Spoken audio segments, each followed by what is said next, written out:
Everyone, welcome to SOSCON India 2024.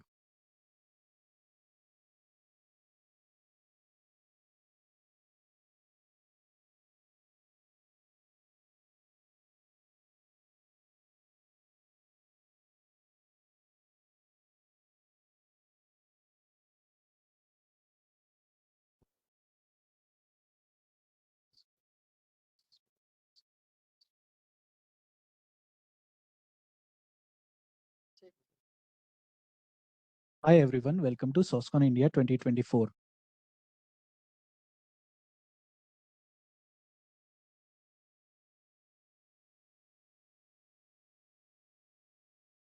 Hi everyone, welcome to SOSCON India 2024.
This is Chris. Hi, everyone. Good morning.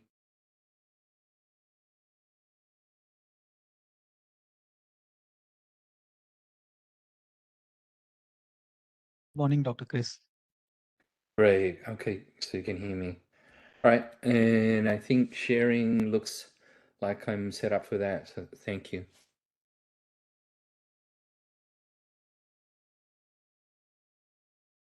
Chris will inform you. Right. I'll go back on mute.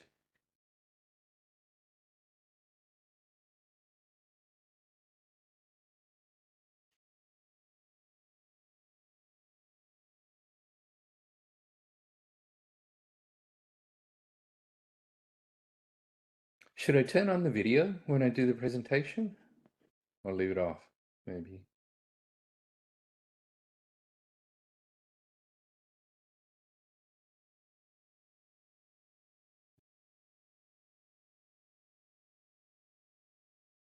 Yeah, Dr. Chris, you can turn on the video. We can test Okay. it out.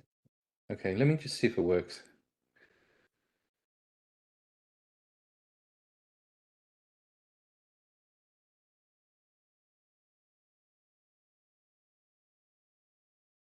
Uh, um, hmm.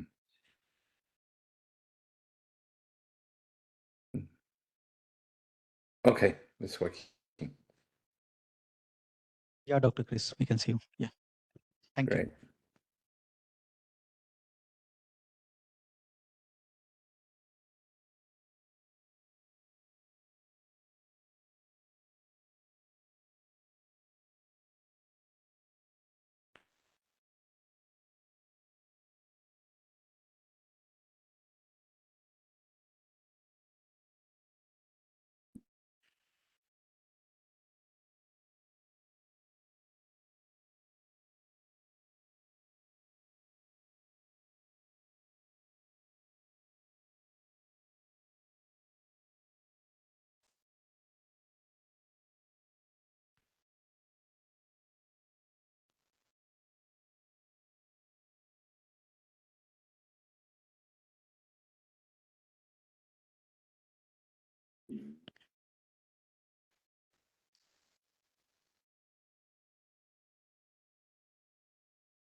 Hi, everyone. We'll get started in a few minutes.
We'll get started in 2 minutes. Thank you.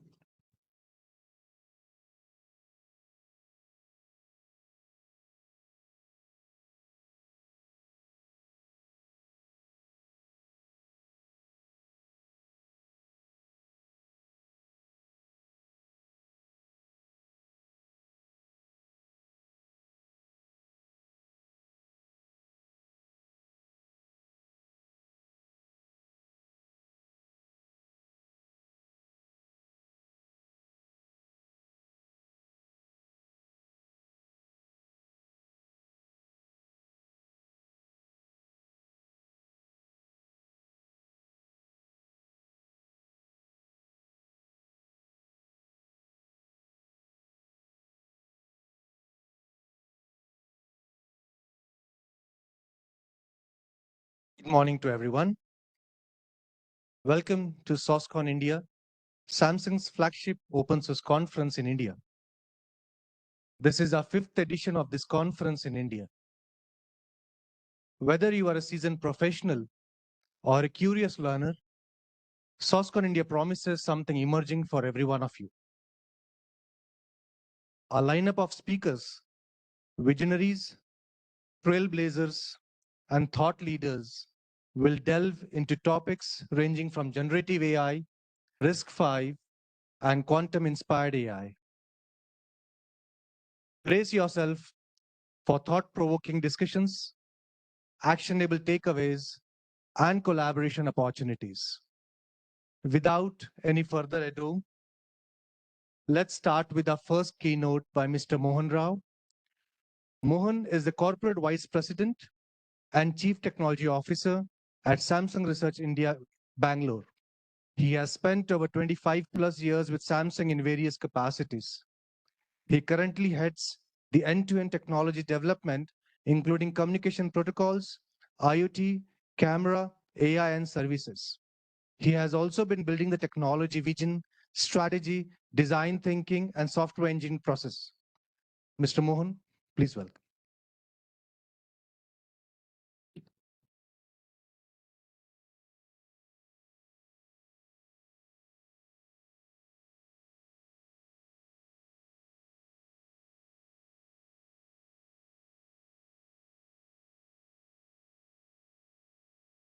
Morning. Very less audience today, offline. But online, I heard that 100 plus people are there. So I don't know how many of you repeated audience for last 3 days, but I hope you are. I can see some new faces over here. Yeah, I think last few days we have been talking about so many things related to the AI and Gen AI. From the signal processing perspective, how the computer vision algorithms are the signal processing techniques coupled with the AI, how it is been benefiting the world that we have seen in the first day. And the second day in IRN, we got the new perspectives from the professors. So probably with the AI and Gen AI, maybe we can try to collaborate with them during this based on the some research outcomes coming from the faculty.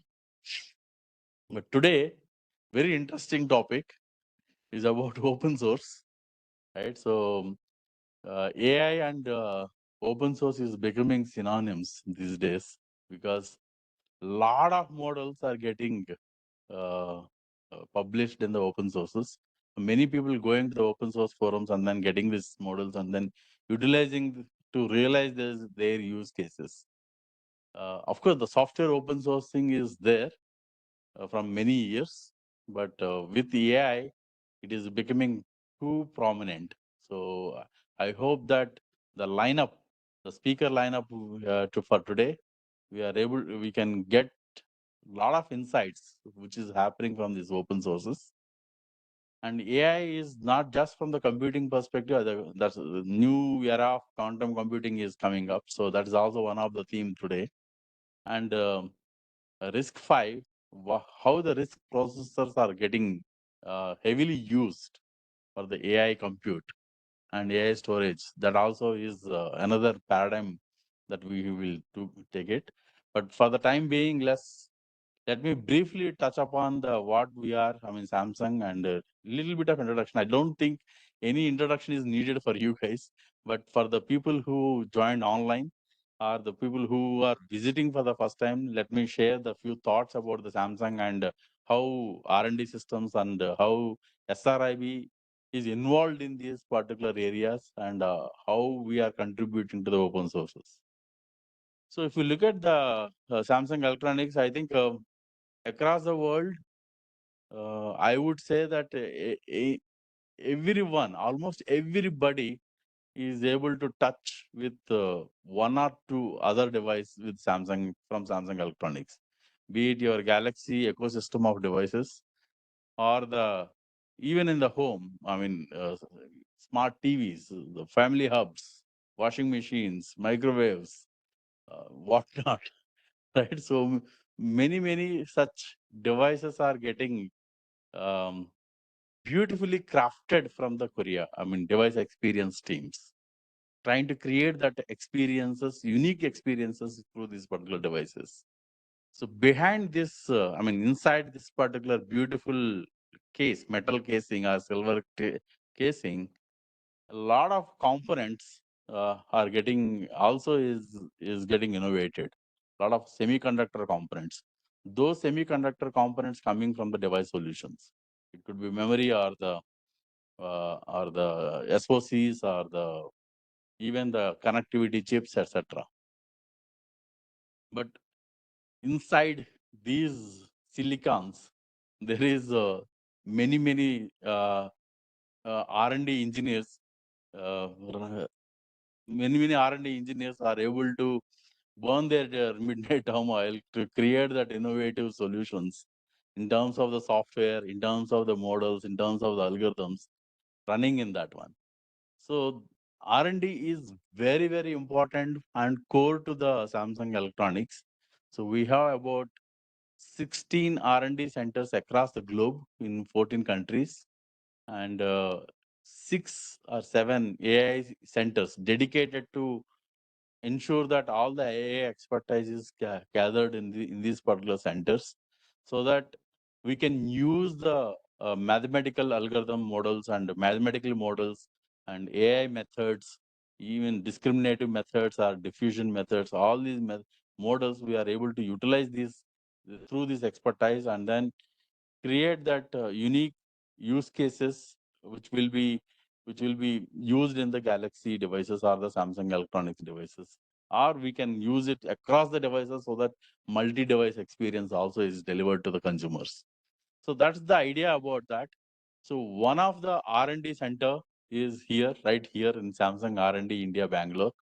So we have set up this particular organization in view of creating the big impact in the 6 technology pillars.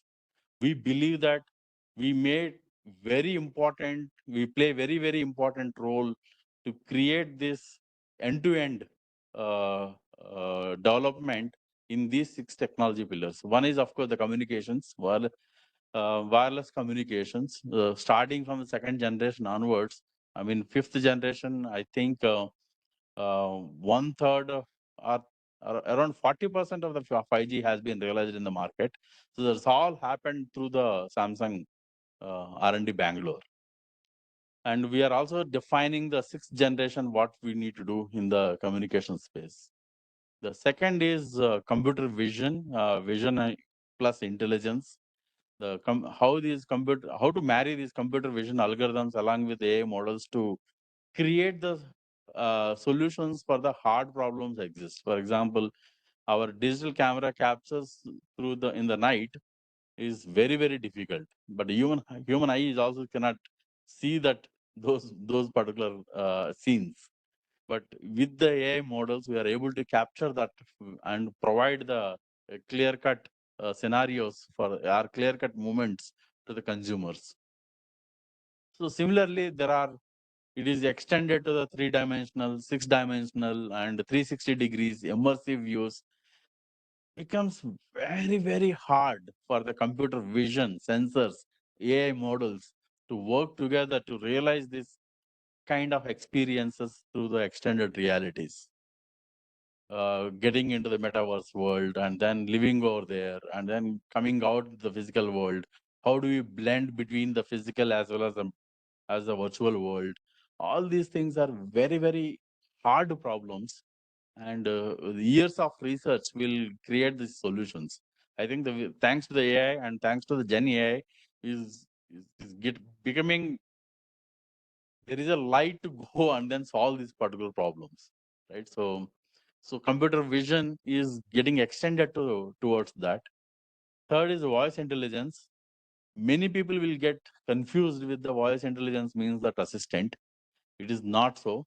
So we think that assistant is one of the feature in the voice intelligence, but in the voice intelligence, using the voice intelligence, using the audio technologies, using the sound technologies, we can create multi-fold, and we can touch the daily lives of the consumers also. For example, live translations, chat translations, or chat summarizations. These are all come from the voice intelligence and text intelligence spaces. That's what we are working on that. All good. What about these large language models to run? What about large vision models to run? And there are many, many models that are coming in. Even communication guys are came with the AI. I think I am also the author of that book of AI in wireless communications. So how do we handle these multiple models to cater to the various use cases? That is one problem. Second, how do you handle these large models to bring into the devices to handle the data privacy and security and confidentiality?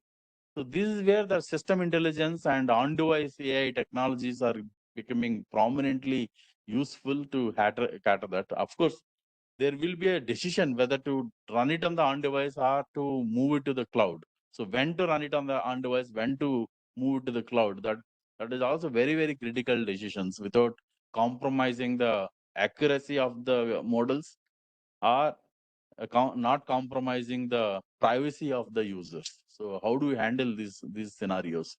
These are very, very hard problems. So we are talking about all these things in one particular device, in either one system or one ecosystems. How about handling multiple ecosystems together to create that experience? For example, in the home, you need to have the washer and your family hub and your microwave, your TV, your Galaxy device, your smartphones, your lights, your sensors, everything need to be connected to give that experiences, right? To give that productivity increase for the consumers. So how do you handle this by having the IoT technologies? Connectivity protocols need to be established in such a way that the connected intelligence is matters here. So IoT. Now coming to the services. So by giving the foundation of the communications, foundations of the computer visions, foundations of the compute, foundations of the storage, foundations of the various methods that has been established, how to give the services with seamlessly to the consumers, be it your digital wallets or the money transactions or the ad platform, ad services or music services, multimedia services. How do we leverage these services into the consumers, direct to the users? So these are the various 6 technology pillars that we deal in SRIB. Whoever is touched, they will be working on any of these particular methods, and then they are doing their own intelligence to do that. So that's how we say that in SRIB is the only R&D center that can think of conceptualizations, that can create the new innovations and then develop them and then take it to the market, get the feedback from the consumer, and then adopt it to the new concepts and then take it to the development. So this is the kind of cycle that happens in SRIB. We are very proud that it is going from research to the market. So with that close setup, few years back, I mean, we are 28 years young organization. right? So, but why I said young is that every 5 years we change the course of our directions. It's important to adopt to the new trends, new technologies, new way of doing things, new processes, right? So few years back, I mean 2-3 years back, we have set the vision that we want to become a new valley at Bangalore for Samsung Electronics. New valley means that the kind of innovations that are happening, the kind of base innovations are happening at the valley, we have to build it here, because Indian people only creating those values in the Bay Area. So why can't we, as the Indian people here, can create this kind of innovations? Of course, the ecosystems and play very important role. Open innovations, open categories, open culture will help this to achieve this particular thing. We believe that these are the three major pillars: the end-to-end thinking that I explained in the previous slide, that we are able to create not only the engineering but also software engineering practices, design thinking, product management mindset has been established here. Similarly, if the innovation culture is very important, we need to make that open culture in such a way that the people will come up and then create the ideas. So that's where we are very happy to collaborate with the universities, happy to collaborate with the startups, happy to collaborate with all the ecosystem partners here, standards guys, or IEEE, everywhere. We wanted to collaborate with that, and then we will make that win-win situation, and then create that thoughtful innovations reach to the market, reach to the consumers. So India is very important in that particular prospect. So that is why we are conducting these particular events and then creating that platform for the collaborations. So one such collaboration with the university and students is that Prism. So this is very successful program. So far, cumulatively about 6,500 students are being benefited with this particular program. And as of today, I mean, we maintain the around 3,000 to 3,500 students are onboarded to this particular program. So this is like a very simple program. One mentor from the SRIB side and one professor in the university, and 3-4 students will form as a group. We will give the worklet, a small portion of the work from the research problems that we are solving in our live projects, so that worklet will get executed in the typically about 6 months. The results will be come out, and then based on the results, it can go into our live project, or if it can yield certain papers or the patents, those will be on the students' names, right? So this is very successful model, and then we are enhancing this particular model with the universities and students, so that we can, as a India, we can increase the research quotient from in this particular ecosystem. So because one key difference between the US and the Bay Areas and here is that the ecosystem. Why can't we leverage that ecosystem here itself? Of course, our open source portfolio is very rich in nature.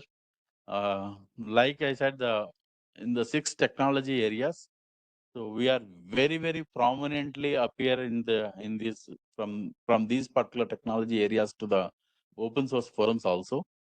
The one app, and we have the very important members contributing to the ORAN alliances and one app from the communications era. From IoT guys, IoT standardization, we have contributed a lot, and a lot of our services like web, Samsung Internet, and all these things are using the Chromium web open sources, and also we are contributing it.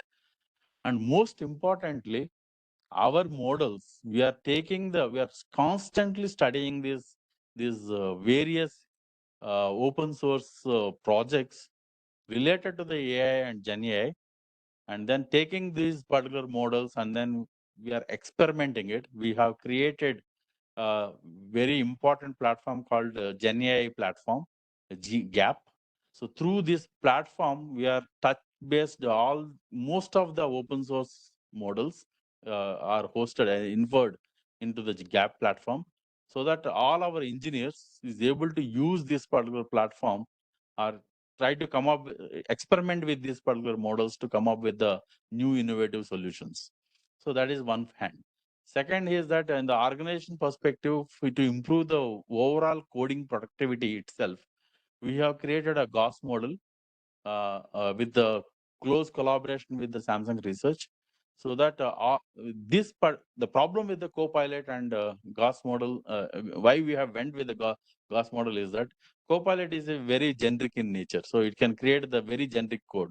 So we experience that some part of the code that is Copilot is generating it is maybe licensable in nature. So we don't want to get into that legal hassles later. And also another thing is that as a Samsung Electronics, for the accumulated experience of various years, we created our own code. So our people wanted to continue or add the modules based on this particular code, right? So that's why we have taken the base model from the open sources and created a GOS model and trained the entire Samsung Electronics, whatever we generated the code so far or whatever we coded so far, that software we used for the training purpose. Now this GOS model is getting utilized by the engineers to create the new code for the new features. So that's how we have created this thing. And also 5 years back, we have created this open source program office, Child by Dwarka. So we are able to, globally, we are conducting the SOSCON event every year, but only India is allowed to create this SOSCON event, right? So thanks to him and then the entire open OSPO office members to ensure that conducting this particular event and then creating that all the bright minds to come together and then discuss and then create that collaborations together. So what is the outcome? I mean, I can say, you can say a lot of GAN about these models and all. So what is the outcome about this particular GAN is the Galaxy AI. So like I mentioned, AI models, there are many models are coming up. A lot of Gen AI models are coming up. New model is getting introduced in the open source community in every 10 minutes. That's the pace it is going right now. But it's very important to select the which model to cater to the what kind of use case. Once selection is over, then how do I adopt or how do I fine tune this model for my use cases? And third, how do I generate the data in such a way that this model get trained in a better way? And the fourth, of course, the deployment of this particular model, whether it is on device or the cloud versions.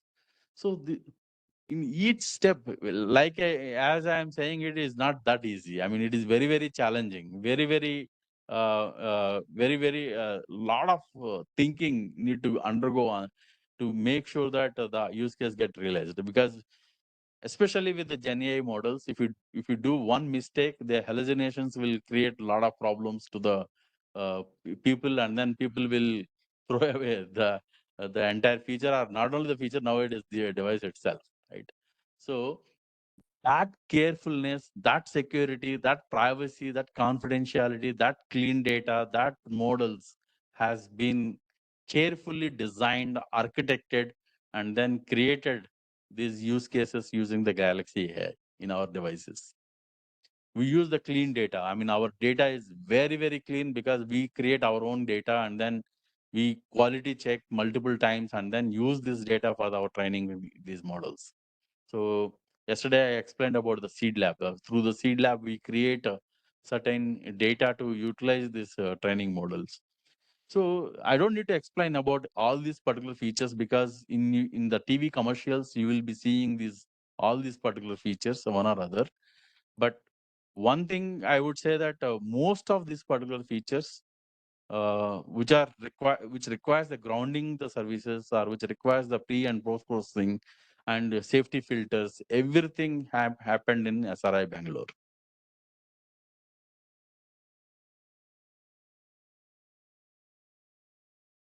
So like I mentioned, coming back to this, our open systems, in my view, based on AI and Gen AI, these are the three very important repository or leaderboards. Hugging Faces, we all know about it. Every 10 minutes, as I said, there will be new model in the Hugging Faces. GitHub, we are aware of that. The Open Compass is also playing very important role to create this new kind of Gen AI models. Actually, if you look at that, the entire journey, I have been telling in the last 2 days that the Gen AI became very, very popular because of the compute and then related to the use cases and certain hard problems are exist. But also that the transformer technologies also came up in 2017. So with the transformer technologies, the generative in nature, it is coming up. GAN models are using initially, but now the diffusion models are creating the very good generative characteristics of the vision models. In the text bison and then the llama models created the good language models as well. So LLMs, LVMs exist. Those base models got fine-tuned for the use cases and very rapidly getting into the products. That is already happening. With the S24 itself, we created these particular models. But what is coming up is actionable models. People don't want the apps to get downloaded. People wanted to talk about it and then get the resolution done. Device Q&A, question and answer. I query it and then answer need to come out. And I don't know how many of you seen that Ray-Ban Meta glasses. This is smart glass. You ask anything and then it will answer it. Because with the glasses especially, it is very, very simple to ask the questions. Hey, what is this? Hey, who is this Aninja? Who is Balwinder? All this information, it will get feeded to me, my ears. Google came up with the Astra. Astra went ahead and one step ahead, and I don't want to talk about what happened in the social media about 1 week back. But let me tell you what I experienced with Astra is that it's very, very very fundamentally touching the daily lives of the people. It can ask you can ask anything, and then it can give the answer. It can provide the display, or it can provide, for example, recipes to the museum, to the books, to the any kind of thing you can ask it and it can create it. But very critical point in that is that context window. How much context window you can allow for the Astra to remember and create that actions. So a lot of these models are coming up. The language models are now LLMs era is over. Now they are talking about the small language models to create the new use cases and the multimodal models, so that not only one modality but multiple modalities can be used and then create that actions to the users. So these are the various things are coming up in the past few weeks when we observe the open source repositories. So I wish that I would talk more, but I would like to give the time for the rest of the speakers also, so that we can get the insights from them, so that by the end of the day we can carry all together 1 or 2 insights and then take it to our own work, and then we can implement that. It will be very awesome, right? So I wish you all the best and happy learning in this day today from the open sources. And more importantly, we as engineers, let's co-create. That is the mission of the open source itself. So I fully align to this particular mission. Let's co-create and then create the better world together. Thank you. Any questions?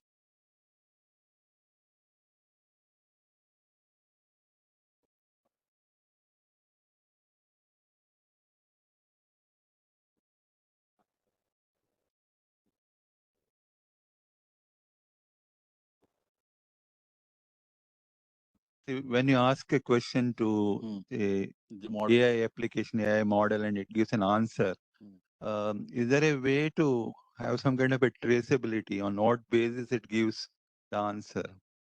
Some kind of a transparency or something, what's happening, which Yeah. sources it touched upon, or, Yeah, you're talking about the logs actually. So traceability logs will be available for the certain models. more than loss, more like To the consumer itself. No, for example, the answer on certain basis it will give an answer, right? Yeah, Not based on whether it the is data 100% that true. it got trained with the model. That So which particular data it based on? So for example, you put a research paper and you say that this is my outcome. You give these 6 references based on this. This is my inference. I think it's good thought about it. It will solve certain privacy related concerns also. Right. So I don't know whether currently it is getting used or the models are throwing away this kind of information. If they can throw, that will be good. Right now it is. Right now it is not there. Okay. Thank you. Thank you. Thank you, Mohan. We would like to now welcome our next keynote speaker, Dr. Chris Dick. Dr. Chris Dick is joining us from United States. He's online. His topic is Roadmap to AI-Infused 6G, Requirements, Architecture, and Key Technologies.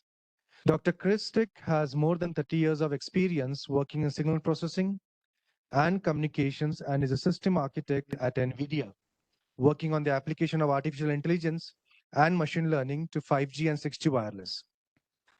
He is a part of the team developing new tools, real-time over-the-air test beds to enable the path from AI/ML simulations flows to real-time operations. He has over 250 publications and 90 patents. In 2018, he was awarded the IEEE Communication Society Award for Advances in Communication for research in the area of full duplex wireless communication. Dr. Chris, over to you. Great. Thank you for the introduction. And first, thank you to the conference organizers for the kind invitation to present here. So many people are aware of NVIDIA technology in artificial intelligence, in data centers, in gaming, autonomous vehicles, robotics, and healthcare. But we have research teams, a research team and a product development team that works on technology for 5G and 6G.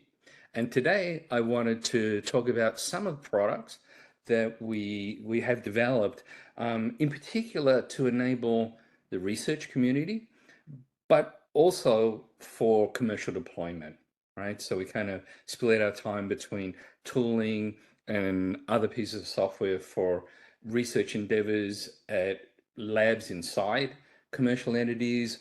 We have a very strong focus on enabling the university ecosystem. And in fact, side comment, we actually have some projects with Samsung that use some of these technologies. And a couple of things I'm going to talk about today are actually open source projects. One of them is exclusively started by NVIDIA. Another one is a collaboration with Open Air Interface. So let me begin. So what is our focus here? Our focus here at NVIDIA is to support the evolution of what was 5G, right? If we look at this inner triangle here, was a focus on EMBB, massive broadband, massive machine type communication, and ultra reliable low latency communication. As we move into the era 6G, we get some very interesting evolutions of these 3 pillars into additional pillars, and one that in particular amplify is this notion of AI being the heart and soul of next generation wireless. And we're seeing some of that happening now in 5G, but in my view, it's kind of a little tricky to fully commit to artificial intelligence in 5G because we need to be 3GPP compliant. And when 5GNR 3GPP spec was developed many, many years ago, artificial intelligence was not in the thinking. However, today it's very different. So many organizations that are in the wireless community that are focused on bringing this vision of artificial intelligence to all layers of the stack, from the physical layer to the radio, to the core node, to the Mac scheduler, are all geared around artificial intelligence. So maybe no surprise, but this is a key key facet of what we focus on. Not exclusively, right? But it's kind of, as you would expect, being NVIDIA and a heavy emphasis on AI, this AI ML piece to wireless is a strong focus for us. There's another piece too that we share strong beliefs with many companies, actually including Samsung. Many years ago, Samsung published a 6G vision white paper, and it talked about digital twinning, right? So NVIDIA has been developing digital twin technology, where we will be able to generate a virtual rendering or a cyber rendering of the physical domain shown in the bottom part of this figure here, and bring it in to a digital replica where we address many things in the digital world. So for example, we could do AI training and optimization and network configuration and what if scenarios in this virtual world before deploying updates, maybe firmware updates, software updates to real physical base stations that are deployed in the field. I should have commented earlier, the focus at NVIDIA is very much on the infrastructure side of the equipment. So on the base station side, right, we don't focus on the handset side or the UE side. So my point here is that we share, along with many other companies, including Samsung, that digital twins will be a key part of the future of wireless. And we're starting to see that now, certainly as a research tool, but in my view, it has legs beyond a research tool, and that digital twin technology will be a key part of operating a network. And already we see some of this around the world, that some network operators having already introduced digital twin technology. So where are we? A little slide here. If we look at what happened in the communications world, you know, kind of the trigger, Alex Net in 2012. Then we had a number of things happen after that, right? So much energy around the great work for ImageNet. I kind of put 2015 here. That project went for a long time. And then in my view, what happened, there's a lot of people in the wireless space that got very excited and tried to take, you know, direct translations of machine learning model architectures and approaches to training from that world of natural language processing as well as image processing, and apply it to communications with some success, but as shown on this chart, you know, not always what you expected. And my view of this is that wireless is a very different domain to deep learning and natural language processing and image processing, for the sole reason that when we're talking about wireless communications, the signals, the data that we're dealing with is man-made, right? So there's certain things and knowledge that we know about that data, and I think it behooves us well to be able to significantly take advantage of that knowledge, rather than look at deep learning and wireless as kind of a black box type approach. Right now, I think we're at the point where we've gone through a lot of interesting AI ML activities around the world, right? There's been worldwide competitions on various types of AI ML and wireless. There's been a lot of focus on AI and ML in the standards bodies. Here I've just chosen to highlight 3GPP. And as we move forward, NVIDIA, along with a few other companies, founded a organization called the AI-RAN Alliance, which was formed only this year to progress state-of-the-art in deep learning for AI and ML in wireless. In fact, there's some key Samsung folks that are a member of the AI-RAN Alliance, and we have some projects related under the umbrella of AI-RAN Alliance between Samsung and NVIDIA. Okay, so what has NVIDIA been doing? So we have something that we call the NVIDIA 6G Developer Program, although I kind of make a side comment that even though I'm amplifying the 6G part, of course, many of the tools here are very much applicable to certain facets of 5G Advanced, right? And what will happen in release 19 as we move forward. So for going back to 6G for a moment, one of the interesting things about 6G is we have many new technologies that are being positioned as candidate technologies to enable the use cases for 6G. In my view, many more technologies than we've ever seen before, right? If we dial back the clock to the era of 2G and 3G and 4G and 5G, even 4G to 5G, they were somewhat evolutionary, right? They were great evolutions, but I think we've seen this huge jump in the ambitions of the world to bring a 6G future to reality, and that has spurned just so many fascinating technologies, some of which are listed here. I'm not going to review them all, but many are dependent on machine learning type optimization techniques. For example, ray trace channel models, the move from using stochastic channel models for developing and testing systems to site-specific optimizations, where each base station will be optimized for its particular deployment geography. And it won't be just one base station to serve them all. It'll be each base station will learn its environment and customize facets of the physical layer and the MAC layer to tailor itself to their environment. And we have some other things that very heavily oriented around machine learning, around engineering the wireless channel, right?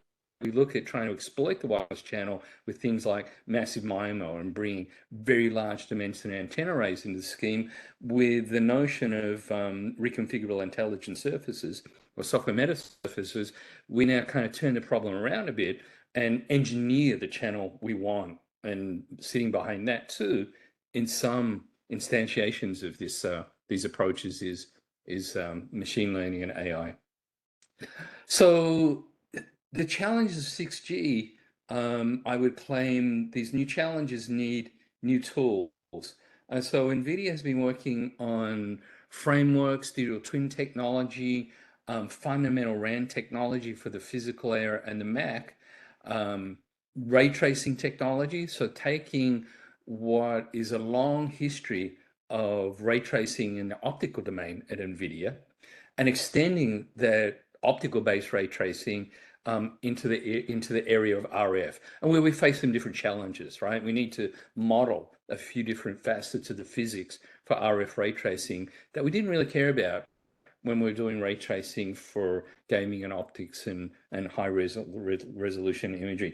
In fact, we took it a step further and we have a few ray tracers. One of the RF ray tracers, which is an open source project called Siona RT, is actually a differentiable ray tracer. So we can use machine learning optimization techniques in some very interesting ways that combine machine learning optimization, and ray tracing for the purposes of being able to do channel prediction and many other functions in the radio access network. So there are three main pillars to our developer program. One is around digital twin technology. So we call that Aerial Omniverse Digital Twin. Omniverse is a tool suite from NVIDIA that is commonly used for building digital twins in many different domains. The second pillar is Aerial CUDA Accelerated RAN. So this is literally the entirety of the physical layer implemented as software, right? C++ or CUDA, running on GPU, right? So we believe that the future is virtualized, softwareized, to some extent cloudified as well. And so everything is software. So in the technology we work on, there's no notion of any ASIC technology, right? There's no notion of specialized accelerators for radio. For example, a common one people would look at would be, for example, hardware accelerators, maybe silicon or FPGAs for LWC decoding or polar decoding. We do everything in software, right?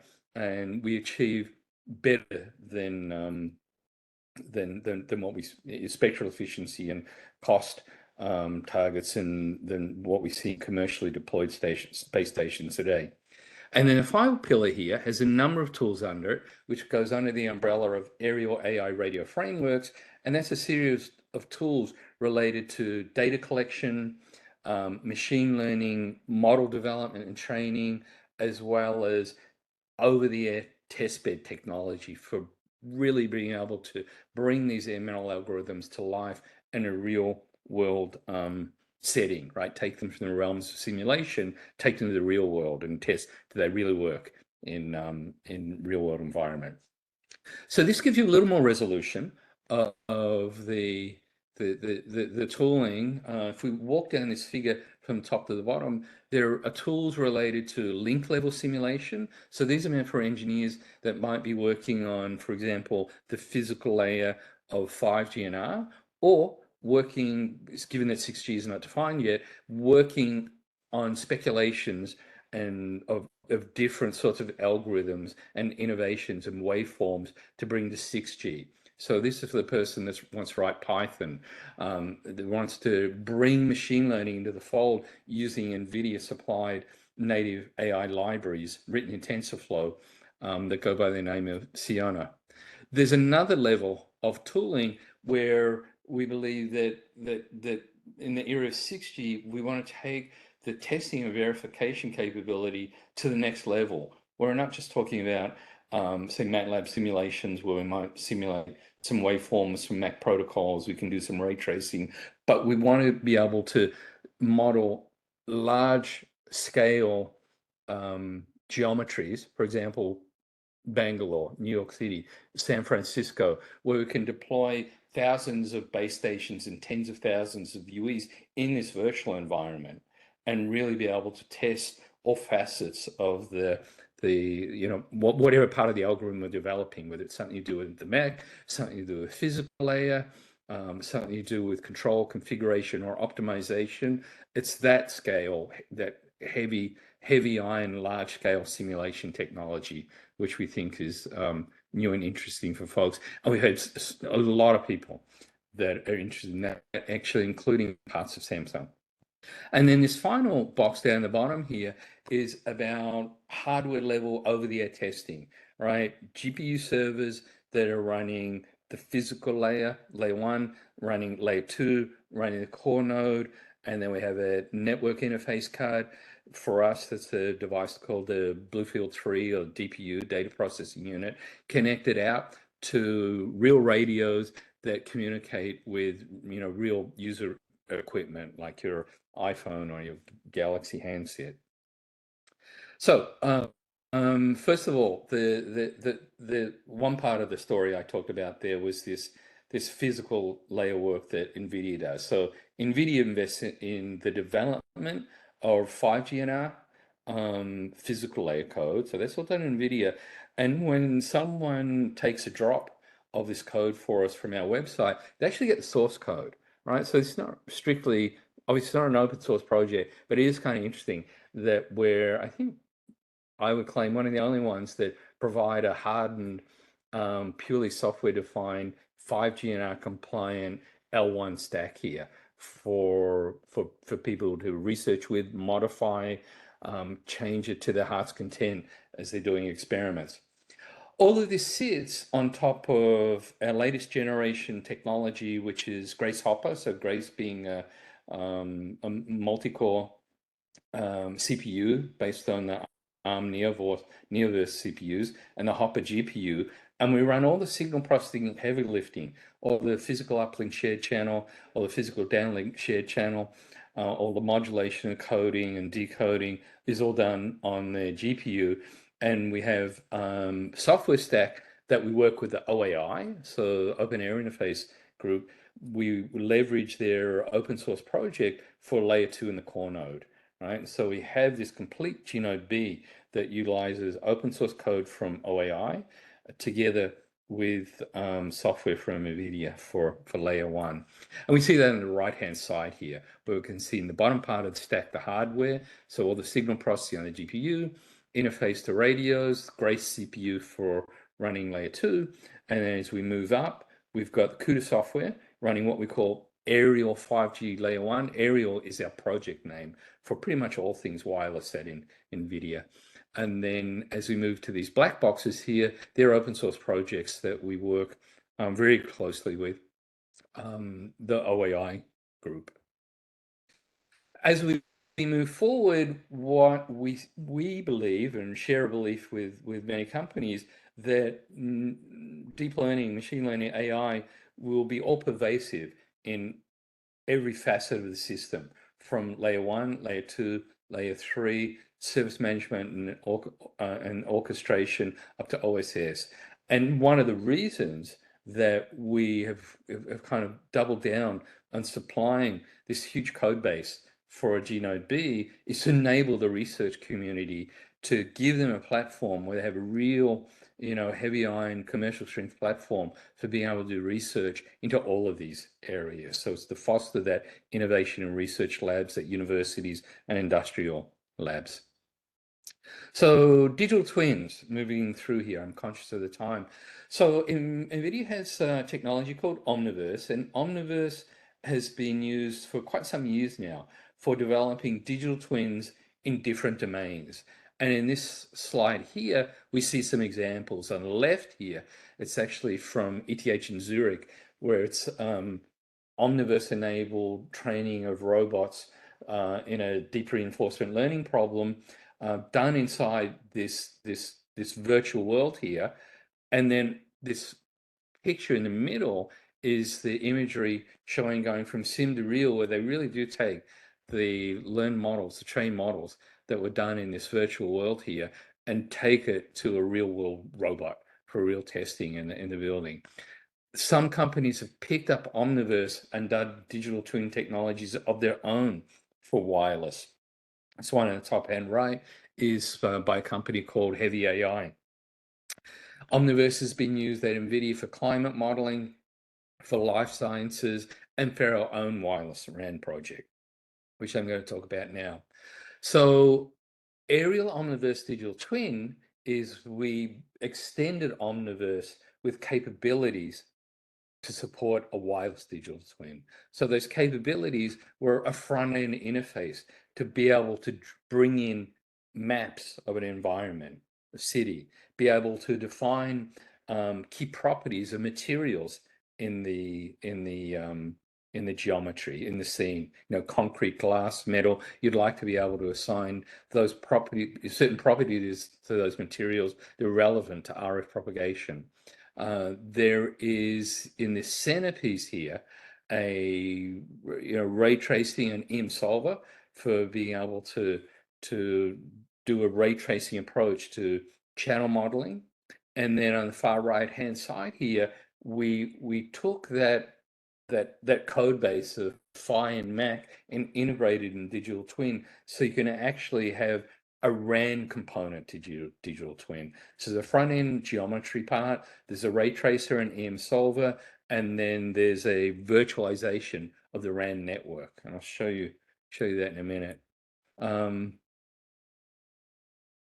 going to skip through a few of these things and just show you what some of these things look like. So this is a video of a aerial Omniverse digital twin simulation, right? You can kind of see the cinematic style quality of the geometry that's brought in here. And in this case, the input pipeline is for a city GML model. So we can bring in buildings, terrain, textures, and so on. And this is continuous work, right? So we continue to evolve, develop, and release different versions of this. And the items with asterisks in this chart here are to come in future releases. On the next slide here, we see a few more interesting things where now we're starting to populate this scene with, in this case, just one base station, just for clarity of visualization, which is the red cylinder at the very top of the figure here. It's hard for me to point of it why this video is going, but there's a base station at the top here, and then the red cap, if you look at, there's a white capsule that's just repeating the same motion. That's a UE device. And then we can see the rays that are being cast and the reflections that are occurring off building and edges in the environment. And in this particular case, we happen to be producing a visualization of the power delay profile. But there's many different ways to visualize the data inside Aerial Omniverse Digital Twin, or using post-processing outside Aerial Omniverse Digital Twin with your favorite tools. The next scene here is to give you an idea of some idea of scale where we can populate an environment with many hundreds to thousands of UEs. So that's what each of these white capsules are. We can constrain them. You can kind of see if you stare at it enough that all these UEs are moving kind of in a rectangular box. That's deliberate. So you can have constrained motion. You can constrain the motion of the UEs if you want to confine them to a particular part of the city, right? And you can associate with UEs random waypoint mobility models, or you can be prescriptive and pick particular UEs and define an arc along which a UE will travel in the simulation. And there is also PyTorch is integrated into our digital twin. So you can do this notion of what we call online training in the digital twin. I'll leave it at that for there. Okay, so moving on, Aerial AI Radio Framework. So what is that? It's basically 4 components to it. So one is something we call PyAerial, which is a library that provides a Pythonic interface to all of our CUDA code base, all of our wireless signal processing CUDA code. So what that enables is someone to have a very flexible way to assemble and compose signal processing pipelines in Python, but leverage the computational efficiency and speed of CUDA. Now, there's a few other facets to it as well, which we don't have time to go in today, but certainly there's a lot of details on NVIDIA.com that talk to many of the details here, but Pythonic way to be able to access all the CUDA kernels that have been written in the product team. There's a second piece, which is around data collection, right? There is no AI without data. And so we have built a data collection platform and continue to build a data collection platform to enable data collection, but also data sharing, right? We wanted to be able to democratize and enable groups to have access to first-class data that's captured from over the air and be able to repeat experiments, to be able to have access to data and not to have challenges where many companies around the world obviously have rich data sets, but for different reasons they can't be shared. So we wanted to be able to democratize that and bring to the table a first-class data collection capability. The third box here is a TensorFlow library for machine learning and wireless research. So think it's like a library of wireless signal processing components. But what's unique about it is that each of these signal processing components are differentiable. So you can compute gradients. So you can do back propagations. So you have a nice level of abstraction for being able to focus on your problem, your ideas of how you bring machine learning, in this case, to the physical layer. And we kind of take away a lot of the requirements on having to deal with the low-level details of how do you compute gradients back through a MIMO equalizer, right? We do all that. So this is kind of a very novel library. To my knowledge, it's the only library for wireless signal processing that has that capability of differentiable components. And then in the bottom box here is something that we call Aerial RAN Colab over the air. So it's a complete GPU-based, software-defined, end-to-end programmable test bed, right? And we provide the recipe for that. We have set up some NVIDIA that we're continually testing. We provide bills of material. We help people set up these systems.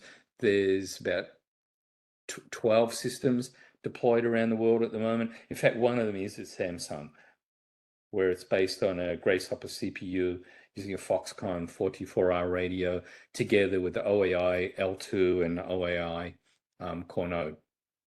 So a couple of comments on deep learning for wireless. I am watching the clock here. So I think one of the things that we are trying to solve for is how do you make this real, right? What do I mean by that? I think one of the things that differentiates bringing deep learning to wireless is this notion of very hard real-time deadline. I'm not saying that other applications don't have a deadline, like if we're doing video processing, obviously there's frame rates, but we have very hard real-time deadlines, so we need to carefully manage model compute complexity, right? So we can't use these giant models if we're focusing on the physical layer, right? There's huge models have applications in wireless in other areas, but the example I picked here happens to be right at one of the key challenging parts of the system, which is the physical layer.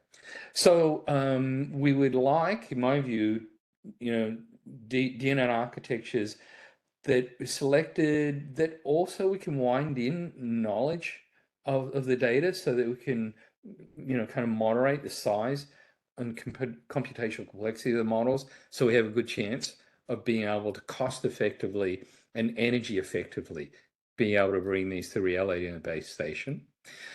The wireless channel is a dynamic beast. So I think here it's not just a case of we train a model and deploy it, but we're continually training the model in situ in the base station, and probably also eventually on the user equipment itself. So we want, and that's what this picture on the right is trying to depict here, where we might take a block of data, this first block here, we extract something from it, we do some training, right? And training has to be fast as well.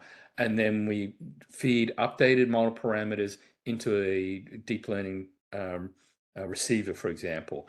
And then we continually repeat this process. So we're continually doing this online training process in order to adapt and accommodate the dynamics of the wireless channel. We see some of that here. So here's a little simulation example where the modulation is actually learnt, right? So instead of using prescriptive QAM, like QPSK 16 QAM, 32 QAM, 64 QAM, and so on, we're learning a bespoke modulation scheme that's optimized for the particular communication link between the base station and the UE. So in this case, it's what I'd call two-sided machine learning, where we're doing learning on the base station and the UE with the goal of arriving at a constellation that's preferable for that particular link. And there's other examples of how we could approach these problems around bringing the physics and the principal mathematics of what we already know about these man-made signals, and bringing to the table deep unfolding, where we take principled approaches, iterative approaches that have been successful in the past, and embed them in a neural network type architecture where we have introduced trainable parameters, a small number, maybe many hundreds or thousands, but we're taking advantage of something that we already know. And so actually this kind of also gives you a little bit of insight into explainability, explainable AI in some sense here. So Sienna is built to solve those sorts of problems, and here it's kind of put right in front of us. It's for researchers, developers, engineers that are looking to do things like replace blocks or compositions of blocks with machine learning equivalents, right? We might start off on the top strata here with a conventional model-based design, and then Sienna is built for those people to easily be able to play with and bring their own innovations quickly to simulation using their Sienna native AI library. We put it all together in this picture here. I know there's a lot going on here, but all these tools do fit together, right? And I'm going to start down here in this strata here, which is the over-the-air component of this system, where it really is a real-time system, right? Real-time physical layer and Mac running on Grace CPU and Hopper GPU.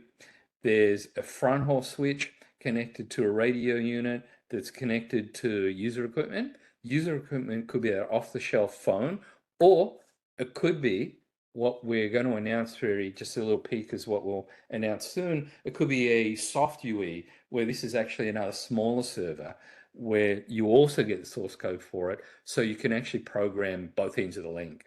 So that if you want to do something like a autoencoder and split the encoder and decoder across the channel, you can do that, right? You can't do that if you've just got this phone here, right? That's not a very friendly way for research to be able to do that. So we'll soon announce a system, an addition to this over-the-air system that has a soft UE here.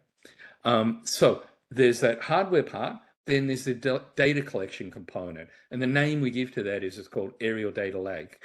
And that consists of an application that's running on the Grace CPU, and it's extracting data from the physical layer and populating a database, the aerial data lake database. That database, through a series of database APIs, we can extract data and feed it into a training pipeline. In this case, it's Fiona. It could be Torch, or it could be whatever your favorite training framework is. You could use generative AI for augmenting the data, and there's been some great results on how do you take a limited amount of real world over-the-air data and build a bigger data set, something that I kind of call it, deep fake RF data, statistically indistinguishable from the samples you actually collected. You can build synthetic data from the digital twin technology, feed it into a training pipeline, produce a trained model, and then use some other tools from NVIDIA that go by the name of TensorRT to produce a GPU optimized inference engine that then you can bring back around to your experiment, that now you might have replaced the channel estimator and time frequency band interpolator with a machine learning model and integrated it back in here. And then you can test it over the air. So you can test it in simulation, you can test it over the air. So this chart here kind of outlines for you, one way that all these tools interlock together. I think I need to finish here, but Siona is all about machine learning pipelines in wireless, and being able to replace components in the transmit and receive pipelines, the machine learning equivalents. But these magenta pipes here, or magenta arrows here, are kind of painting the notion of everything is differentiable, so you can do backprop through the systems. And this has proved to be a very popular open source project. So this is an open source project, right? All the source code's available. And if you kind of squint hard enough, you can see this this chart I downloaded today. It kind of gets many hundreds of downloads per month. Data collection, being able to collect data across a GPU-based network of infrastructure equipment. So we can collect data over many GNode Bs, use them for training locally at the GNode B or the base station, or consolidate data into a giant database and maybe bring it back to a GPU supercomputer for training. And then to learn more, I'd invite you to just do a search for NVIDIA 6G Developer Program. If any of these tools intrigue you, you'll find a lot of information there. You can get started literally in minutes with Siona by downloading it, pip install Siona, and you're up and running. Thank you for your time. I'll conclude there.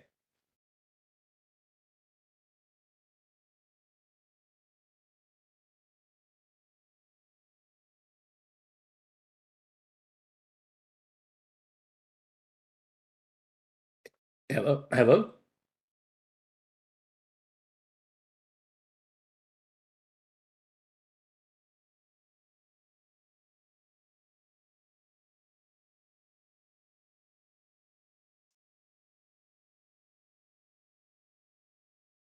Yeah, I think it's back to the organizers.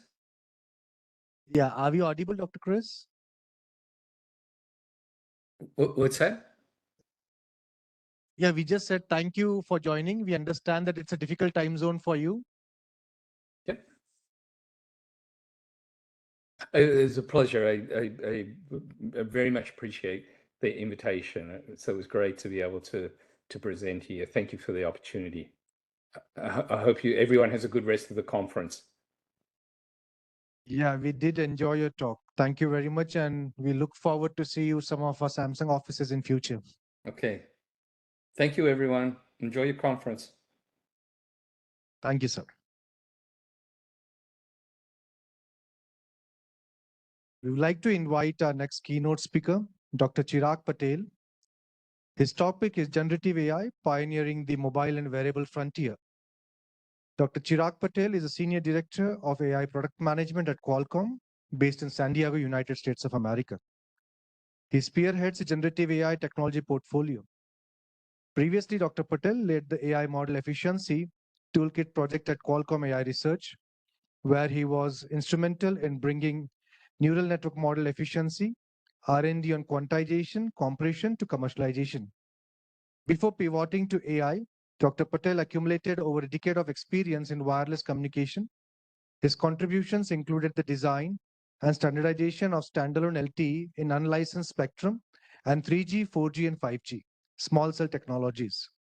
He also holds a PhD in electrical engineering from Georgia Institute of Technology in Atlanta. Dr. Chirag, over to you. Can you hear me? Yes, Dr. Chirag. Yeah, hi. Thank you. Good morning, everyone. Thanks for inviting me. First of all, thank you to SRIB. We're honored with the long-standing partnership and collaboration we have with your teams, right? So thank you. I'm glad to be here. Actually, also very fascinating to hear our earlier speakers. Some of it, what Dr. Mohan has said, I'm going to be repeating. So apologies for that. At the same time, I think Chris's talk reminded me of earlier life, right? When I was in wireless, I started my journey actually doing simulations of mobile to mobile wireless channels, right? So broad memories of those days. But today I'm going to talk about generative AI. So let me share my screen and let me know if you run into issues or if you can see, right? So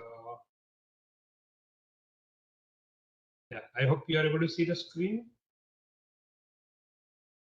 Yes, Dr. Chirag. Yeah. Okay, so yeah, let's dive into it, right? So yeah, the topic today is generative AI, pioneering the mobile and wearable frontier.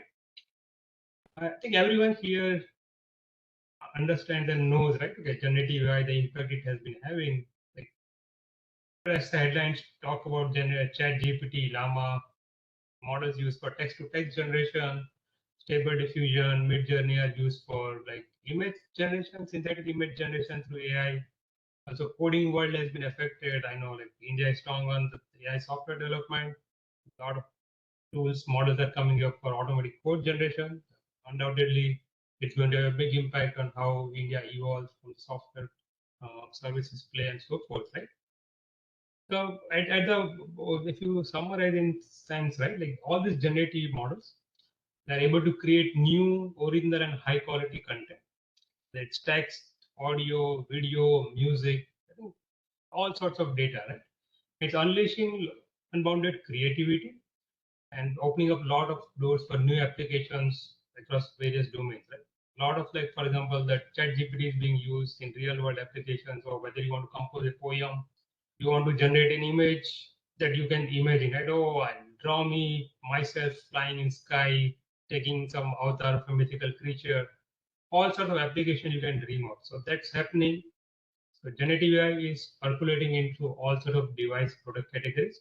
Clearly, a lot of innovation and initial deployments are happening on the cloud, but with like partners with like Samsung, we have been able to push the frontier, bring it to all sorts of device categories, right?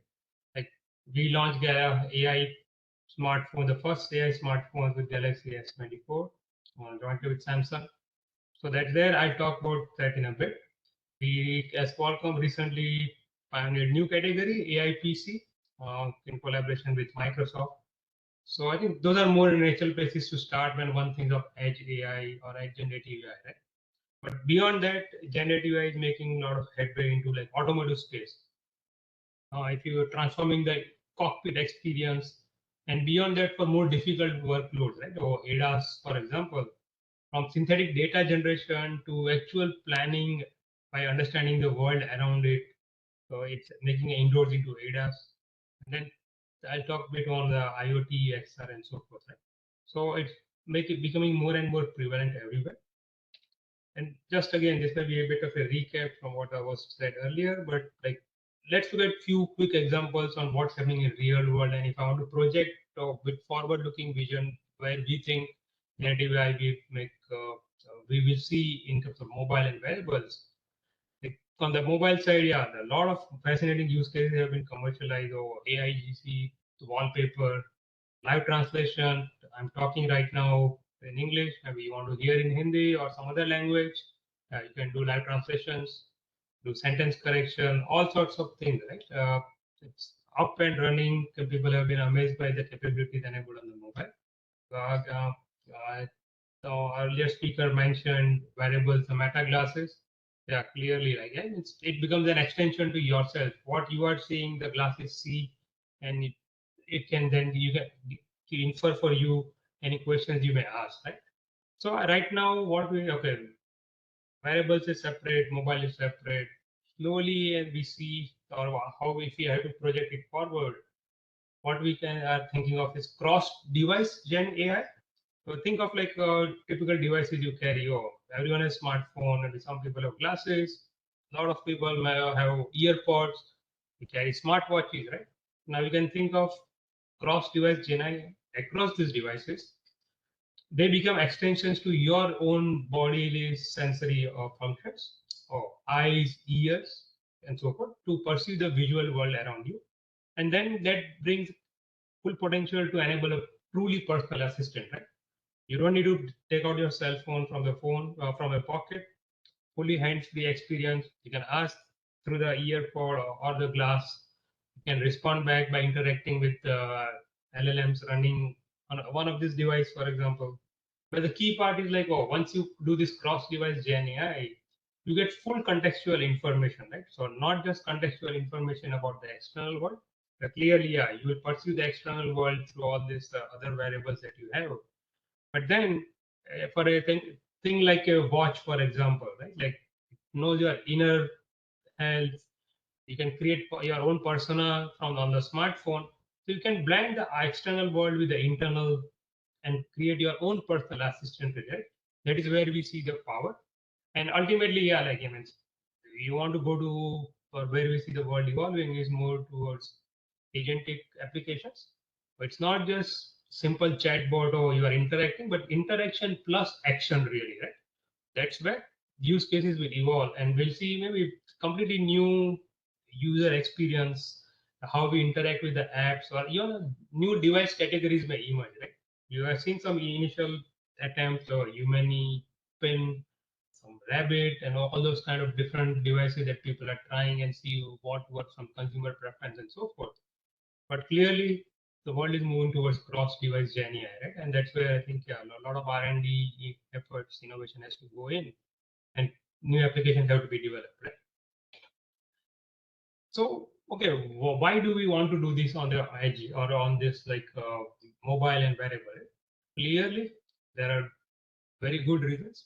Cloud is not going to go anywhere. Yeah, a lot of workload will be processed on the cloud, but you want to bring a lot of these innovations onto the edge. Privacy clearly is one of the first and foremost. Again, latency, or for example, ADAS kind of application, you better process it on the car, right, versus taking it to the cloud. But then cost is another major factor, right? Like there are billions of smartphones out there. You can't keep imagine that all the queries that you do for Gen AI use cases they go back to the cloud. It's simply not scalable. The cost economics will not enable it, right? Energy, personalization, all those are other areas which make on-device AI as like must-have, right? So that's very clear. But doing it is very difficult. So when we look at the challenges, right, what kind of challenges we see? Again, there are a lot of challenges. I'm highlighting here top 4 or 5 that clearly bubble up. First and foremost, you see, right, like take a step back what this Gen AI models like LLMs, LVMs are.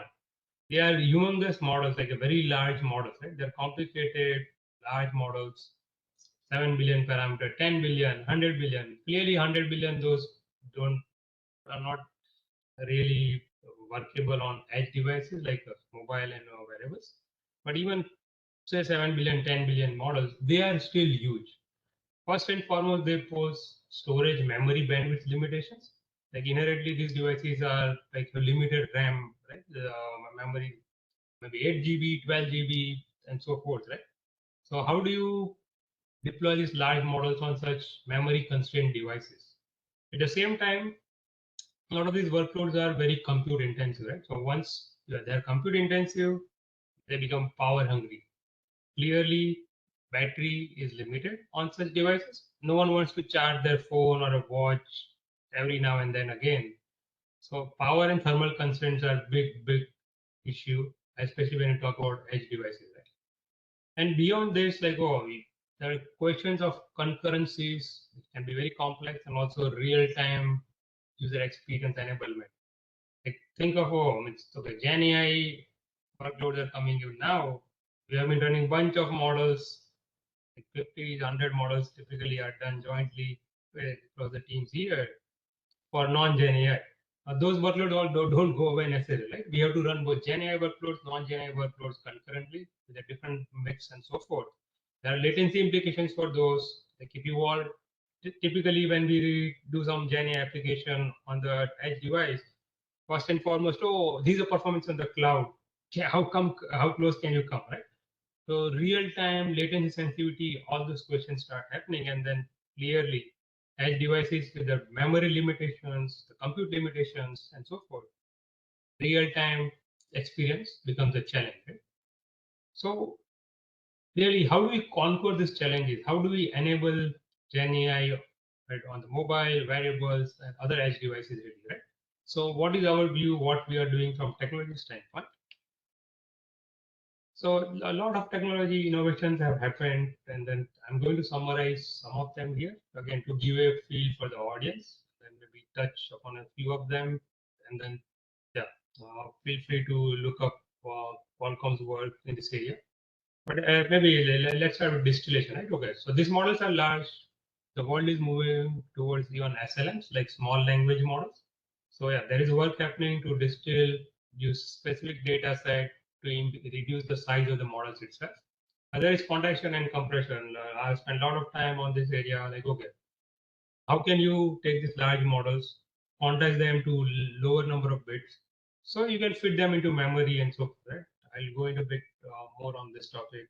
And okay, we talked about latency constraint. How fast can the generation, like the output, be from the generative AI models?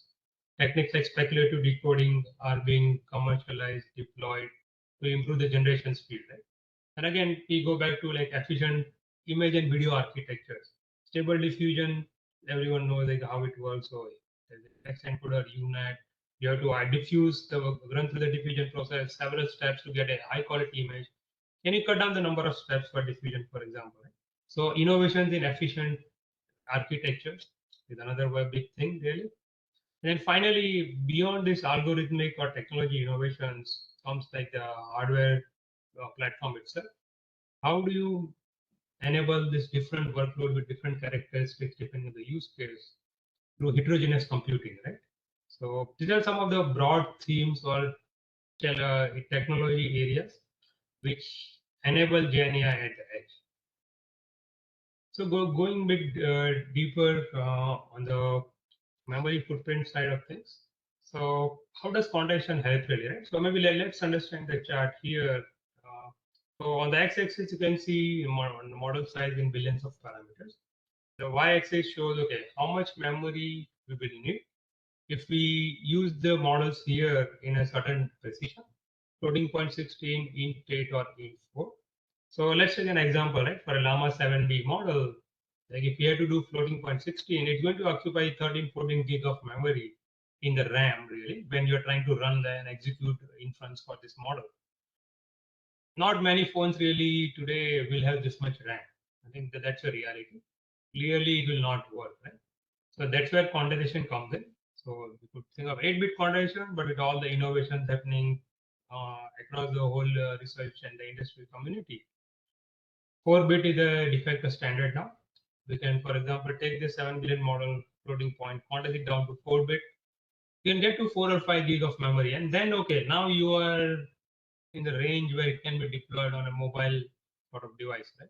So this is the power of what quantization offers. So once one is clearly you reduce the model footprint, okay, and the model can be deployed. Other challenge with the LLMs really is okay. LLMs, a lot of you probably know, they're auto-regressive models. You have to move the whole model in and out of memory to the compute processor to generate even one token really, right? By reducing this size, we reduce the data movement required, which inherently speeds up the generation for the LLM output itself. So there are multiple benefits quantization gives, right? So and how we see this playing out really, right, across different device form factors, like, yeah, on the phone space, maybe today, like your 10, 12, 20 billion parameters maybe could be doable, right, depending on the RAM you have. And we talk about even smaller devices like wearables. Yeah, we think, okay, maybe 1 to 2 billion is the right space there. Then you can quantize it down and then, yeah, get to very small memory footprint. Obviously, when you go to PC and those kind of form factors, yeah, like the RAM available is larger, there's more room to do, and then you can go with a larger model size also if possible, right? So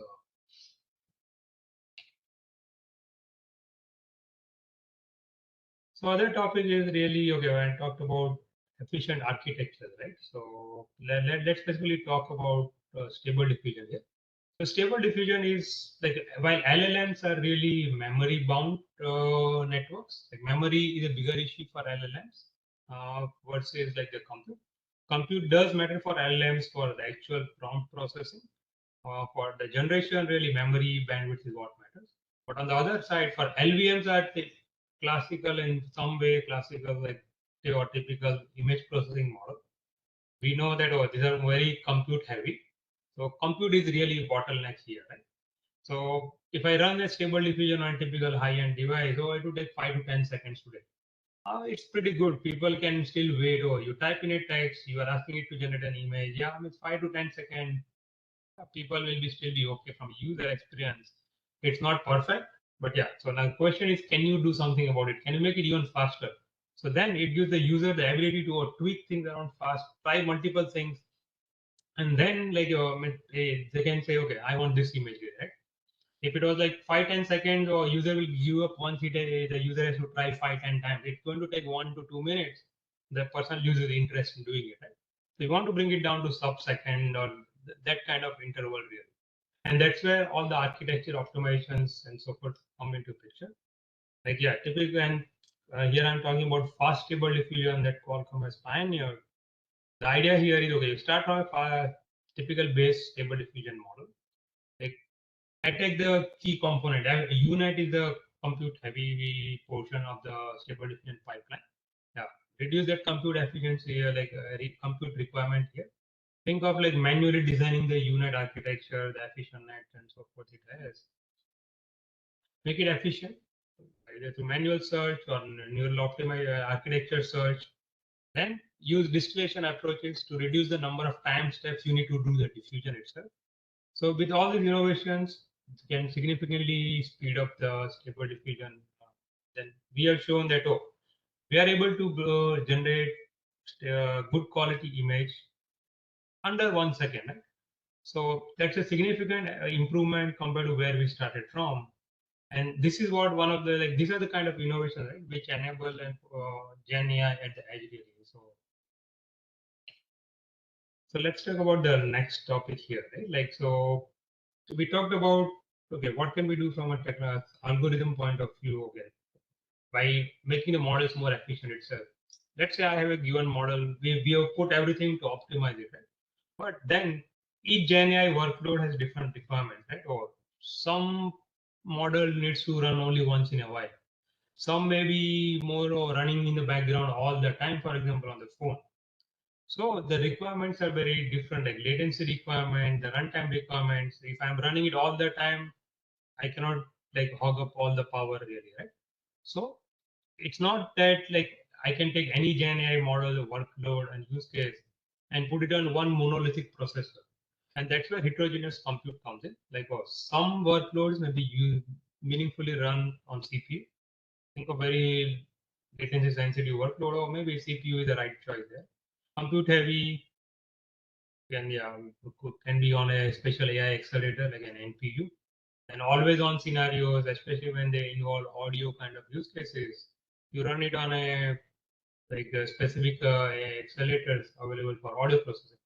So user will have to means not the user, but actually like it's onus is on us, right? As platform providers, technology providers to make sure that the users' use cases, whether they can be sustained use case or on-demand use case, we enable the right platform to and provide the right platform to them to make their use cases happen on the Gen AI. Right? And to go a bit deeper into this, like this is a real world example, right? We have like a case study. The think of you want to do a travel assistant kind of application on your phone. You're talking to the phone, oh, like as you show here, okay, can you book me a flight to so and so destination, right? For a certain amount of time and so forth. But interacting with your assistant through the speech. Now what happens really, right? So okay, on the phone, you have an ASR model, automatic speech recognition model like Whisper running, processes the speech, gets the text, passes it to the LLM, like Llama 2, let's say, and then the Llama 2 again produces the text. It has to be converted back to speech to respond back to the user, and at the same time provide all the search results, render it on the screen, and so forth. And then you have to do a plugin to some cloud, right? For example, you go to an application that does the booking actually in the cloud. So the combination of models working on the edge plus some interaction with the cloud. And the question becomes, okay, how do you partition this workload, right? So for example, here, what we are showing is what the case study we did was, okay, ASR, well suited for what we have, what we call a sensing hub, very low power, always on kind of a processing engine, so which can process the speech very fast. Then the Llama can be executed on our Hexagon NPU, right, which is the AI accelerator. And then when the Llama output comes, really, when you have to do TTS, you can run the TTS on the CPU or our GPU and so forth, right? And then finally the output goes back to the cloud. So you can think of like this is a perfect example of heterogeneous compute on device plus hybrid AI, really, right? With a hybrid between edge and the cloud. So it brings, this is the most challenging scenario one can think of, like where all the interactions has to happen, orchestration has to happen in real time to give the response back to the user. Yeah, I'm rushing fast and I'll leave more time to actually for the Q&A, because I think I would like to hear and get more thoughts also. So projecting a bit more forward, right? Okay, what do we see Gen AI trends going forward? There are more generic trends, and then okay, a lot of them will typically, we know when things start in the cloud and then percolate down in a customized form, more practically meaningful form for the end user on the edge devices. So clearly, if I had to pick 3 or 4 big things, right? Like multimodal AI is one of the major one. Like think of projects like Project Astra and so forth, GPT-4, or like Qualcomm also did like a first multimodal demo early this year on Android phone device. Right? So multimodal is becoming must-have to do all kind of interactions, all kind of product portfolios and so forth, where you combine text, image, modalities. So input also can be text, image, audio. Output also will start becoming more multimodal, really. Right? So today we talk more about video, image processing, and text. Models are moving towards video and 3D. Like people are just not happy doing synthetic image conversion. Hollywood is worried about doing video generation, right? So that's where Gen AI will come into picture. The other big one is really long context window. So today, typically, we do 1K context line, 2K, maybe 4K when you stretch at the boundaries today. But going forward, it's clearly when you're trying to do this multimodality stuff, when you are trying to do things like RAG and so forth, or when I mentioned, we want to do personalization, right? You have to go look at a lot of past history, bring that whole context into the LLM, and then make the assistant truly personal. For those kind of applications, long context window will become more and more relevant. And personalization is another big theme as we see. So personalization would mean like, I think I view it in 2 forms, like personalized inference. So like in personalized inference and like fine tuning on device. Personalized inference meaning maybe you are not directly fine tuning the model on device, but you are tailoring the outputs from the model based on the user preference or the user persona, really, right? So lot of good work can be done even from that angle. Right? Like I mean, today it's a bit manual. I can give an example of when we say, okay, choose your style for typing, oh, funny, professional, so forth. It's still some sort of personalization, really. Right? So these more explicit personalization. Tomorrow it will become more inherent or implicit personalization, where like oh, your user persona directly feeds into depending on the situation, or you are talking with your friend, whether you are talking with your boss, right? The style will be automatically adapted, for example. So you don't have to worry, you will choose manually the style and so forth. And then the one level beyond this would be fine tuning on device itself. So learning a lot more about you, the model could be fine tuned to your own needs, right? So once you have these building blocks in place, ultimate destination would be agents, right? Like, yeah, right now we interact or we are chatting with the chatbot. In previous example, oh, go and can you find me booking for so and so destination? Tomorrow it could be one step beyond. Oh, like, can you just book really? When they will orchestrate all the different components, going to the website, finding the right set of flights, doing the payment authentication, booking everything. Once the booking is done, we'll put it on your calendar, notify you, your family, and so forth. Right? So all sorts of actions could be automated and so forth by these agentic workflows. So agents orchestration will become one of the key things. And again, all this is not just for cloud, really, right? I think these are within realm of possibility on the edge devices. Like, and very likely we'll see a lot of this coming to fruition in the near future, right? So yeah, to summarize, like generative AI's capabilities are evolving every day. New models are coming out. New use cases are being cooked up and imagined and so forth. Right? So clearly, we are in the right space here. Looking forward to collaborate, innovate jointly with SRIP and other Samsung teams. Right?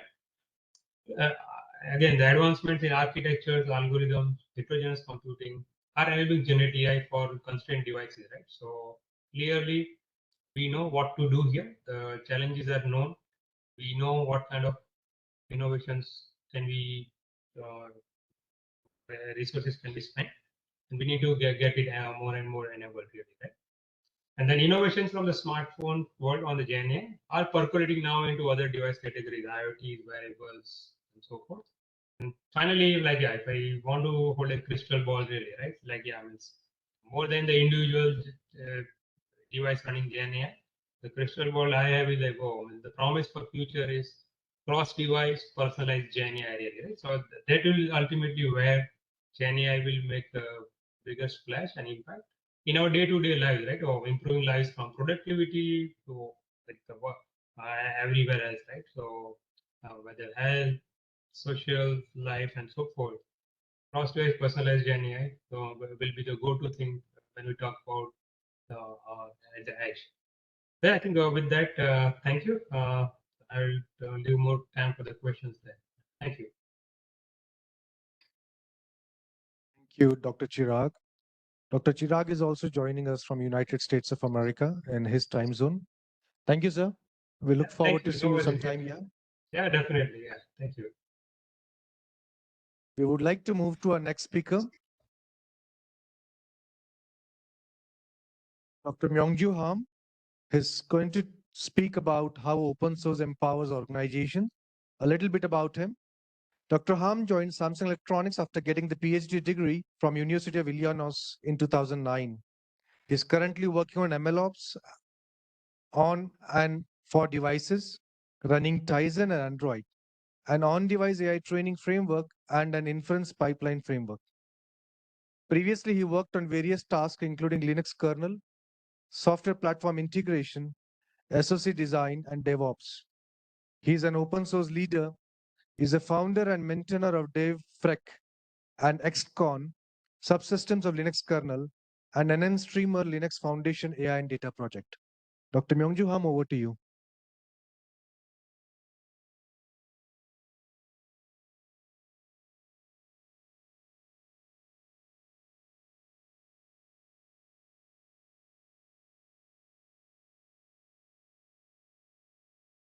Dr. Ham, we are not able to hear your voice.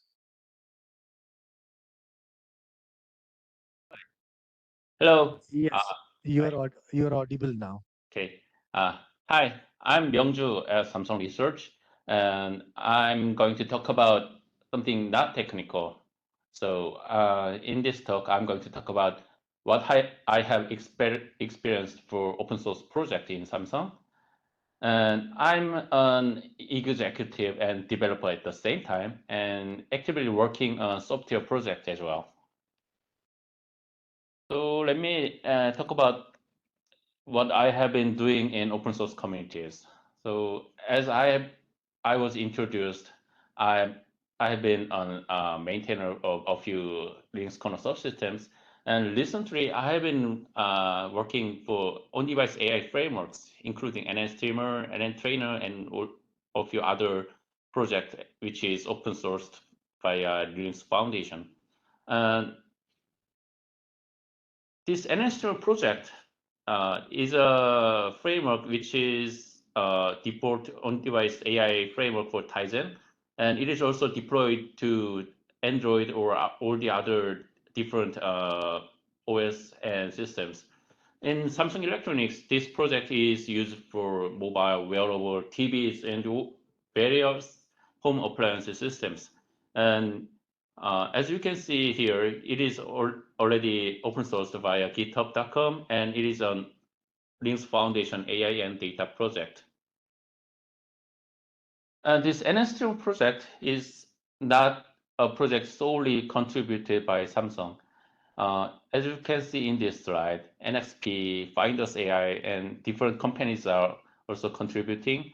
And interestingly, LG is also using NSTreamer for their TVs and home appliances. And I could find other companies who are using NSTreamer for their products.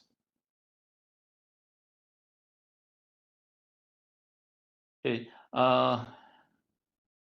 While I have been an open source contributor in Samsung for more than 10 years, I could experience different obstacles when developers try to open source their own projects. When developers are trying to downstream or get outside open source project into their own products, there is not so much problems. But when developers want to open their own project to the public or upstream their contributions to the public open source project, then developers usually get obstacles from their managers or executives. So when they need to justify having their project open sourced, they usually say that developers can get contributions from the public so that we can have bug fixes or new features without the effort from inside from the employees. And another justification is that if we open source our project, then we can become the standard in the market, or we can encourage to have higher code quality by having our project as an open source. However, around 15 years ago, such excuses could justify having your project justified. But as managers get some experiences with open sourcing their own project, these days, they do not believe that we can achieve such benefits by open sourcing our projects. So you need better justification or better excuses to have your project open sourced. So what do they think? What do the managers think when you say you want to open source it and have such justification that then they will say that you are going to be the only contributor of that open source project. So when we repeatedly try to open source our own software, usually we become the only contributor of that project. It's pretty hard to get the interest from the public and have other companies as a contributor of your project. And making it a standard has been almost nearly impossible. And if you say that you can increase it to have higher code quality, it didn't work as well. It's too hard to get to that point. So you need better justification to have your project open sourced. So what are the justification I use recently in my personal experience is that we can motivate the developers. By open sourcing the project, you are opening up your own code, and your behavior or your work is opened to the public in real time. So your every code commit, every pull request is going to be exposed to potential recruiters or other applicants in the public. So you need to work harder to get the attention from the outside world. This might be not that interesting or exciting to managers because we are getting more competitions between companies in this talent world for developers. But if you give more opportunity to your developers, then the developers is going to get more motivated, and this will attract more applicants as well.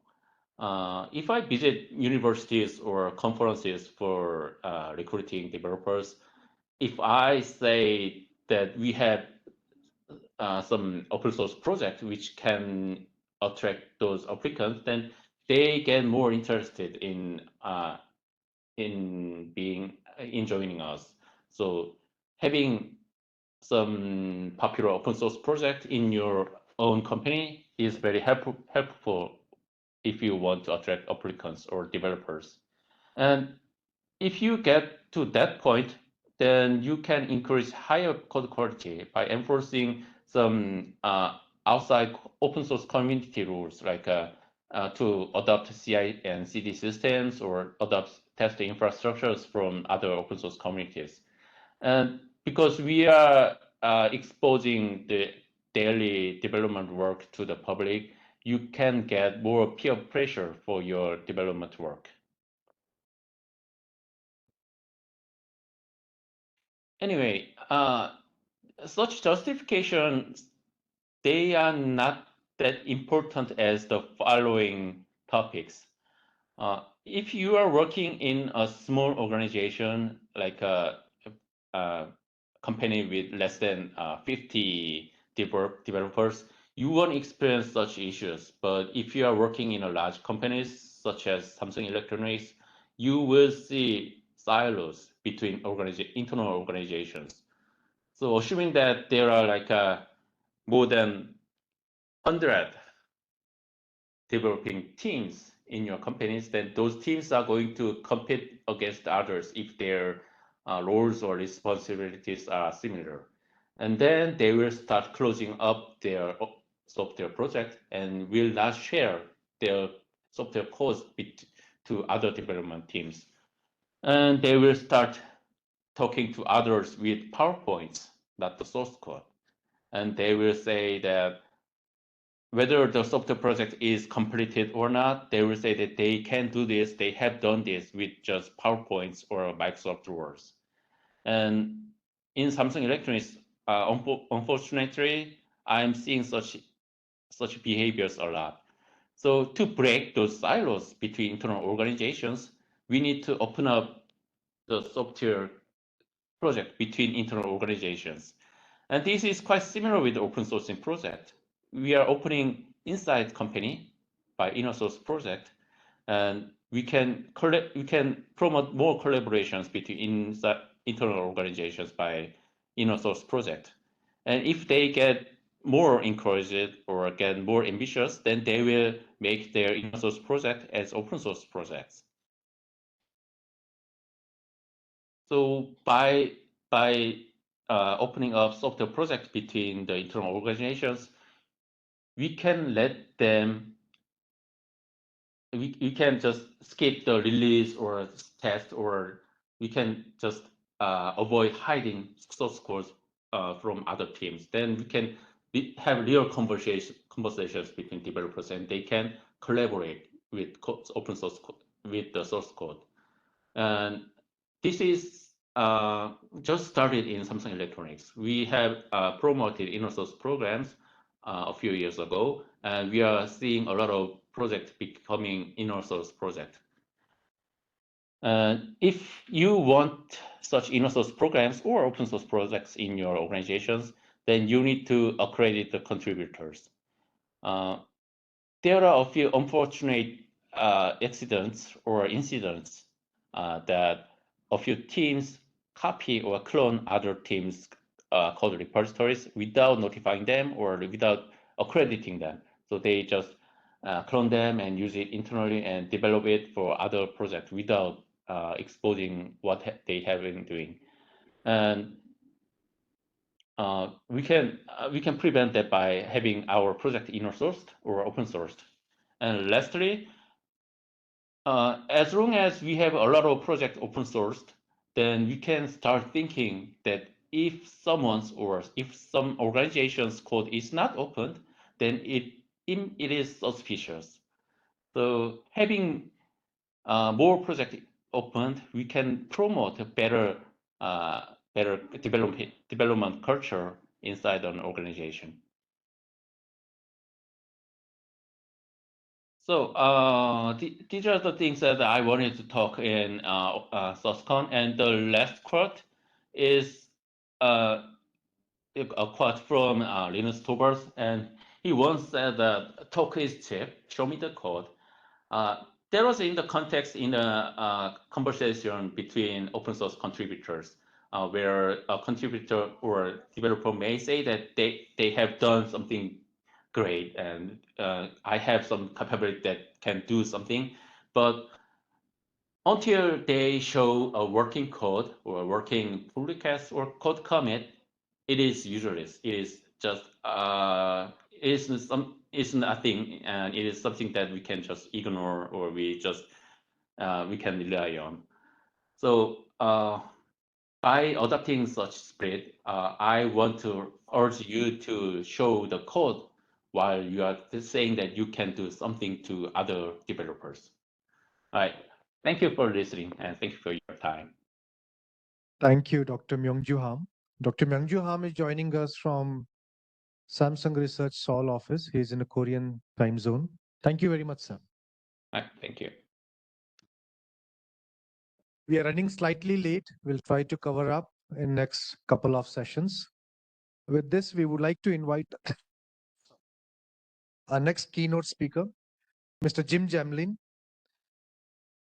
Jim Jamlin's career spans three of the largest technology trends to rise over the last decade: mobile computing, cloud computing, and open source software.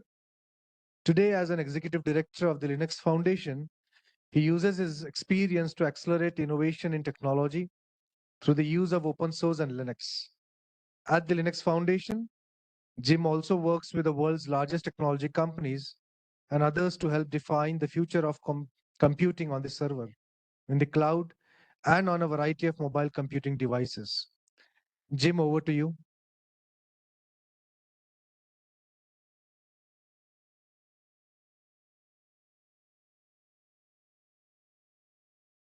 Hi, Can you hear Jim. me?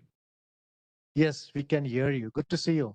Good to see you. I am having a tricky time. I am in China today, and I'm having a little bit of difficulty with sharing my presentation, so I'm going to have to walk you all through it verbally because my somehow the firewall here is preventing me from sharing this this document, this presentation. But I'm really happy to be with you all today, and I thought what we could talk about is the importance of open source and give an overview of some of the exciting things that are going on in open source today. In particular, in areas of artificial intelligence and cloud computing. So one of the things that is really been interesting at the Linux Foundation is we've been growing year over year. Every month we're adding a new project, and while it might seem that the Linux Foundation with about 1,000 or so open source projects, isn't really that big compared to the millions of open source projects that you see out on GitHub. But those 1,000 open source projects that we host here at the Linux Foundation, things like Kubernetes, Linux, PyTorch, and so forth, these are the most important open source projects in the world, the ones that we all depend on to make the products and services that companies like Samsung offers to your customers. And so as a part of that, particularly in the AI space, we've been growing a number of different open source projects. I think it's interesting to look at artificial intelligence and talk about where there are opportunities and where there are difficulties when it relates to open in the world of generative AI. So I'm sure all of you are familiar, and I just saw a presenter previously talking about AI applications using things like OpenAI and ChatGPT. The world has kind of been taken by storm once ChatGPT came out, and people really saw the power of generative AI. And so when people talk about open source AI, there hasn't really been a common definition of what that actually means. What makes a large language model something that's like GPT-4, maybe Llama, Mistral, or of the many open models that we see out there? What is it that makes them open source? Because a large language model has a lot of different components that are needed to create it. You need accelerated hardware. You need cloud services to run those accelerated hardware workloads. You need a whole host of infrastructure software in order to build and deploy those large language models. You need to be able to pull models from repositories. You need AI safety tools. And of course, you need lots and lots of data to train the model. And all of those things, when they're done, can be used to create the kind of AI applications that you've been talking about today. So what I thought I would do is kind of look from the sort of bottom to the top, from the hardware layer all the way up to the application layer, where there's interesting activity happening in the open world. So why don't we start at the bottom? So as you all know, generative AI large language models are mainly trained using NVIDIA hardware. NVIDIA is the clear market leader. Our PyTorch project consumes a lot of accelerated workloads using NVIDIA.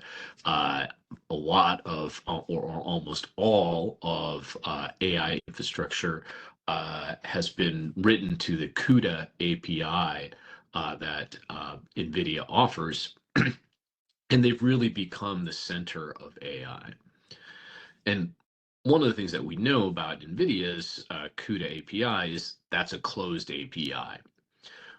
Something that the Linux Foundation has been working on and is an opportunity is to create more portability around accelerated computing by providing an abstraction layer, another API that sort of, CUDA could consume as well, to make it, that would be an open standard that would make it easier to run accelerated computing workloads on different hardware systems.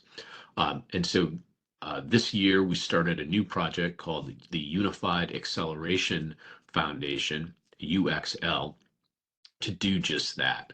This is a single API that can be used to write applications and infrastructure for different hardware acceleration platforms. It's supported by companies like ARM and AMD.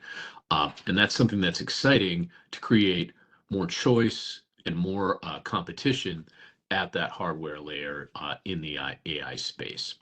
So if you're interested in looking at open hardware initiatives in artificial intelligence, UXL is one to go check out.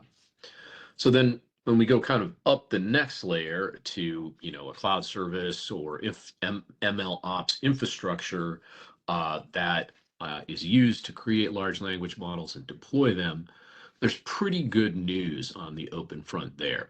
Most of that infrastructure is already open source.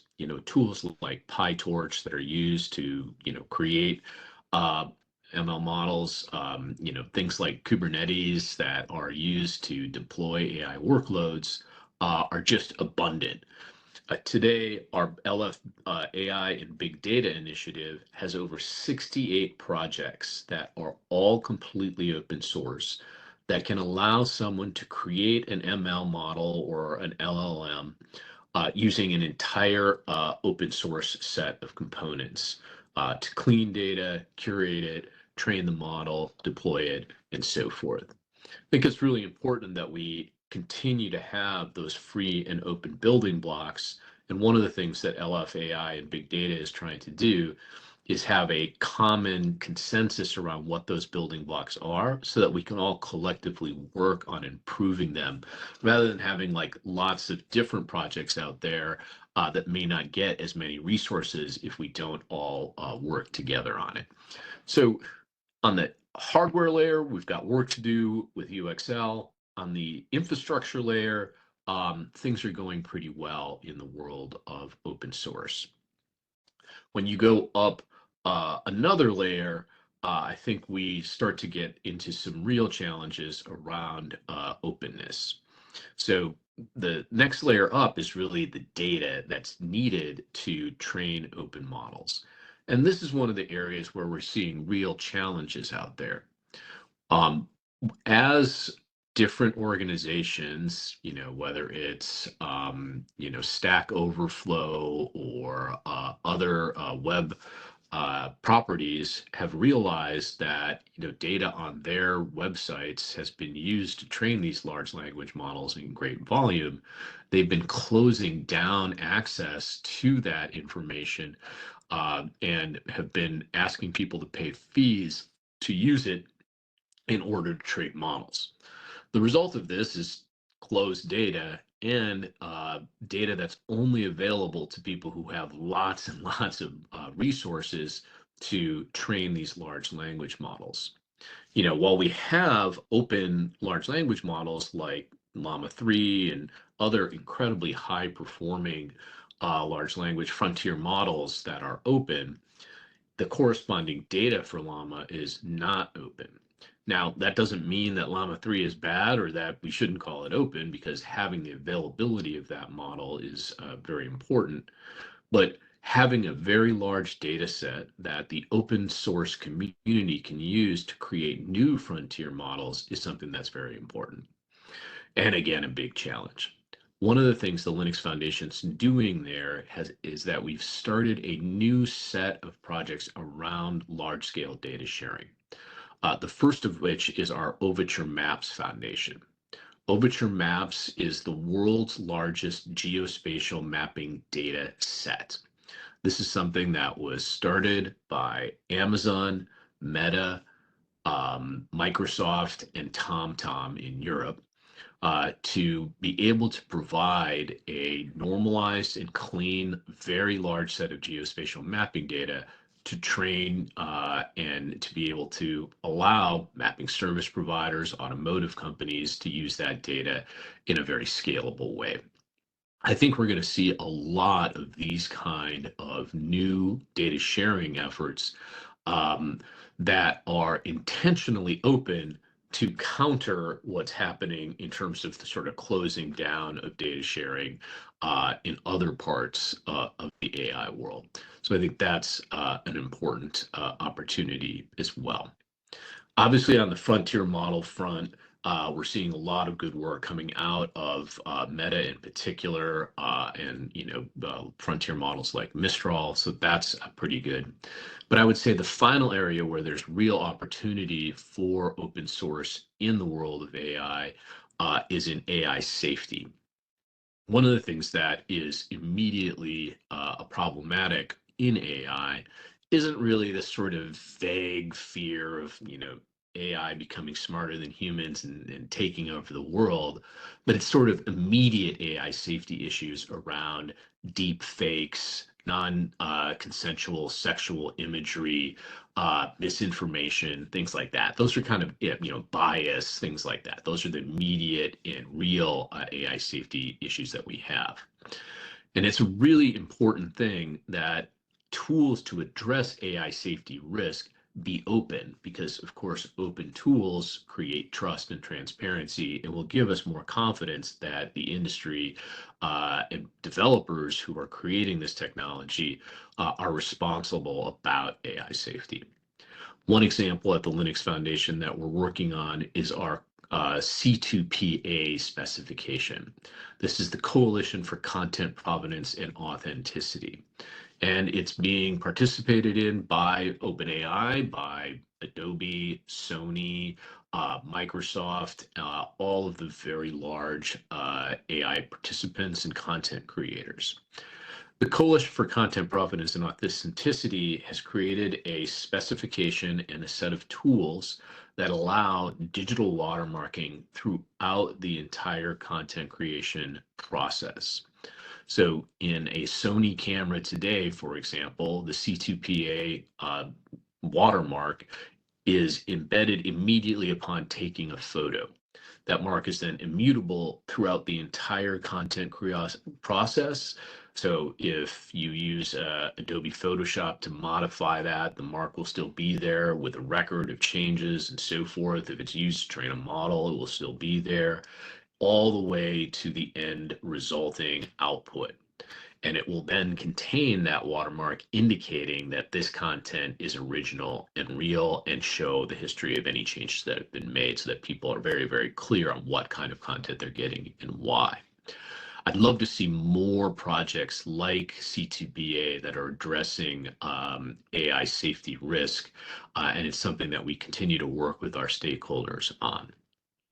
I think the final thing that we're working on when it comes to the world of open and generative AI is a common definition of what actually openness means, so that as people are using large language models that call themselves open, they're aware of what components are open versus what components are closed in the creation of those large language models. So to help solve that, we created something called our Model Openness Framework. This is both a specification and a tool that helps people understand on 3 levels, 1, 2, and 3, how open a generative AI model is. At the highest level, sort of open for science, the definition demands that all of the data, all of the tooling, all of the instructions, all of the weights, everything that you would need to actually recreate the training of that LLM down to every final aspect be entirely open under a set of common open source licenses and common copyright open copyright licenses. Level 2 is slightly more closed, where the data might not necessarily be included, but data cards that describe that data in great detail and how it was captured and curated would be there, and so on and so forth. We think this is a really good way to understand what kind of openness is out there for people who are consuming this technology. If you want to take a look at our model openness framework, you can go to the Linux Foundation's AI and Big Data website and check it out. So I think I'm running out of time here. That's just a quick overview of all of the things that are going on in AI. I hope I was able to communicate even without slides that we all depend on, but I'm happy to answer any questions about what's going on in the world of AI and open source. Thank you very much, Jim. In fact, I just heard that you have landed in Hong Kong for some meeting. We really appreciate that you were able to spare 15 to 20 minutes for our talk, despite the presentation didn't work, but your talk itself was quite insightful, and we felt that slides were not necessary. That's great. Well, I hope I was able to communicate well. Sometimes in the technology industry, we get too dependent on slides. So it's maybe sometimes refreshing to just be able to talk to people. You're right. We believe in that. Thank you very much. And as we mentioned last year, we do say this year also, hopefully next year you will be here with us. in person? Absolutely. Absolutely. I Thank you, will. Chair. I'm actually traveling to India in October for an event in Delhi, and then we are having an event in December in India, a KubeCon event in India. So I'll be in India two times this year. So I look forward to that trip. We also look forward to see you here. Thank you very much. Have a good day. All right. Thank you, guys. Bye. So with this, we'll change the gear. We'll move into the real technology and deep tech. So I would like to invite my colleague Ankit to start introducing the speakers. We are running slightly late. As I mentioned, we'll try to cover it up as much as possible. We had a short break in between, but we are skipping it for now. Sorry. Thank you.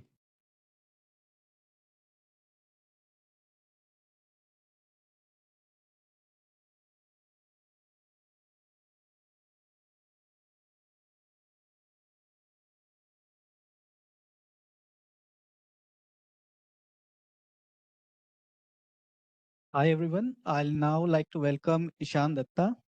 Ishan is a machine learning engineer to specializing in generative AI at Adobe. He is also a contributor to open source projects Lightning AI and LanceDB. And he's also a global ambassador for Jarvis Labs AI. So I'd like to welcome Ishan.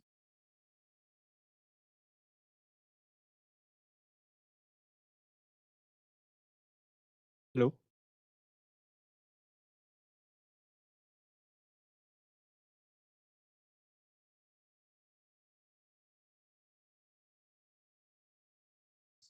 Good morning, everyone. Thank you all for showing up. I know a lot of talks have happened already.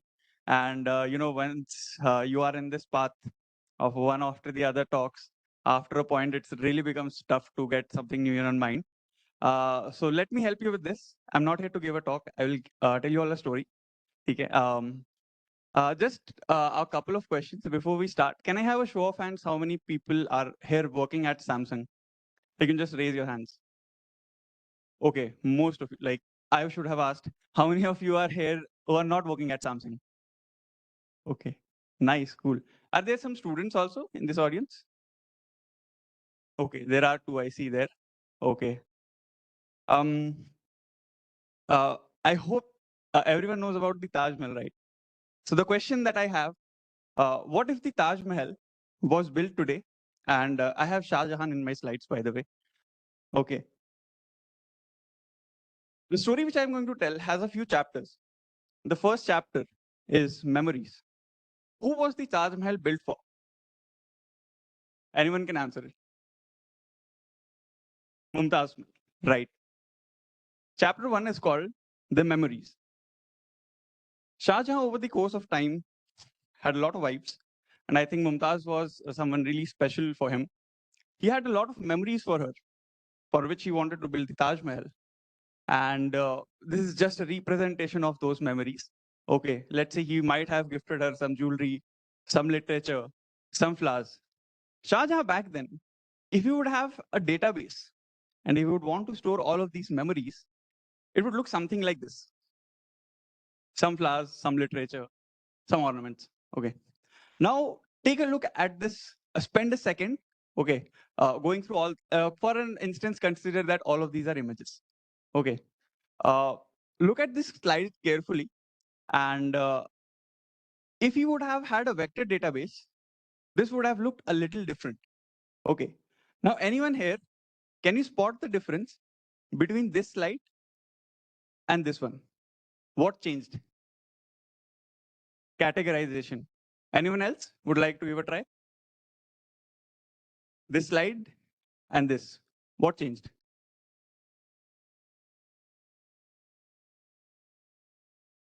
Clustered. Okay. So what basically happened was that in this case, things were a lot random ordered. Now here I just have 6 items for you.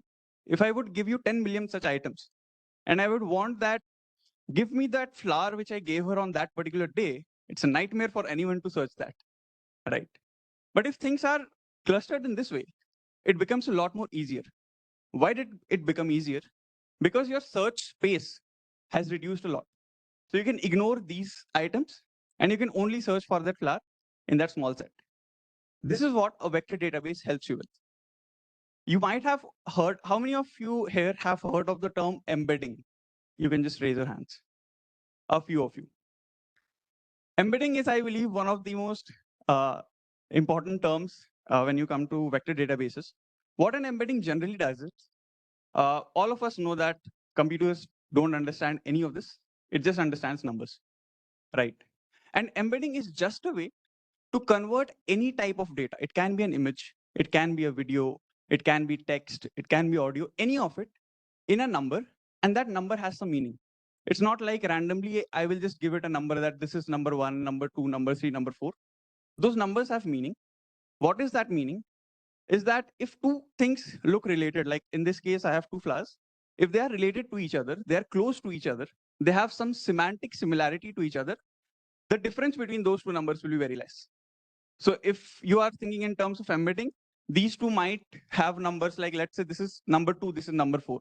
The difference is just of 2. But these two will have very different numbers. This can be like 101, that can be 103. Difference for them is 2 because they are books. They're very similar, but difference from them is very high. Okay, this was number 4 and that is 100. You get the idea, right? If you would want to see this in the form of a graph, this is something it will look like. If you are just representing every object just with two numbers, this is the x-axis, this is the y-axis. You have books at one corner, you have flowers at one place, you have the ornaments at one place. This is what an embedding generally helps you do. Basically create different clusters for your data. The main advantage is that your search space reduces a lot, so you can look up things extremely fast.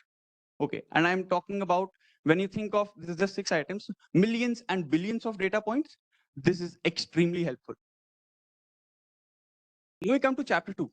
The memories are sorted. But what do I do with those memories? I have to build a dream. The dream for Shah Jahan was to build the Taj Mahal. Now there are a few things which are very important to build the Taj Mahal. Can someone name the marble that was used?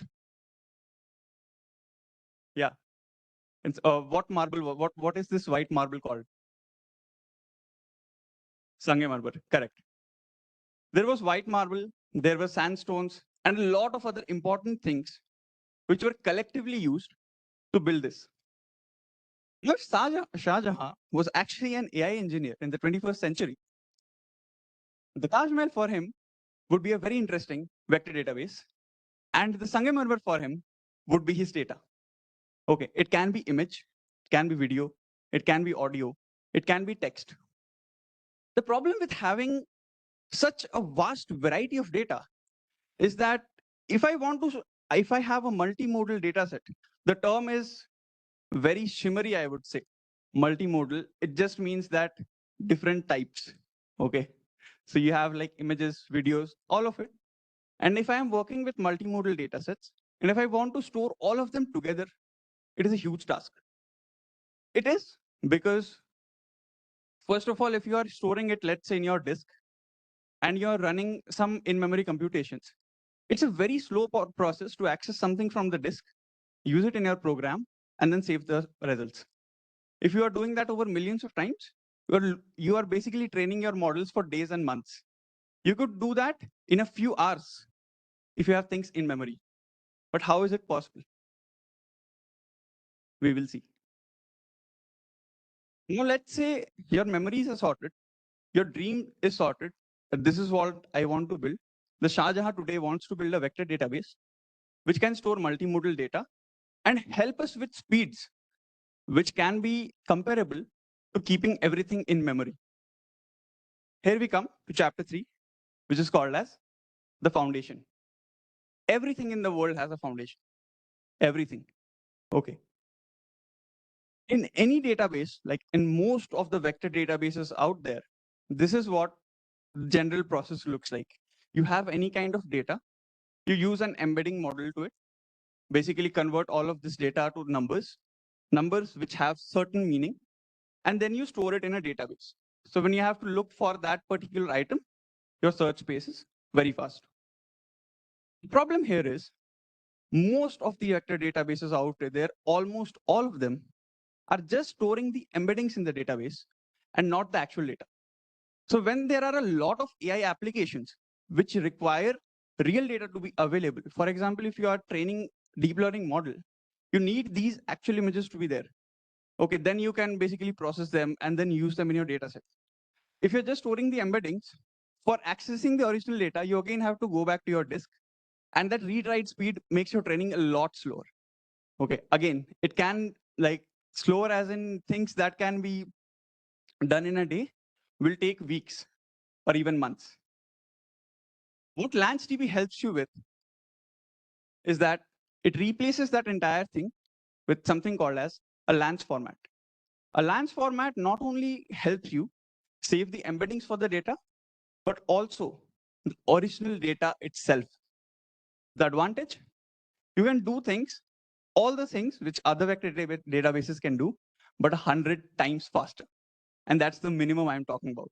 We have some edge cases which are over 1,000 times faster.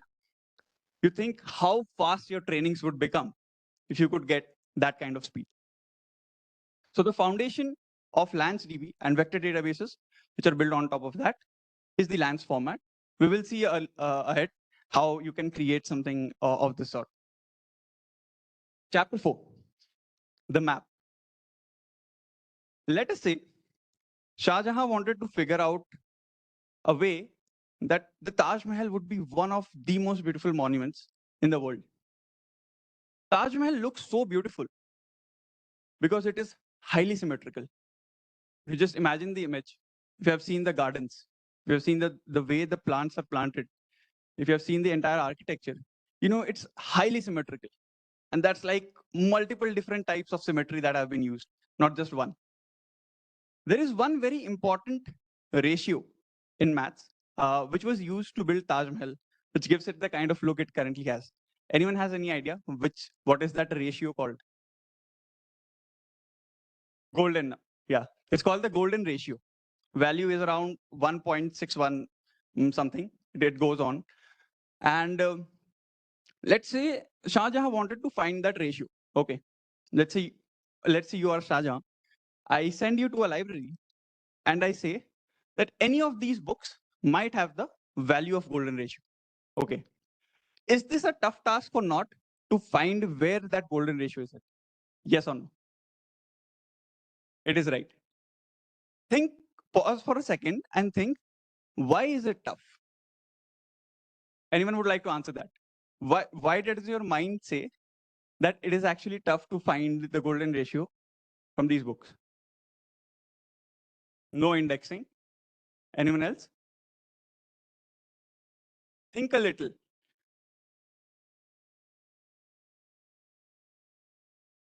Yeah? Dimensions of books are not available. That's a valid point. The reason why this looks so random and so difficult is because it is random. There are no labels on the books. You don't know what's maths. It can be a biological book. Okay. It can be a documentary book. Okay. It can be a novel, for God's sake. So if Shah Jahan has to find the value of golden ratio from these books, it's not just a very difficult process. He will eventually find it out.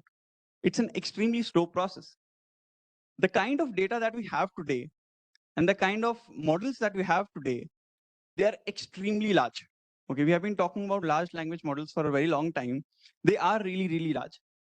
And working on optimizing them is literally life-changing. You don't really want a model that takes 6 months to train, because a lot of things will change in those 6 months. You want to continuously keep improving them. Speed is extremely important. Let us help Shah Jahan. Shall we help him? Yes. If the books were arranged in shelves, okay, now is it easier or not? Yes, no. It is, right? Why? Right, because you have shelves now. So which shelf is like, it is most likely that you're going to find the golden ratio? Maths. Are you 100% sure that it will be in maths? See, in real world, if you think about real world applications, I framed the question in a way that you will end up thinking that it's maths. There is a small percentage of chance that it can be a value that came from physics. And there is an even very small chance that it can come from business as well. Okay. But those chances are very small. So we have the liberty that we can drop physics and business. What did we just do? Is that we have reduced the search space. Okay, we have made it 1/3. You can only see 3 books here. Again, original data set, millions of images, millions of videos, millions of audio samples. And you just reduced that to 1/3. Okay, you are already ahead of a lot of companies out there. But this is still tough. For one ratio, do you really want to go through all of the maths books that are in the library? Does that make sense? Yes or no? It doesn't. Is there a way that we can even reduce this? Let us say for now we have only 3 books. Okay, book A, book B, and book C. And I give you 2 more labels for each of these books. So a book can be categorized as beginner, intermediate, or hard. We can represent them as 0, 1, and 2. And it can either be a very popular book or it can be a very non-popular book. We can have 3 or 4. What I did here was create certain codes. Okay, and if I assign these codes to these books, so you can see book A is very hard, but it is not that popular. Book B is intermediate and is quite popular. And book C is for beginners and is very popular. Given Shah Jahan does not have a background in mathematics, okay, which book is he most likely to choose? C, right? You see, what we just did here, we assigned certain codes to these books. Now, if there were 100 books, there would have been some books which would have the same codes. There will be let's say, out of 100, there can be 20 to 30 books which are beginner friendly and popular as well. So you further reduced your search space by 1/3 or 1/4. Okay. You see, you can come down like if you would have had 1,000,000 books. By the first method, if you would have done, let's say, by 1/4, you would have 250K books only out there. And again, you can do that like 1/4 or 1/5. You would have just 40, 50K books to go through. That's also a lot. But today we are not using Shah Jahan. We have GPUs for that. And GPUs are ridiculously fast. Now I will put 2 terms in front of you. How many of you are aware of what these 2 terms mean? You can just raise your hands. What if I say all of you here, sitting here, actually know what these 2 terms mean? The first concept which I explained, in which we took all those books which were randomly assembled and we put them into shelves. What we basically did was we clustered those things. Okay, we clustered them into books of maths, books of physics, and books of business. You can do that with your data set itself. You can cluster, in our example, you could cluster the flowers, cluster the book literature together, and cluster the ornaments together before trying to do any operation on them. That's the kind of pre-processing step you can think of, right? That is called as inverted file index. You're basically clustering your data before trying to process anything. The second term, again, I like to call these as shimmery terms, because if you try to look up their definitions, honestly, I also don't understand. Because they're written in such a way that it reminds me of that scene from 3 Idiots, where that guy went on about what is a machine. I still don't understand what is a machine. Second term, called product quantization. What it helps with, these 2 are basically used together. So it's called IVF PQ. This is the default indexing method in LanceDB, and there are some more which we support.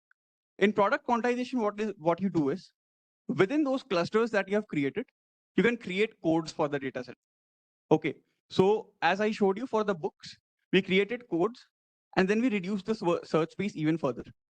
So what indexing helps you with is that if you have a very large dataset or a very large database, and you want to search something really specific, with the help of indexing, you can make them hundreds of times faster. Okay, so when you're training a model, you want access to particular parts of dataset, it becomes extremely, I should say, ridiculously fast. Okay, now that was indexing for you. Now we have everything sorted. We have the memories which we want to preserve. We know the dream that we want to build. Okay, we have the foundation, and we have the map where we want to build it. The final chapter, the climax, is called as the blueprint.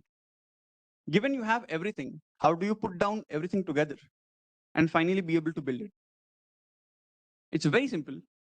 Shah Jahan just needs to follow 3 steps. The first is imports and some basic setup. Second is loading your processing your data. Third is converting to LANs. So I'm going to show you some really basic code which can help you to build a multimodal dataset using LANs. The dataset that we are going to use is called as Flickr. It's a very simple dataset, a bunch of images out there. For every image, you have 5 captions. Okay, let's say if you capture an image of me standing on the stage, the caption would look like a guy standing on the stage with a mic.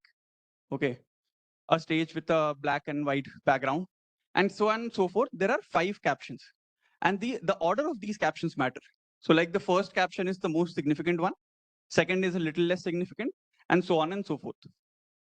The target is that I want to create a vector, basically I want to save this in a LANs format, which can eventually be used to create a vector database.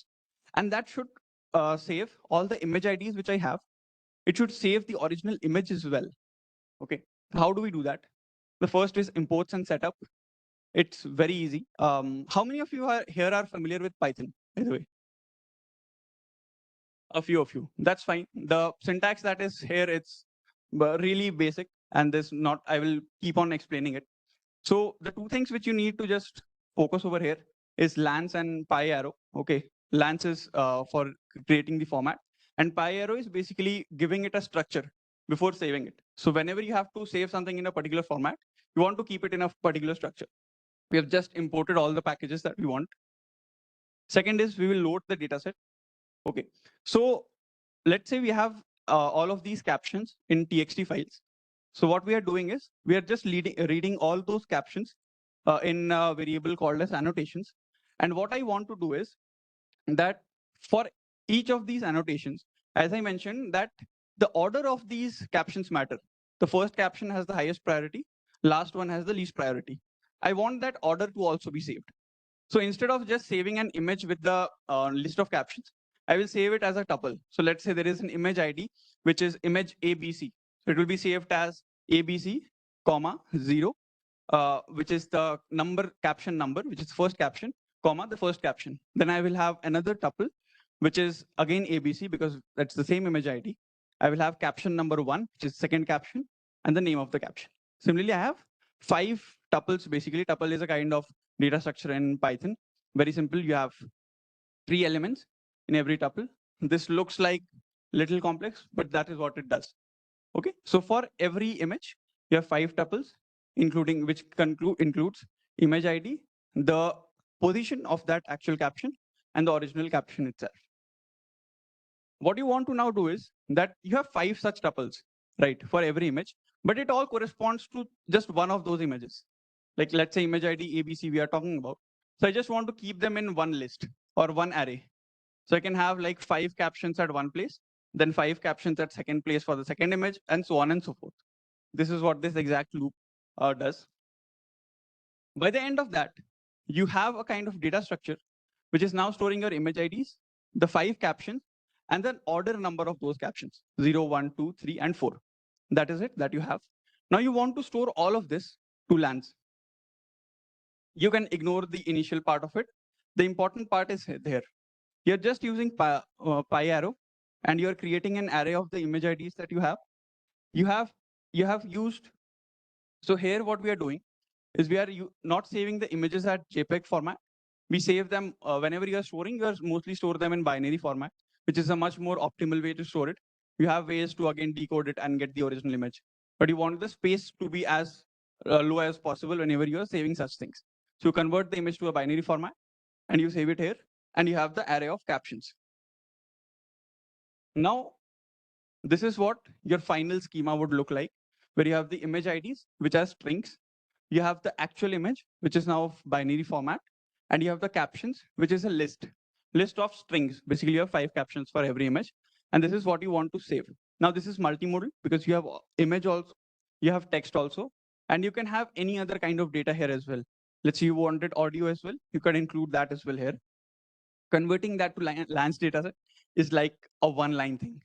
You just initialize a reader from Pyro, and you just do lance.write dataset, and you are done. It's that simple. Just imported a bunch of libraries, pre-process them, put them into a structure, and use just this one function which Lance has created, write dataset, and you can save it. By the way, Lance and LanceDB, the entire code base is open source.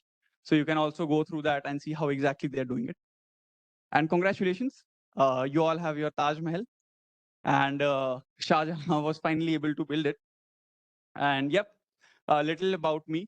I like to use this tag for me, ML engineer who plays electric guitar. Currently, I work as a machine learning engineer too at Adobe, and I have remote contracts with Lightning AI and LanceDB. And I used to do a lot of hackathons earlier when I was in college on Kaggle, Machine Hack, Analytics Vidya, mostly ranking top in most of them. And here's my QR code. This is my LinkedIn, my Twitter, and my Instagram if you want to follow me for my music. And that's it. If anyone has any questions, feel free to ask. Okay, no questions? Cool. I would like to thank Ishan for this wonderful session on how we can utilize LanceDB to actually store multimodal dataset.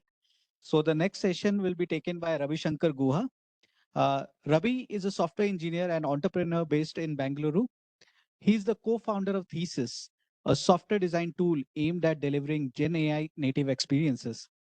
Prior to this venture, he held significant roles in various tech companies, including serving as the head of engineering India at DevRev and co-founding Payzy, which was later acquired by Google. So please welcome Ravi. And his talk will be on building adaptive interfaces with multi-agent systems. Give me a second, I need to set this up.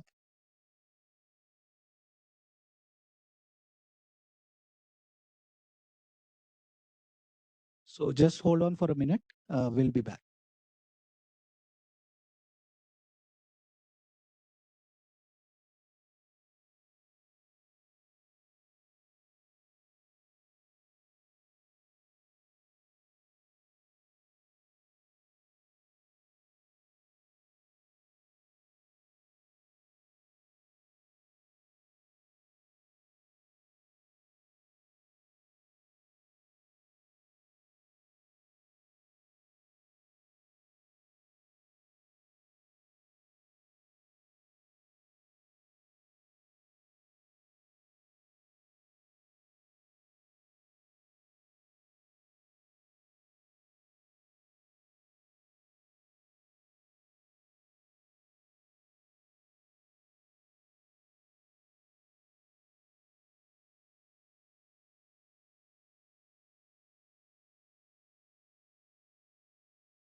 Thanks everyone. And sorry for the delay, but we had to set this up. And first of all, I think I would like to introduce myself.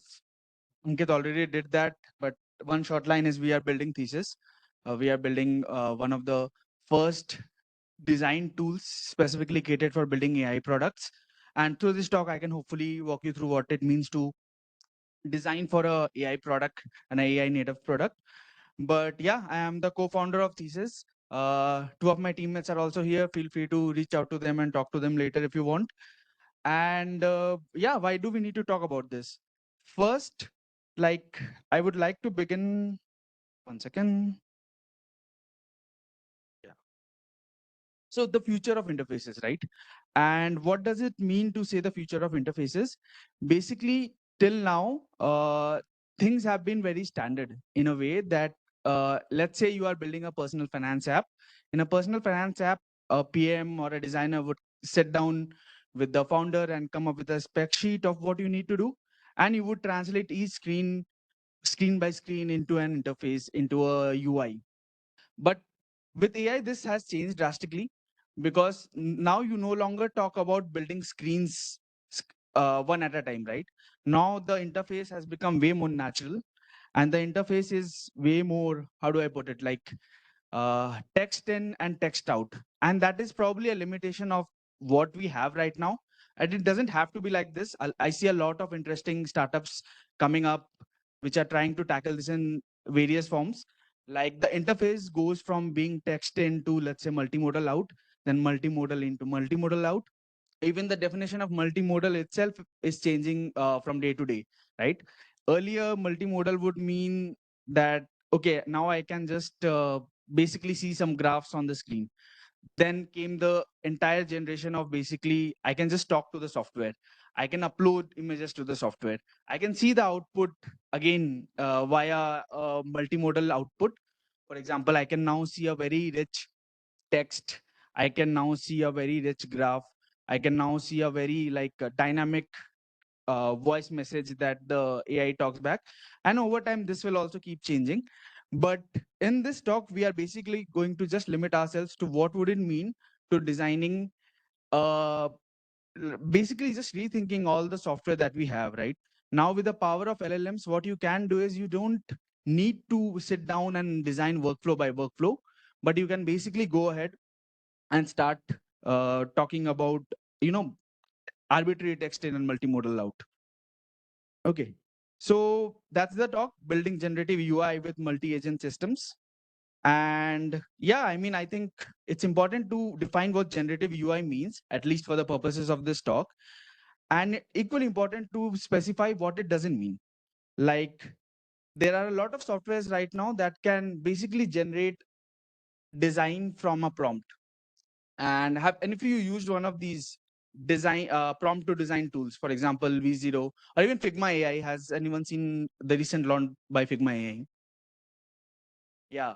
So I see a few hands there. By the way, just to understand, how many of you work with, how do I say, like, how many of you work on building natural interfaces for software versus how many of you work on building more like backend stuffs or ML systems or models, stuff like that? First category, how many of you work on building software that end users consume either for business use cases or personal use cases? Okay, I see a few hands. And do the rest of you generally work on more of the backend systems, the ML models, let's say, the infrastructure required to deploy those models? Is that what you do more? Okay, I see a lot of people nodding, so I'll go with that this is the audience we have. But anyways, I hope the talk is generic enough, because even if you don't work on building the interface for a software on a regular basis, I'm sure you consume a lot of it. Like, I'm sure you have your favorite banking app, or maybe you're stuck with your own bank's app and you absolutely hate it. You probably already have a favorite between Ola and a Uber, right? Although they do the same thing and interface matters so much more there. You probably already have, what you would like to see from a smartwatch interface versus what you would like to see more from a mobile interface. So let's basically take, again, let's take the example of a personal finance app. And through this talk, I'll try to explain that what the personal finance app of a future can look like, right? And that's why I wanted to bring this distinction that generative UI is not AI that is converting a prompt to a static design.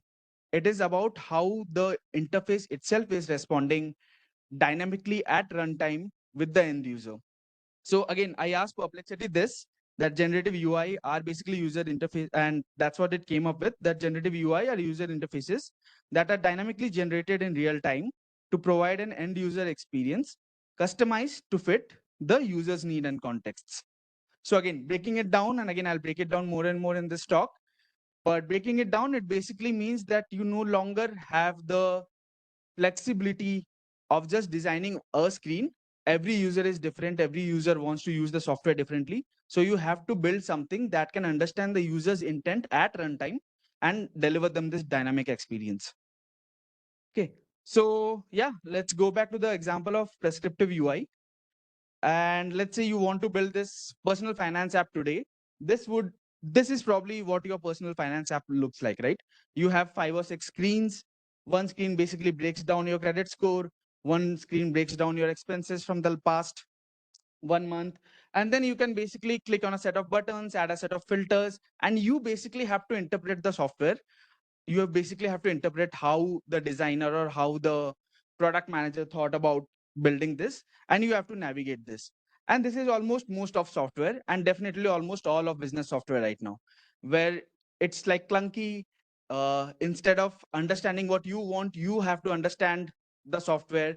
I don't know how many of you have used things like Salesforce, etc. I mean, obviously, like, they're a huge leap forward from what we had before that, but still understanding a business software like Salesforce or a HubSpot or maybe a Jira is so much more than just like a 5-minute effort, right? And if you have to bring consumer grade kind of applications to business software, you start up to thinking more about how can I deliver each end user, where there are so many personas, the final experience that they want. So yeah, again, let's go back to the demo, and let me try to reimagine what this personal finance app could look like in today's world with an LLM, right? So let's say you start by, and give it a second, it's loading. Yeah, let's say you start and you only have a screen and a text input, and that's all. You don't have to understand what that personal finance app is supposed to do. You don't have to understand how navigation works in that. You basically can just ask it questions and you can interact with it as you would, for example, with a chat GPT kind of experience. So let's say you start by asking it a simple question. How much did I spend last month, right? And probably like 90% of the users, when they want to use a personal finance app, this is what they would start with. So you ask it by asking how much did I spend last month, and it comes with a number. And now you are just bewildered. Like, did you really spend so much? So you ask it a follow-up. So are all of these expenses? And the software can come back and say, no, it's not. Like, around 1/3 of it is investments versus 2/3 of it is more like an expenses. So you're like, okay, that's better, but I still want to understand how did I spend or what did I spend things on, right? Oops. Okay. So I basically ask it, what did I spend on? And now it is breaking down my expenses into, okay, so 31% went in food, 17% went in outings, travel had 11.2%, and rent, etc., etc. So you are like, okay, so is this a lot? Because I don't really know, is this a lot?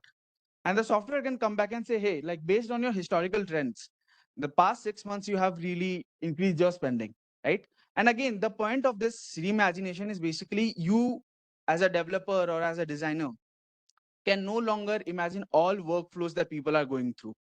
You basically know that there are some components that I understand. There is this data that I understand. I'm a personal finance app, so I understand all the historical context of how much does this person earn, how much does this person spend, and how you can basically refine an experience over and over again. And yeah, it tells you that, hey, your spending has increased in the last 6 months.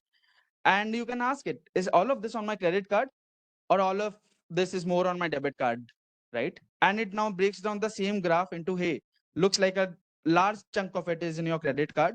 But if you want, I can show you what your debit card looks like, what your cash expenditure looks like, so on and so forth. And finally, you want to just ask it that, okay, so what was my last expense this month, last month? Largest expense last month, right? Because now I want to get more, now I want to take an action. Till now, I was just interacting with the software and the software was helping me visualize my own data. But now I want to take an action. I want to improve my personal finances and I want to start basically monitoring what I'm doing. So you ask it, what did I spend on? Because I want to just tackle that biggest category first. And it tells you that you ended up spending around $300 on food. And you're like, okay, so let me just set a limit that next time I'm crossing a limit, you are again taking action now. You're telling the software that next time I cross a certain threshold on my food expenses, I basically want to get an alert from the system that, hey, you're spending too much, maybe you dial it down, right? So again, if I have to compare and contrast this with what I had on the last slide, which is more like I would call it almost the difference between a declarative and an imperative programming paradigm. Like instead of you writing each and every step, figuring out what each button does, figuring out what button to put in the first place, you have just started interacting with the machine in a more natural tone. The machine has started figuring out, hey, how to represent your data, how to visualize your data. And it is also basically helping you take actions on that data. Maybe setting an alert, maybe paying your bill, or maybe like anything in this world. So here I think I would like to take a pause, and I see some people are intrigued, but some people are probably not with me on this. If you don't believe that this can be done, I just want to ask, I'm guessing a lot of you are coding in this room, right? Like no matter what, backend or front end, a lot of you are probably coding. And how many of you, like 10 years ago, if you are coding and you get stuck, you would basically go to Stack Overflow, you would go to project documentation, you would read all through that, you would look at, let's say your coworker wrote a similar code some time ago, you would look at that, and then you would figure out what you want to write. But today, how many of you have already started using a copilot in your editor, right? How many of you have started replacing this entire flow, which would take like 15 minutes, to just going to Claude AI and asking it, hey, I want to do this. Can you write the snippet for me? Exactly, right? More and more software interaction will go from being so descriptive, so verbose, to a more natural, like a multimodal input, multimodal output world. And here we are trying to present how this would look in a world where input is multimodal, like you can probably talk to the software too, but the output is way more than just like a summary, a text summary. It can be a graph, it can be a table, it can be a way more complex interaction. And the beauty of this is that the beauty and the problem with this is that nobody can any longer sit down and design all the flows required to deliver this. No developer can sit down and write all the flows, code all the flows into React or whatever your favorite front-end software is to deliver this. And again, like if I have to say, even how do you build this at a high level, right? Because earlier, like I said, the world was JSON in, JSON out. For every screen, for every button, you would write an API endpoint, and the API endpoint would in turn, again, like I'm simplifying things, maybe not JSON, but you would have a very specific schema, and the output would also be a very specific schema. Now, in this world, you don't really know what the user is saying because the input is just text. And you don't even know a priori what the output should be because the output needs to be more dynamic. The output needs to be more rich. So let's try to break down one of these things. And let me just do one. Like, let me just say, what was my largest expense last month? So if you see that, implicit in that question, explicit in that question is basically a set of things. First, the software needs to understand who is asking. So you need to understand authentication at some level. You need to understand this user is talking about his or her own expenses. Then explicitly they are saying last month, and the last month would translate to some sort of a time filter. It can be the last 30 days, it can be the last calendar month, but it's basically a time filter. Then when you are saying what was my largest expense, you are asking the software to compare all expenses in a way, right? And you are asking the, so, and when you say comparing expenses, that also might mean a lot of things. It can just mean that you want to sort it by individual expense, but that is probably not what you want to do because you don't want to see like 100 bills from Swiggy. What you want to more naturally do is you want to figure out, are you spending too much on food or are you spending too much on, I don't know, like your rent and stuff like that. So it's basically also an aggregation in implicitly put in there that I show me my largest expense, like sort by group of the category, right? And obviously, like this is the explicit part, but there's a lot of implicit context that goes into each and everything. Like for example, you might want to see how the user interacted with software before. You might want to have some cultural context of what spending a lot means, right? Like spending a lot in India might not mean the same thing as spending a lot in US. You might also want to understand the demographic of the person who is asking this, right? What spending a lot at 25 means does not probably mean the same thing as like 35 when you have more responsibilities and when you are basically spending for the family and not just for yourself. So there is a lot of implicit and explicit context that is required for you to even try to answer this question. And again, through this talk, I'll try to come up with a model of how you can basically break it down into agents and how can you basically coordinate a set of agents to deliver this experience. So let's take this example and let me just explain what an agent is at a high level. Right now, agent is probably one of those things that means nothing and everything at the same time. The way I like to think about it is that it means an abstraction of what you want to do. Like in the old world of JSON in, JSON out, that abstraction would be microservices. A microservice is basically responsible for doing one thing and doing it well. In this world, you basically cannot write an entire flow and try to do everything at once with an LLM.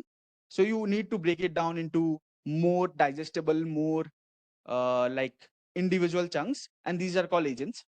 Now, obviously, like, do all agents need to be AI based? Probably not.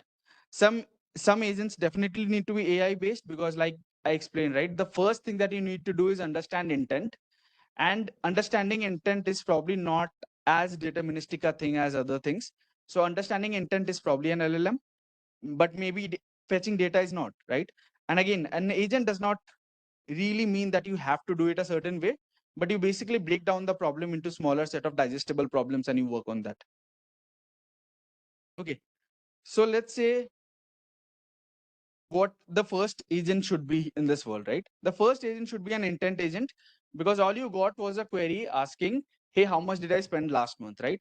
It's not a structured input. It's not even like a well-formed input at times. You can just, it might not even be right English, right? You can just say last month, how much did I spend?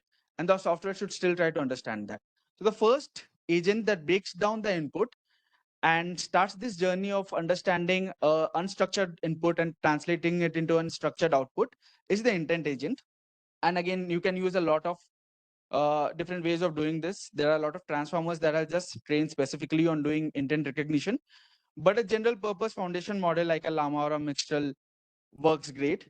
And you can ask it to basically just parse this input and give it some schema of what outputs are acceptable to you and ask it to generate something in that world. You have to think about a lot of things, obviously. You first have to think about the prompts that the model needs to understand. You have to tune your prompts over time with various use cases, but you also need to prevent LLM hallucination, because a lot of times the problem with trying to build this kind of software today would be that it would also start answering things that you have absolutely no idea about. Like if you, let's say you build this app today in real world and you ask it, hey, who is basically some politically incorrect, culturally incorrect contextual question, and it start answering, and that's it. I mean, at that point, nobody will remember your app for what it is, but everyone will remember that, hey, this app said something that it was not supposed to. The next thing is basically how do you now take this first output of the first agent, which converted this unstructured data into a structured response, and try to do some real work out there. And when I say real work, it's basically the abstraction for this is called tools. And there are like a ton and ton of tools out there, that open source tools that work with LangChain, with Langsmith, etc. But tools have become the level of abstraction of how do you get outside world's context into an LLM. So the way generally it works is you give the foundation model a prompt, a human input, and then give it a set of tools. So tools can be, for example, this is how you fetch all your past transactions, or this is how you aggregate all your past transactions by expense category, or basically you can use something like, I want to figure out what the weather looks like. So you would pass it a tool that says, hey, like fetch the current weather given a city. So tools have become like, again, tool is an abstraction, and the actual work needed to be done is still more of a data in, data out kind of thing. And there are absolutely no rules of how you can and cannot build a tool. But generally what works great is like if you are just beginning, start with the most common tool, which is an open API import. So given an open API, these foundation models can do a decent job of figuring out which endpoint to call, how to form the outputs, how to form the inputs, and how to basically chain the output into a more meaningful fashion. And then basically, once you know what you want exactly, you can start looking more and more into specific tools for your use case. Like in this example, if I have to bring it back to this example, maybe a tool, because a lot of people are asking it to categorize expenses, a tool that can directly categorize expenses. Internally, it might call 2 or 3 endpoints. It might perform a SQL query or whatnot. But the whole idea is that you help the foundation models by making their lives easy by writing a more purposeful tool for your use case than writing a very generic tool like an OpenAPI schema. And then finally, a design agent. Now, let's say we have the data, we understood the intent, and we have already figured out what the output should be in a JSON format.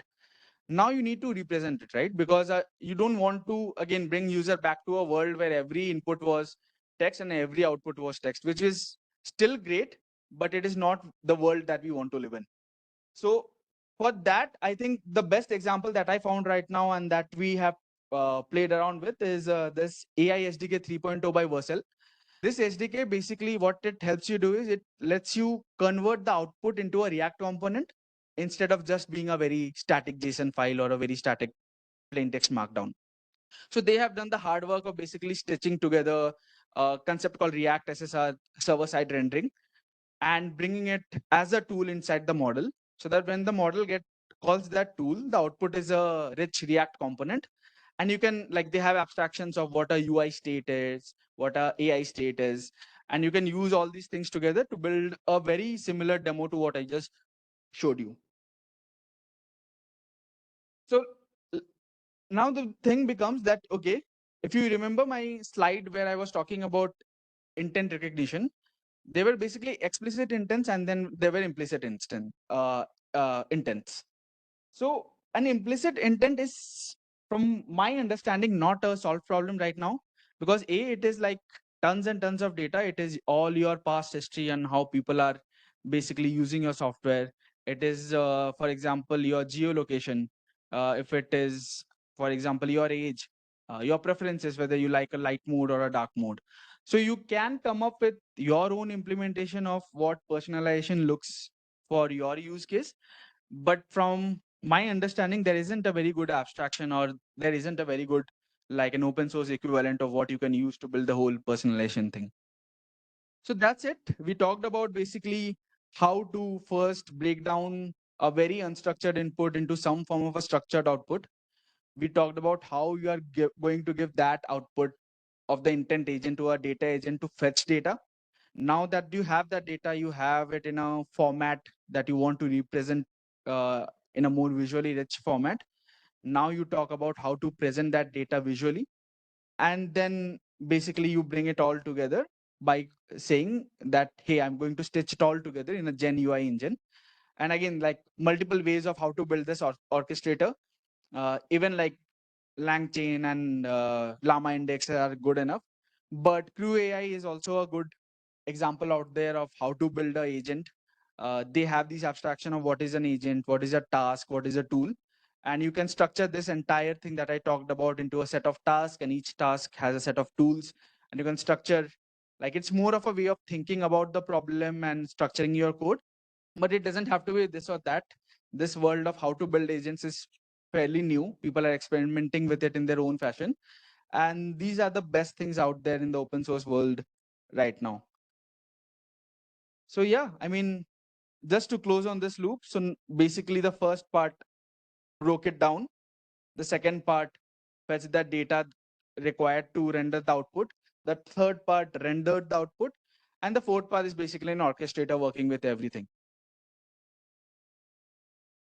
So let's say we build this and all applications, like, people start thinking about building all applications like this.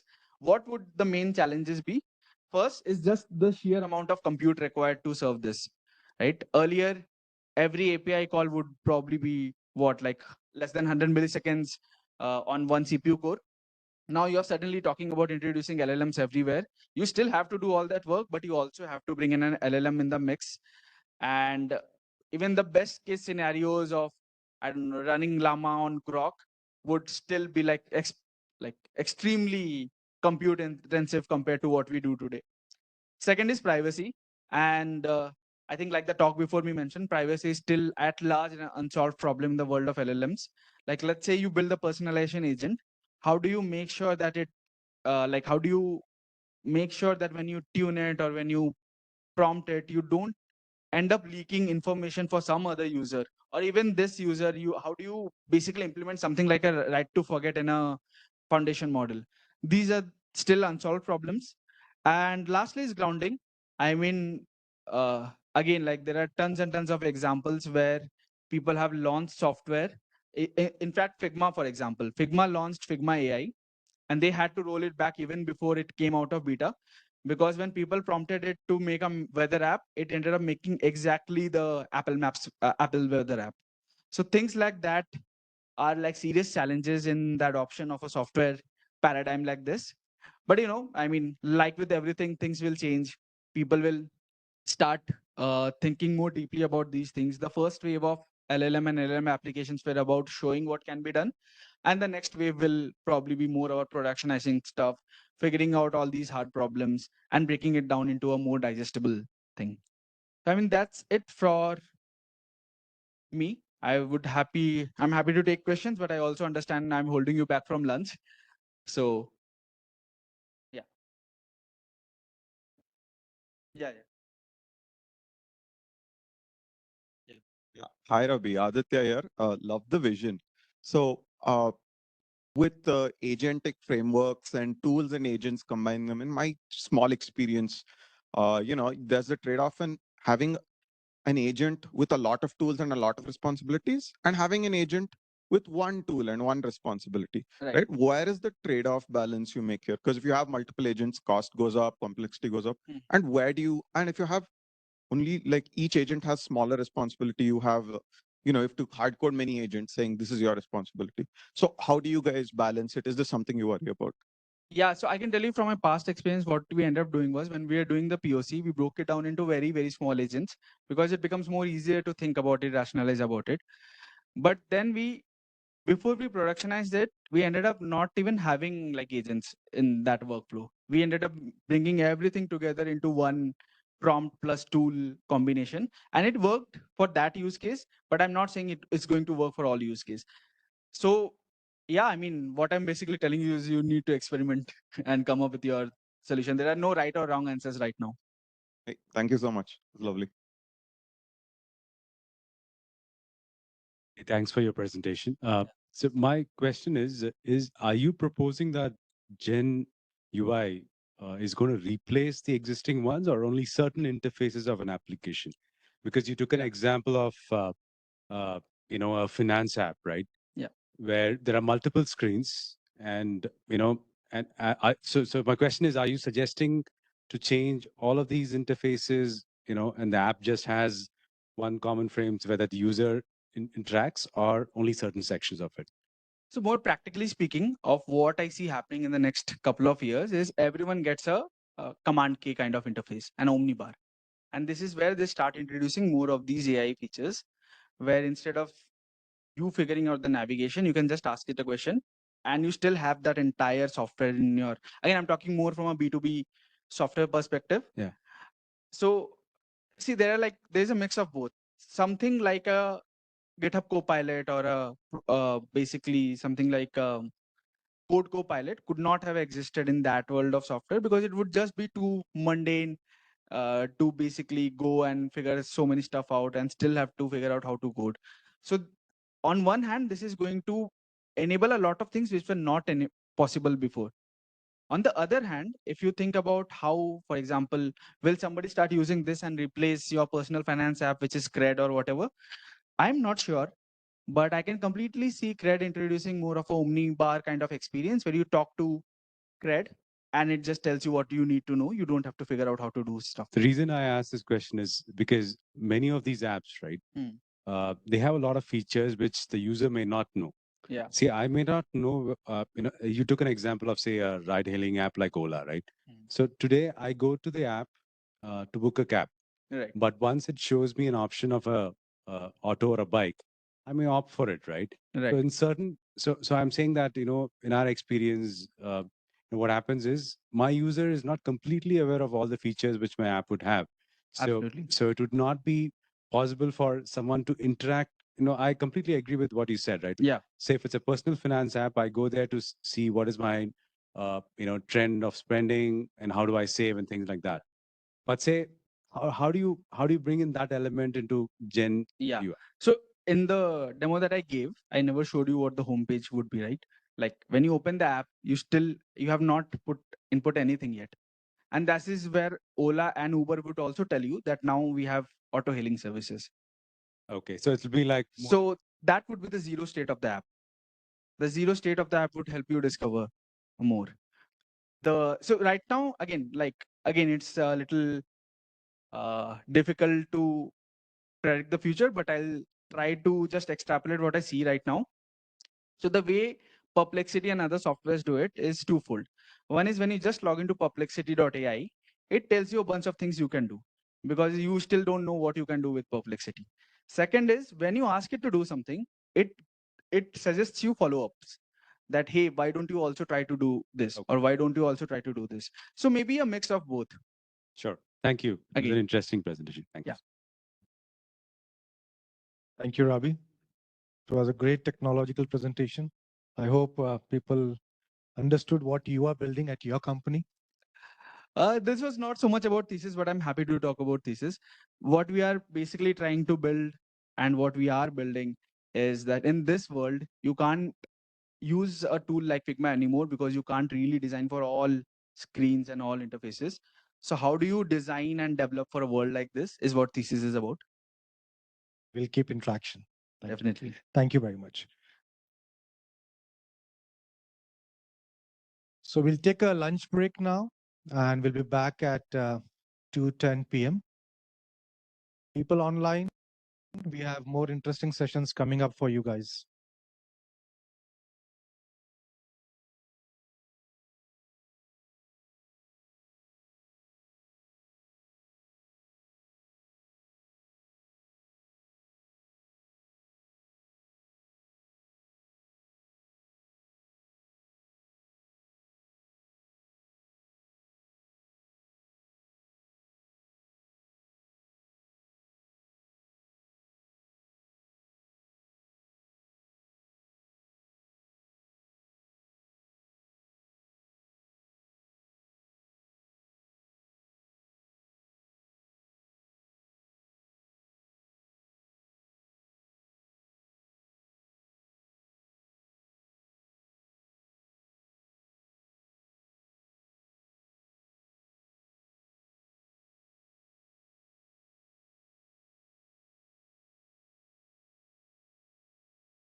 Hello, everyone. Hope you are ready for the next round of sessions. So our next talk is by Dr. Minesh Matthew. Minesh is a computer vision researcher who has primarily worked on document image understanding problems. At Vadwani AI, he leads the ML teams solving problems in public health space using computer vision, NLP, and document image analysis. So today he'll be presenting a talk on using LLMs for information extraction from PDF documents. So I welcome Dr. Minesh on stage.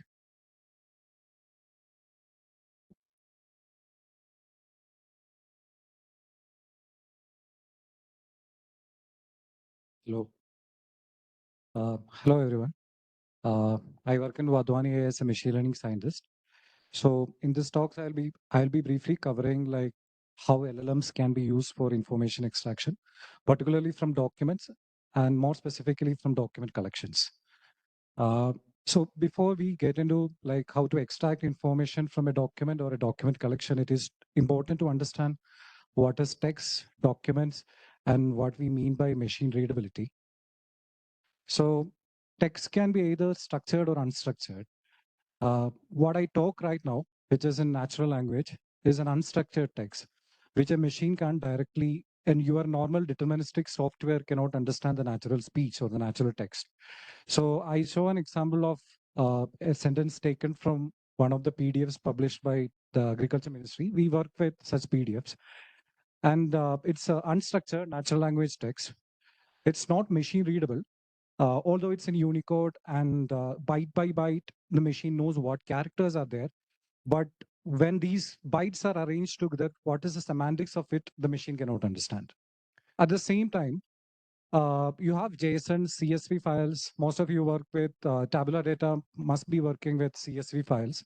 For example, there is a data set of, for say, credit default prediction or something. So there'll be like rows and columns, and it's a structured information. It's like your SQL table.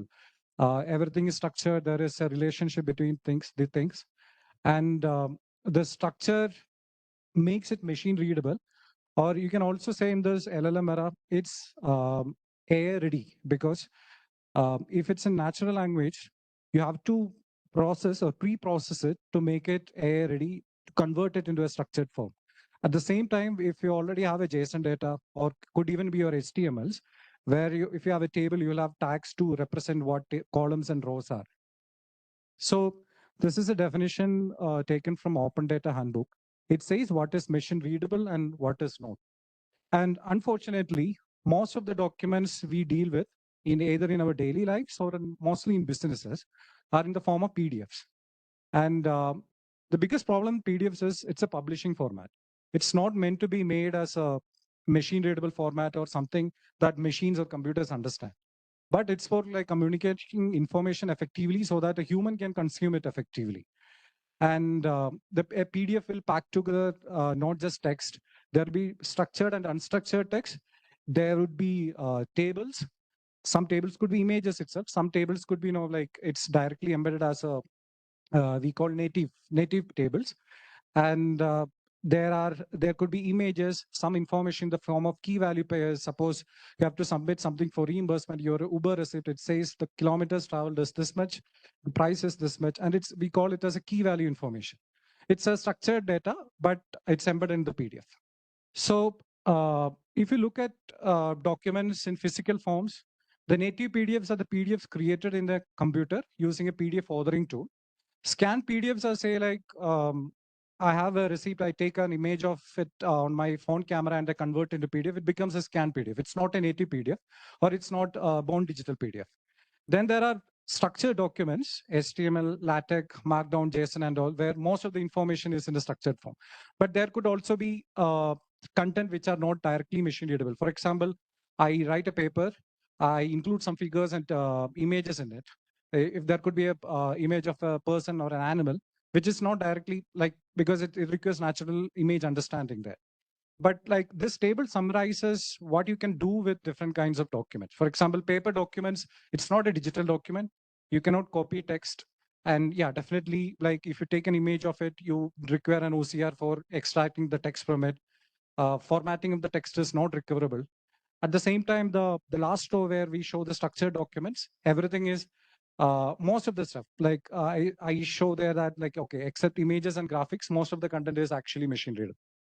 So this is PDF Miner is a library that is used by a lot of people to extract content from PDFs in structured format. And this is from the first release note of PDF Miner, which says why PDF is evil, because it's a publishing format. And there is no way you can programmatically extract everything in the structured form back. That it's not recoverable. The data you have there in a structured form is not recoverable. And there are a lot of libraries like PDF Miner, based on certain rules and assumptions, try to recover it. For example, if there are text like text in the form of paragraphs, will mostly be able to recover it.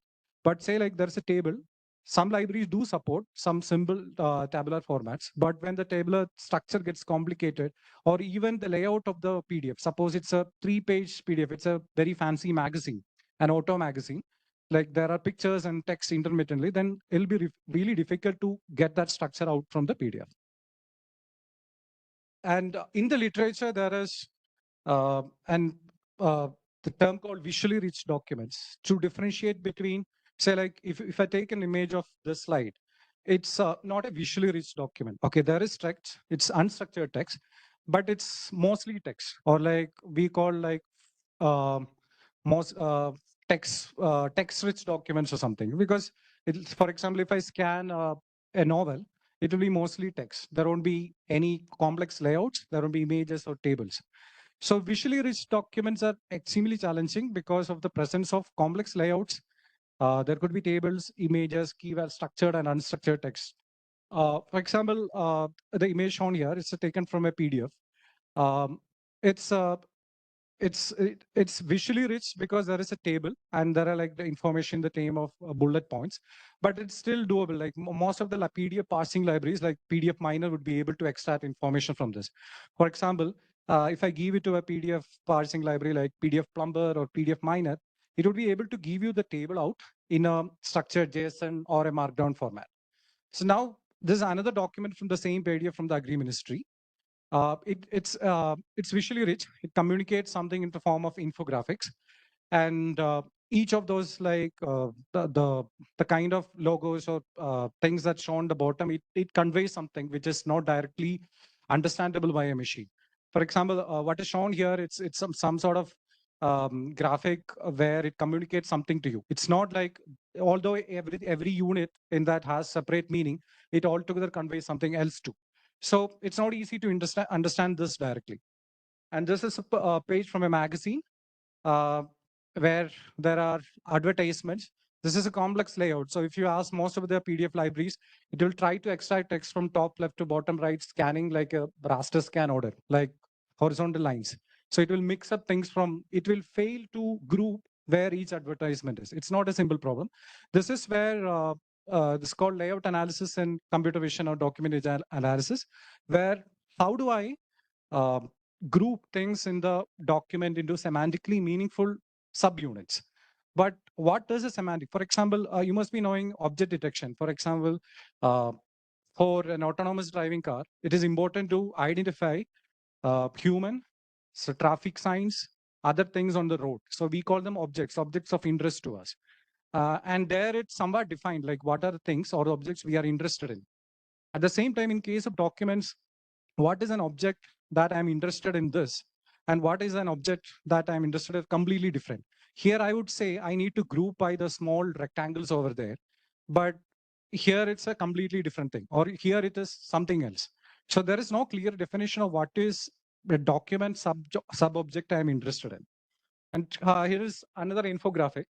So if I ask a machine to give me everything in this document in the structured form, it's extremely challenging because there are charts and plots, but they are not conventional plots. For example, like there will be something shown, an infographic made out of the pictures of shoes and all. Yeah. So the area like I mostly worked on during my research years was document image analysis, which is to help make PDFs or like document images. Document image is nothing but image of any document. So how do you make it machine readable? So in the traditional sense, the primary task is to segment it into meaningful areas. For example, here The blue boxes represent paragraphs. The yellow ones are figure captions, and the black boxes correspond to figures. So once you have identified, for example, in case of a research paper, you can think of the document subunits as paragraphs, figures, titles, figure captions, and all. So once you do that, each of those smaller units I can send to an OCR for recognizing the text in those. So once that is recognized, it becomes somewhat machine readable. And if I retain the layout also, so for example, if right now I know where the paragraphs are, I can make it in an HTML format and reproduce it as a machine readable document. But there are more to document image understanding. For example, table in a PDF or table in a picture I've taken. How do I convert this table in my PDF or any image or any document into something, say like a table in the Excel format or a Markdown format? Invoice or receipt parsing is an interesting topic, and a lot of companies are into it because it's a very important thing where like you can automatically process your reimbursements and a lot of use case there. How do I extract each key value information? There is limited success in parsing non-PDFs, and with the LLMs, even like more wider variety of receipts are supported, but there are no universal solution to extract key value pairs from receipts. Then math formula recognition, there is some equation written somewhere. For example, it could be an equation I show in the slide. How do I convert into, say, the LaTeX equivalent? Then charts to tables. If I show a pie chart, I can represent it equivalently in a form of a tabular form. So how do I represent that? Another challenge here is for some non-document formats, I know like how can I represent it in a machine readable form, but there are still documents where I do not know what is the machine readable equivalent of this. For example, in this case, how do I represent this? Because there is an image at the middle. So if I have to represent in an intermediary machine readable form, how do I represent the indexes, the section by section titles, the image? There is something in the inset. How do I represent this? Or this and this chart. This is taken from a document, and how do I represent it? And this is another infographic, which is much more complicated. And this information, like, so the problem with infographics, like we work extensively on infographic. The problem with infographics is you might have all seen a lot of infographics being shared during the COVID time. And it's very effective form of a medium where I can tell you, like, for example, how do you wash your hands to avoid COVID? So rather than like writing it in the form of sentences, you create infographics that help a human to understand. It's a very effective human to human communication.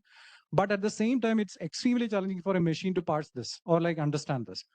And infographics, a lot of interest in infographics. For example, if you go to check GPT-4 Vision or Gemini, they're all competing to get good results on parsing infographics because it's extremely multimodal in terms of vision and language. It's a complex interplay of vision and language.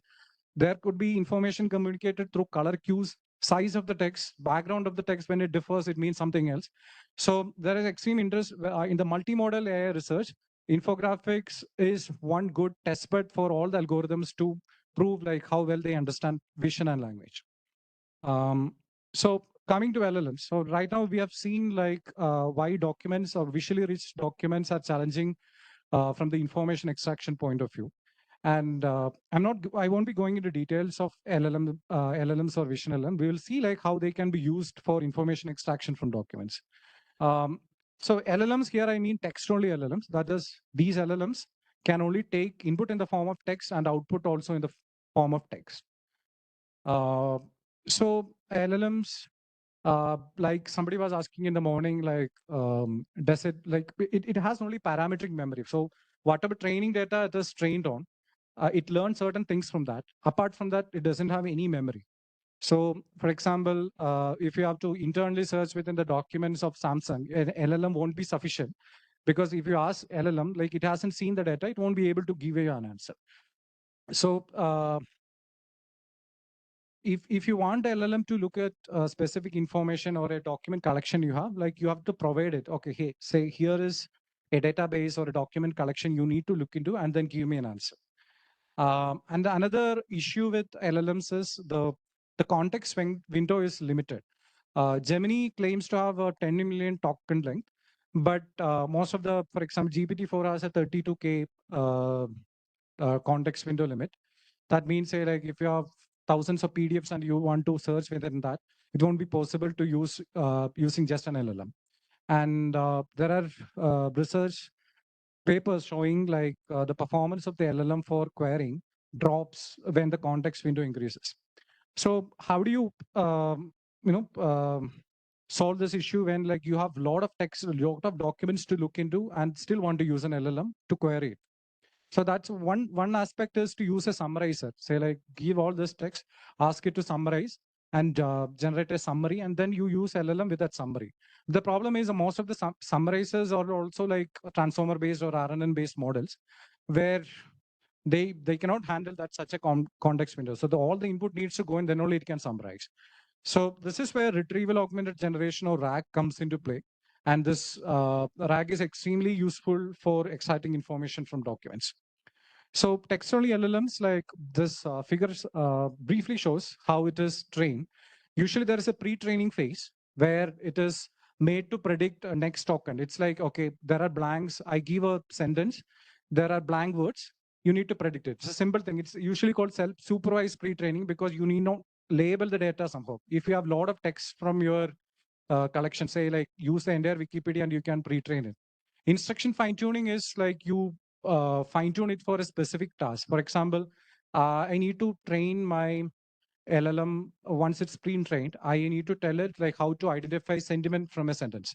So what I do is I'll create a data set saying, okay, there is this sentence saying like I'm attending a party tonight, so, and there is a smiley at the end of it. It tells, okay, this is a positive sentiment, and I give a counter example for a negative sentiment, and I teach it through instructions like how do you understand that. So it's trained for a specific task. There are like various ways instruction fine tuning can be done. And the last step is reinforcement learning with human feedback. It's where you make it a chat agent. So if you want to interact with human beings like in a conversational way, you need the last step of training. And vision and language, vision LLMs, or it's sometimes called multimodal LLMs. Multimodal also includes audio and video. But vision and language LLMs, they are mostly trained by pairing an image and its corresponding caption. And there are a lot of data sets where you can combine an image and its caption and ask it to produce one simple task where a vision LLM can be pre-trained as you give positive pairs of image and captions and also negative pairs and ask it to predict whether it's correct. Say like, I take an image and its corresponding caption and it's a positive pair. And maybe like I can take a caption from a different image and say, teach it, okay, these two do not match. In that way, you are making an LLM learn like whether the text corresponding to an image, they are matching or not matching. So popular vision language models are the GPT-4 Vision, Gemini, Lava is an open source one. And there are others like Cosmos and all. And these are also actually not new. There are models prior to this around 2019, 2020 period. When BERT was released, there are like Vision and Language BERT, Visual BERT, Uniter. Such models are actually like smaller versions of the new age vision language models. So coming to retrieval augmented generation, the approach is also, it's quite popular these days. The approach existed maybe for the last 20, 30 years in information retrieval, at least the retrieval part of it. The retrieval augmented generation is what the generative LLMs do. But retrieval is something like, okay, I have a query. How do I retrieve something similar to it? So what you can do is I ask a question. The question I can represent in the form of a vector. And all the documents in my collection also I can represent in the form of vectors. People familiar with TF, IDF and all information retrieval techniques will be know. And once document and query are in the form of vectors, I can compute the similarity. For example, like two vectors must be similar if their dot product value is high. So that's why what you do in cosine similarity. So I can look for similar looking documents that match my query. So here is a paper from 2017, like long before the LLMs, where they show this use case. For example, I need to query within the entire Wikipedia. So what they do is there is a step called document retriever where all the Wikipedia articles or Wikipedia article snippets, I find retrieve them in a ranked retrieval fashion. From the top K retrieved things, Then I employ a question answering module to find the answer from this. And a RAG, what you currently see is exactly this. Only thing is the document reader is replaced by an LLM. Okay, yeah. So same scenario here, the entire Wikipedia. I ask a question. So what would happen if I don't use a retriever step here? So I ask an LLM who is the president of United States, and if it was trained before a presidential change, it will be answering based on what it has seen.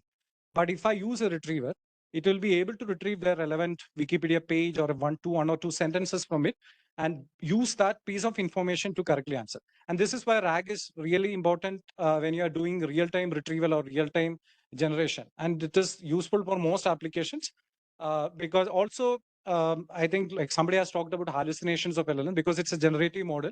It can generate things that are actually nonsensical. But when you use a retrieval generation, the LLM is forced to generate an answer based on what you retrieve. So this in some way can prevent the hallucination also. This figure shows like how the system for retrieval augmented generation looks like. So vector database, Ishan has talked about vector database called LanceDB. So there are other things like there is one from Pinecone and all. So there are multiple vector databases. You can use it as a black box. So what you do is you have the data preparation stage, say like the segment A, or all the raw PDFs or the raw documents you have. For example, if they are not actually native PDFs, you might have to use an OCR to extract information. Then there is a process called chunking, because as you know, like there is a context window limit to the LLMs. So you chunk or make each document into simpler forms, and you keep each chunk in the vector database. It's not the chunk directly, but it's embedding. So when the query comes, you embed the query as well, and you look for the embeddings of the chunks that most matches the question. So then you get say top 10 or top 20 chunks. Then you then you form a prompt like, this is my question, and these are the relevant retrieved snippets or chunks from my collection. Can you generate a response based on my question and the retrieved context? This is how the retrieval augmented generation works. But what happens if, say, like, if you are mostly text-rich documents, it's pretty straightforward. You can chunk it easily. But when it comes to visually rich documents, there are tables, there are lists, headings, and all. For example, I've tried an example where I formatted the text as Markdown, where the single hashes indicate it's heading 1, double hashes means heading 2. And it's able to, so because the LLMs are actually trained on a lot of data from the internet, it even can understand the Markdown format. And there is research with evidence that like Markdown and JSON, they are pretty good at understanding, not just taking the input in the form of structured text, but also to output text in the form of structured text. But there is recent research that limiting LLMs to generate structured text limits its reasoning capabilities. And that research shows that it's always better to query in natural language and also to get the output in natural language. So like if I have PDFs, like how do I make it RAG ready? What are the tools you can use? So the most popular ones are Llama Parse and LangChain. So like if you have a document collection with tables, bullet points, key value pairs and all, most of these libraries support a single function call or API call. You call them, like it will extract table by table and it will do everything for you. Now just you need to use it with a vector database. And but there are limitations. Like I said, like the kind of documents we have seen before, there is no machine readable equivalent for most of these documents. So like a simple financial document, probably you will be able to successfully represent it in a machine readable form and use with a vector database and then LLM. But very complicated documents containing infographics, pictures of people and all, you have no option but to use the output that this can generate for you. And that is where all this document image analysis research is quite useful. For example, there are like layout analysis research where they try to whatever kind of document, like how do I semantically segment and use. And both of these libraries, you are using document layout analysis libraries on their backend to extract PDFs into structured forms. So this figure actually shows like how it works. For example, if my document contains an image, how do I use it with RAG? So one possible option, if your LLM is text-only LLM, is represent the image using a caption. You can use any captioning model. There are LLMs itself or like other visual language models that can generate caption for you. So once that image is represented in the form of a caption, the image also becomes a text. So you can use it with your text-only LLM. So the same figure which we have shown before, assume one of the PDFs contain images. What I can do is, after the information extraction phase or the pre-processing phase, what I can do is all the images I extracted from the PDFs, I can give to an image captioning model, and the image captions are generated, and I generate embeddings of the captions. So right now, when I query using my question there, it can also look for similar looking image captions, not just the text chunks, but also image captions. But because the images are now converted into text captions. Now, there are multimodal LLMs, which can take input in the form of both images and text and also give you an answer. So there you actually want to use multimodal embeddings. Here you were using unimodal or text embeddings, and here you want to generate multimodal embeddings. By multimodal embeddings, for example, Clip is multimodal model where it can generate you embeddings, multimodal embeddings. The basic idea is both the visual input and my textual input, I want to represent or embed into a common subspace. For example, I have a query which is text, the image here, and you train this model, and the training is usual methods are very simple.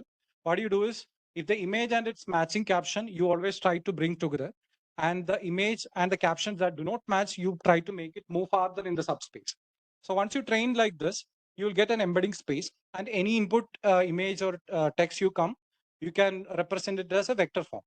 And because of the way it is trained, embeddings of matching image and text pairs will always lie together. And another use case is, say, like you have a collection, you have taken embeddings of all the images and its captions. Or then what you can do is, if I have a query, I can find all the matching queries, and also I can find all the matching images simply by a nearest neighbor search based on cosine similarity. So this is a retrieval augmented generation using multimodal embeddings. So there a question is being asked, and I do not only embed the text chunks, the images I directly embed using the multimodal embeddings. So both the multimodal embeddings of both the images and the text lie in the same vector database.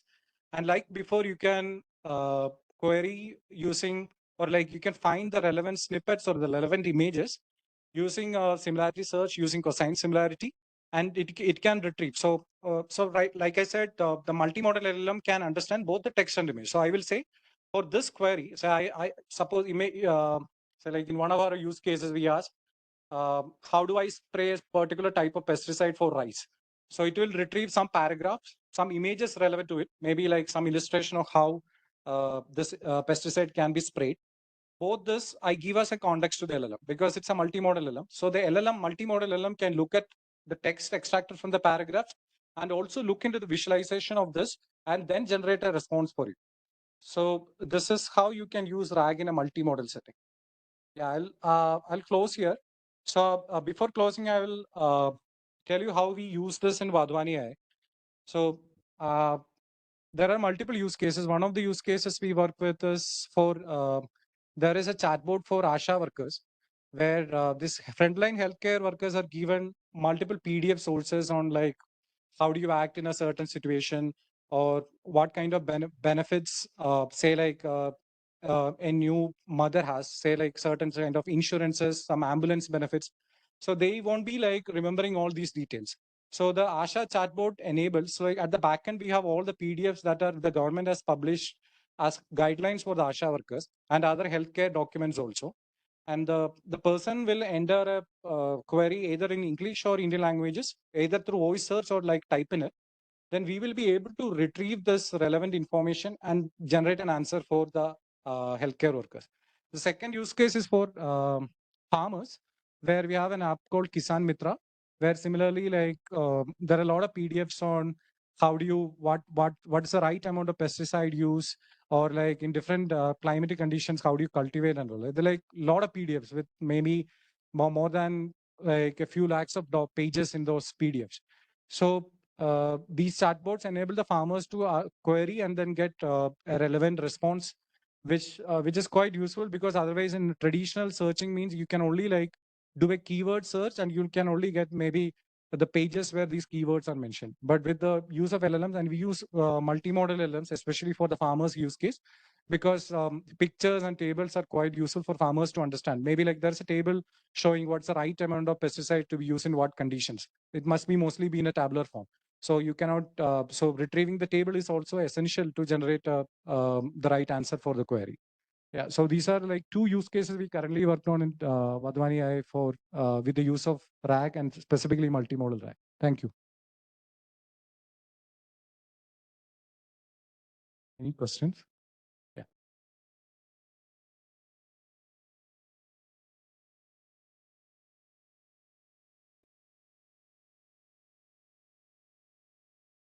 Did you study anything with the base models like classical algorithms which we are using in our for PDF to text conversion? So how accurate it is? By this libraries like LlamaParse and LangC, and the kind like we manually sample certain pages, like we created certain complex layout and see like how these models work. But I have to say, like complex layouts, most of them like actually fail because they fail to in a lot of cases, even the table structure, it fails to parse correctly. So what we are right now is like these libraries might not be using the latest table understanding algorithms. So we have, for example, every CVPR, there will be a new table understanding algorithm. So we are using the newer libraries, which maybe not be shipped directly to these libraries at the moment.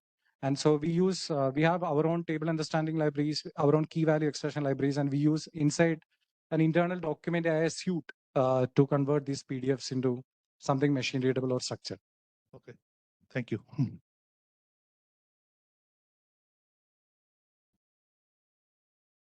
Hi, thanks for a nice talk. I have a couple of questions. The first one is about the kind of example that is shown in the multimodal clip. Okay. So the kind of language based pre-training that clip follows, at one point of time, the side effect can be like it works like a bag of words, right? So how do you overcome that problem? Like, why is it a drawback to like? Say, for example, something like the example that you took, like, farming without pesticides or farming using pesticides. Yeah. So because, both these words are matched at some level.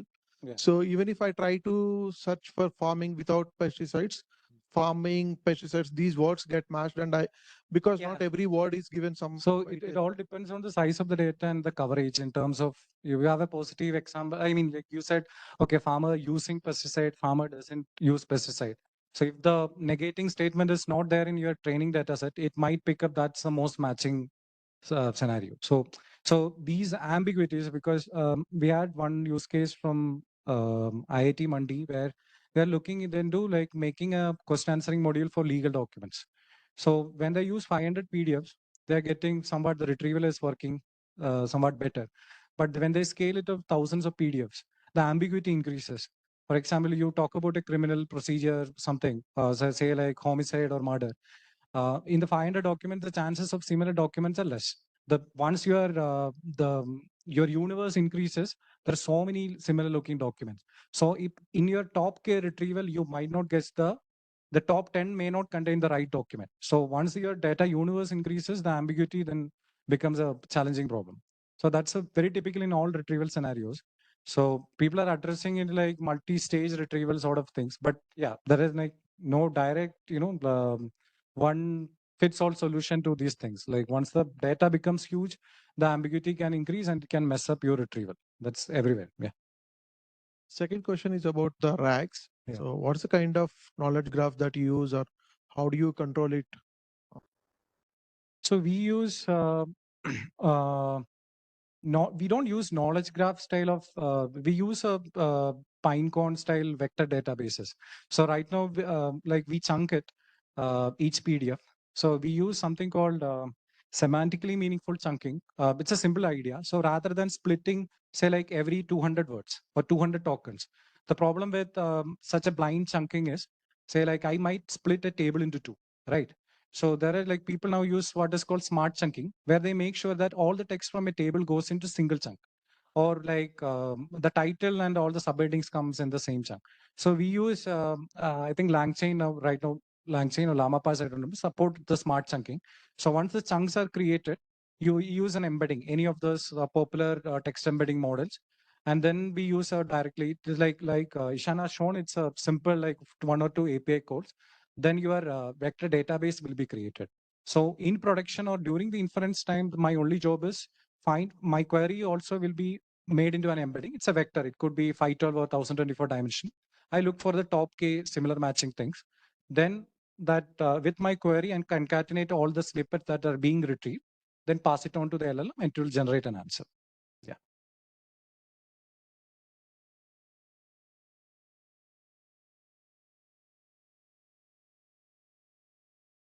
Hi. This is regarding the PDF parsing, what you're talking. Yeah. So we have similar situation with respect to PDF parsing. Yeah. We faced issues with respect to PDF drawing retrieval from the PDF parsing. Okay. So it was very inaccurate. We use PyMu PDF. PyMu PDF. Yeah. So do you have the PDF drawings or already embedded images in the PDF? What was your scenario? When you say PDF drawings, are those drawings within the PDF? Yeah, with PDF writer, someone has drawn it and then annotated it. Oh, you mean, okay, on top of PDFs, like if somebody was reading those PDFs, Yeah. So and they made some drawings on top of right, right. Okay, okay. So do you have any such cases you have come across? No. So what's your challenge there?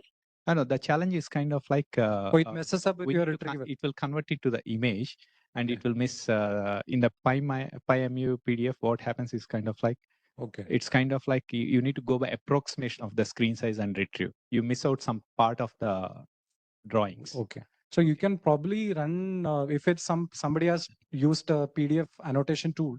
There must be some way to use some sort of handwriting recognition tool to just take that text out first.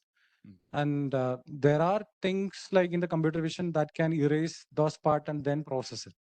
Must be able, but like yeah, it's a unique challenge. But you need to, just sort of yeah, but I don't think it's difficult to take that out because in most PDF viewing tools you use these days, they will be able to differentiate between what is an annotation on a PDF and what is the actual text on a PDF. That's why they are able to highlight it as an annotation when you open the PDF. So there must be, I'm not sure, but there must be a way to take the annotations out of the PDF. Got it. Got it. So the second question is all about, I missed the initial part of your talk. What are the vector databases you're using? We use Pinecone and I think there is something called Chroma or something. I don't know. Yeah. Okay. So overall, what is the response for a user? I mean, what is the overall chain response? You present something to your end user. You mean like the latency? The latency. It's usually like maybe under a second. Yeah. So it all depends upon like how it completely depends upon how fast your vector database works. So like what kind of optimization goes in. So there are like quantization, like somebody has discussed, and that inverse variables are indexing. model and your data. Yeah, but it's like very fast. Okay. Yeah. Yeah, sure. Thanks.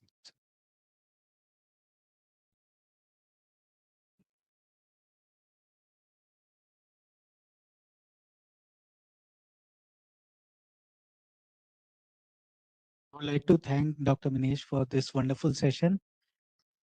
Moving on to our next session.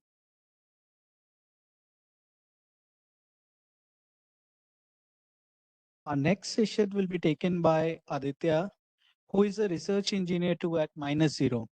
And he is working in the domain of computer vision, generative AI, and autonomous robotic research. And he will be talking about open source generative AI on autonomous robotics. So I'd like to hand over the mic to him. And thank you.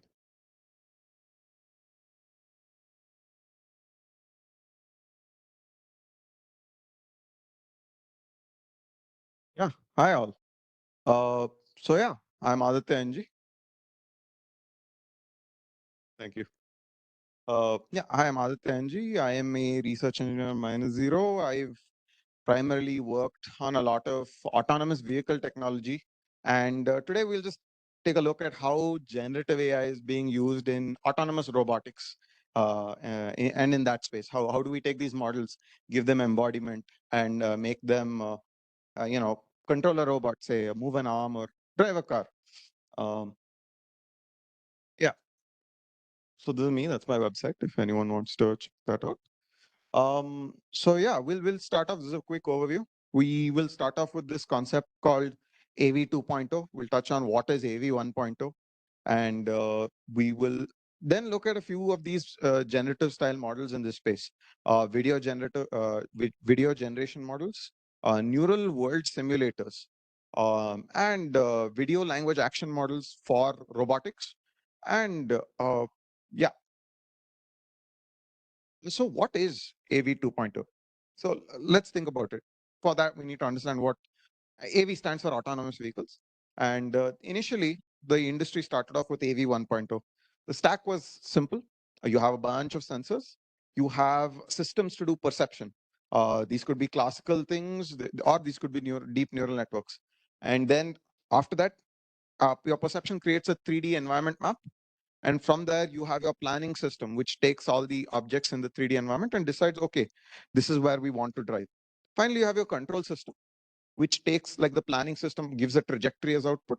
And the control system decides, okay, this is a trajectory. How do I convert that into steering, throttle, brake, or any other actuator command, right? And so the inherent issues that we faced with this was it's fragile.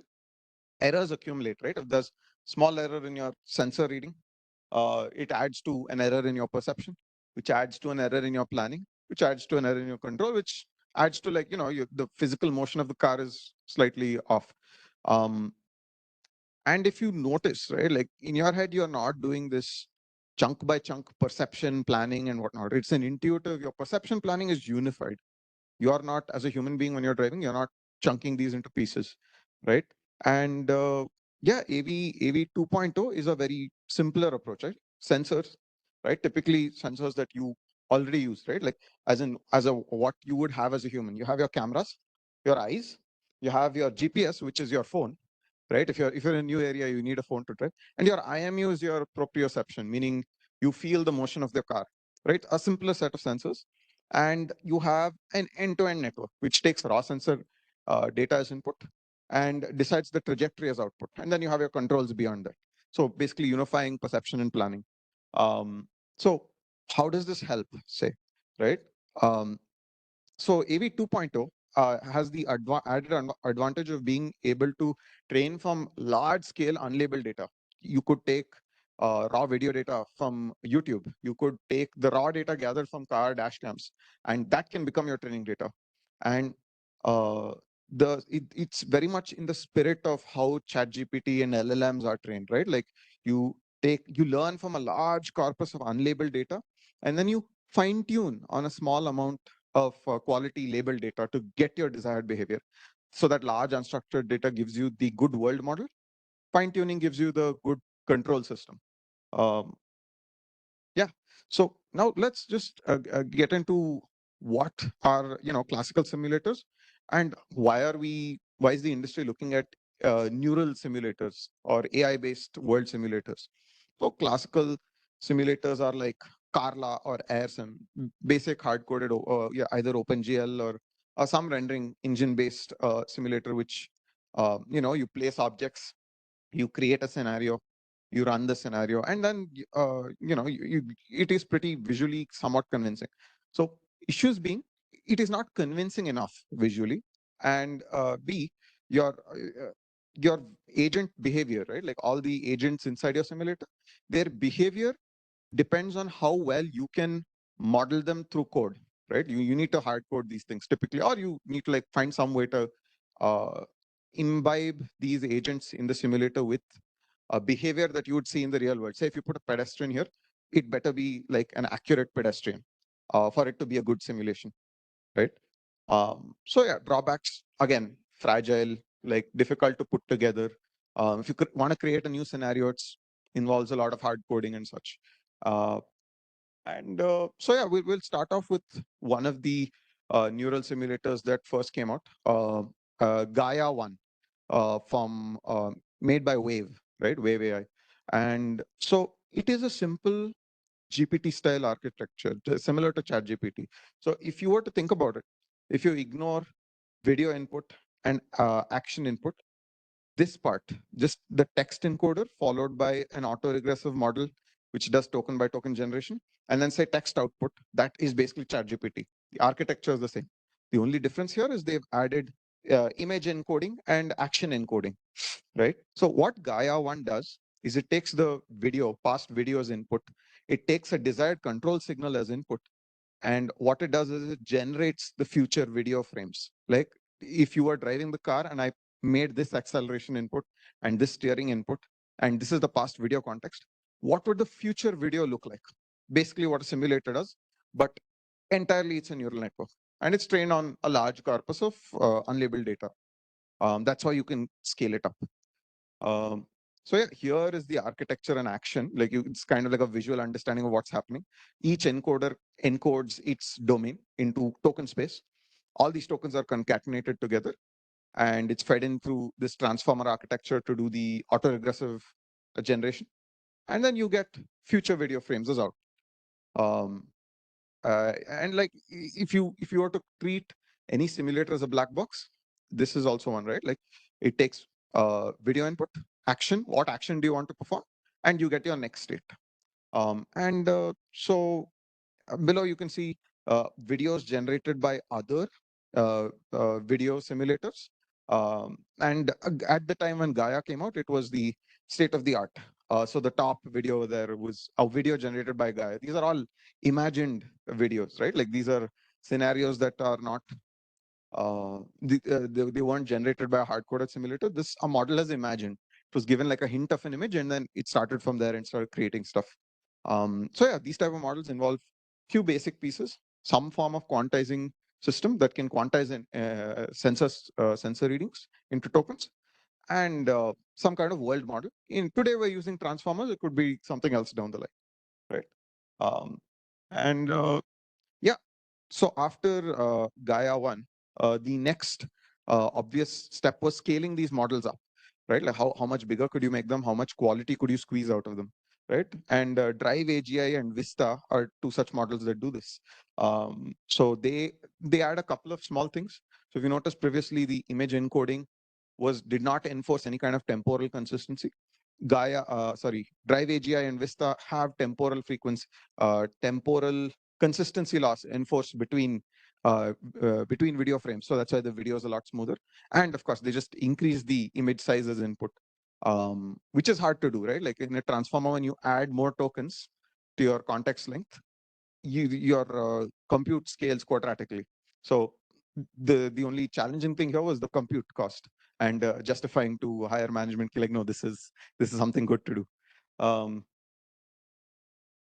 And along this direction, right? Like, oh, all the videos you saw previously generated were scenes of, say, scenes that you see in more structured traffic, say in European nations or in the US, where traffic is far more structured, right? What about the Indian scene? And are there any models like this, like a generative simulator for say the Indian scene, Indian driving scene, or like unstructured traffic, to be specific, right? And so this is where one of my projects comes in. I worked on D-Cube Nav. D-Cube Nav is also another similar architecture.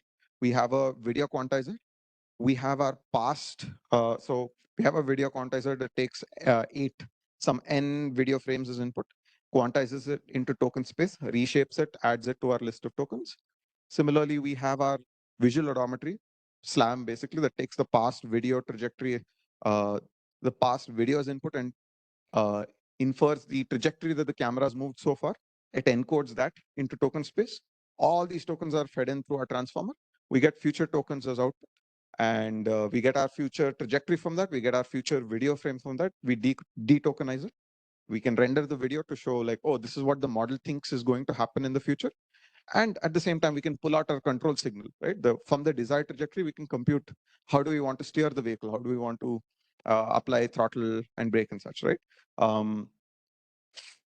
Yeah, and so this is one of the videos of D-Cube Nav working on in inference mode on a video. This is just playback. It's not actually driving anything.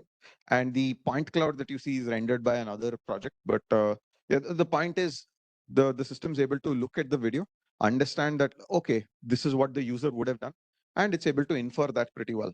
And since we are also able to query it for the future frame, we can also have a consistency loss, right? Like when the car is driving, if we detect that the model is not able to predict the future accurately up to the next 1 second or 2 seconds, then we know that something's wrong.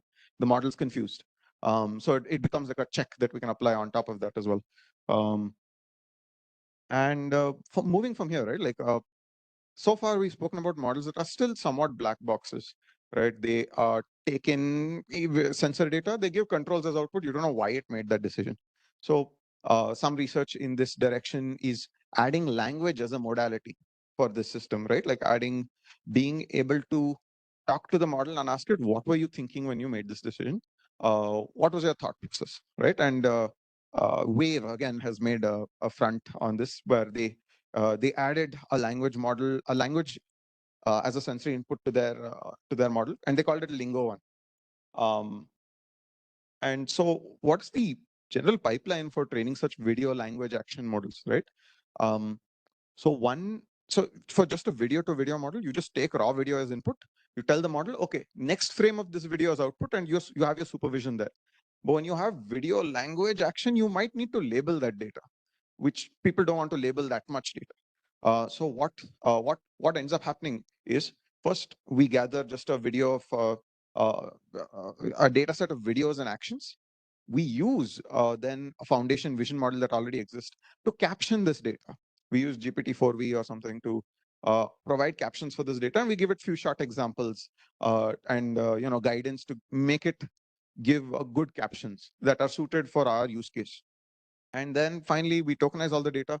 We do our GPT style training, and we have a model that can understand language, vision, and action space. One magical step that they did here was a lot of auto labeling, which is, it skipped the process of having a human sit down and label, this is what I should do here. This is my thought process while I was driving the car. So you have a foundation vision model figure it out. So this is Lingo One in action, and it was trained on video, text, and controls. So you can see how it describes what it is doing as it is doing it. And you can even put a pause on the whole replay and then ask it questions. You can be like, oh, what are the top 3 hazards you see? Why are you paying attention to these hazards and such? To be clear, I don't know if we've seen any real-time application of this. This might be more of a demo that's running on inference mode. But it's interesting to see, right? Like once these things become small enough to fit in a car, it would be lovely to see these things. You can live interact with it and understand what it's thinking while it's doing what it's doing. Yes, so in this direction, so Lingo One was a closed source project, and along this direction, Drive LM is an open source project going down roughly the same idea of integrating language into driving. The unique thing with Drive LM is they try to implement graph visual question answering, graph VQA. Basically, the model is given a scene, and then it asks a set of questions like, oh, what are we looking at? What is important here? And such. And then each question will have an answer to it. And then from there, it asks more questions given those answers. So I think perhaps I can better describe with an example as seen here, right? Like it starts off with what are the important objects in the current scene? And then it'll get like, oh, this is some context 1, context 2, context 3. And then for each one, it has like a sub question and so on and so forth. So it's able to, doing that, get like a rich text understanding of the scene. And based on this, make a planning decision. And here is a video demo of Drive LM in action, right?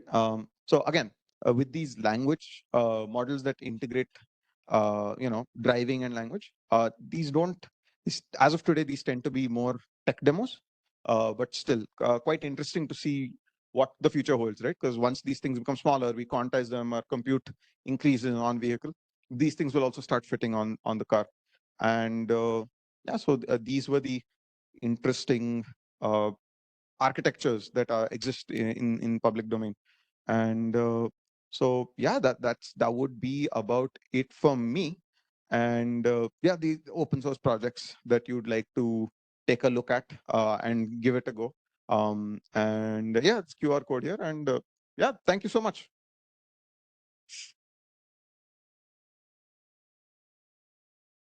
Yeah, please.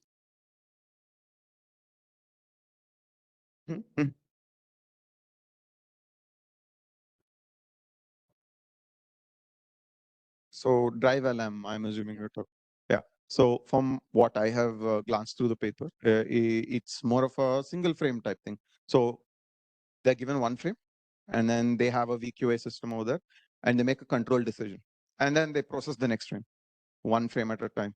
So the idea behind adding unique frames.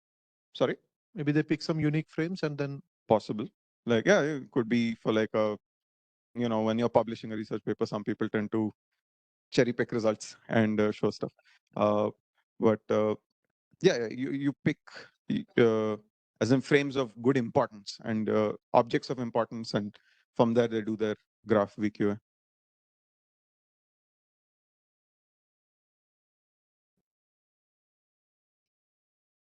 Or something. It's a temporal thing. Like you cannot figure out if you're decelerating just by looking at a frame. That's right. So they must be looking at like the video, not a still image, right? Excellent point. So yes, when you're given one frame, you can't tell motion. You don't have an intuition of how fast you're moving and decelerating, etc., etc. That's why we also feed in what do you call it? The CAN bus data. The CAN bus data from the vehicle involves IMU, wheel speed, current steering angle, and vehicle state in essence. Okay. Right. So GPS as well, if necessary, maybe a map car input as well. So the great point. Maybe they have fed in those things. One more question, like the first model you shown, Gaia or something, right? So you said it's trained using the visual inputs, the images or the video feed, some text, and also some control thing. So where do they get the text and the control information to train the model? If it's like used, if you're training on YouTube videos, where does the text and the control information come from? So Gaia was likely trained on video data that they collected from their vehicles. Okay. So in their vehicles, they will have the control signal as input, right? Okay. And it's possible the text was manually labeled. So in that context, maybe, or they could have done auto labeling of text, but I'm not entirely sure. And even if you are doing YouTube data, say you don't have controls, right? It is possible to infer controls from YouTube video. So say you have a video of a car driving, right? From the perspective of the car, you can apply SLAM to figure out the trajectory of the camera.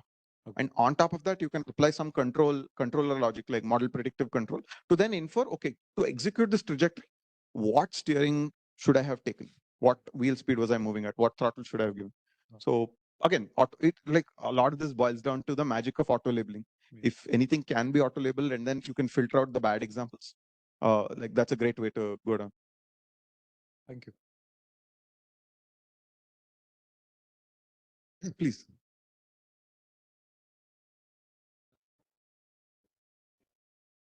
Use it for today.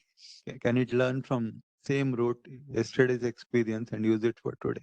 Would be very exciting. So right now that direction is like more on the active learning side, as in you have a base model, you deploy it, and then you discover that, oh, our base model suffers in these scenarios.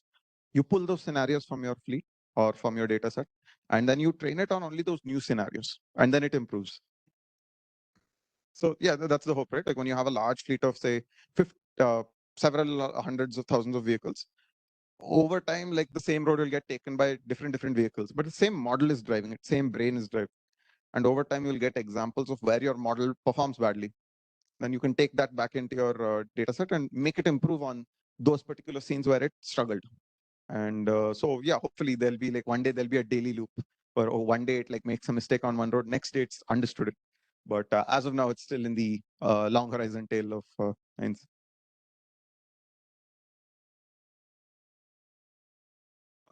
Thank you all for your questions. Thank you, Aditya, for the wonderful session. Our next speaker is Arpit Chauhan. He's a self-taught robotics engineer with a deep-rooted passion for building intelligent machines. With over 4 years of industry experience, he has honed his expertise in perception, planning, and control for autonomous systems, ranging from AI kitchens to self-driving cars. He is at present focused on developing an embodied AI pipeline that integrates open source foundation models and deep reinforcement learning. Currently working at Rightbot Technologies, Arpit has been instrumental in developing novel 60 pose estimation algorithms for their truck unloading application. So I'd like to invite Arpit on stage.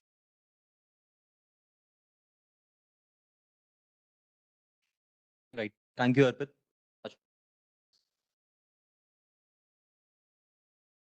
Thank you, Ankit. Hi, everyone. I'm Arpit Chauhan, and I'm glad to be here talking about stuff that I like. Right. And thank you, Aditya, for clearing up a lot of stuff for me. So I'll be talking about something very close to it. Sure. Got it. Thanks. Yeah.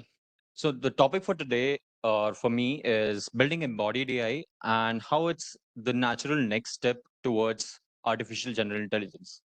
Right. So this is something about me which Ankit has already covered. So I'll be moving forward to the main stuff. So the agenda for today is I'll first be introducing the topic, and then we'll be talking about embodied AI and why now is the right time to talk about it and what has changed that we are not talking about it. Then we'll talk about some parts of embodied AI, be it perception, be it high-level path planning or task planning in this case, or low-level action planning. Then we'll also look at some learnings that we can take from the general ML domain. We'll also see the challenges that researchers are currently facing and are trying to resolve. We'll also see the barriers that a newcomer would face if someone's, say, exploring the domain for the first time, and how open source is sort of a solution to most of those barriers, if not all. And at the end, I'll also be sharing some resources for someone to start with this. Right. So in order to highlight how embodied AI might fit somewhere between our current AI and the theoretical AGI, I'm going to highlight certain differences between AI and AGI. Right. So theoretical AGI is supposed to be, all-knowing, understand the world, or basically have world grounding, be able to interact with the physical environment, and be able to learn and grow as it does that.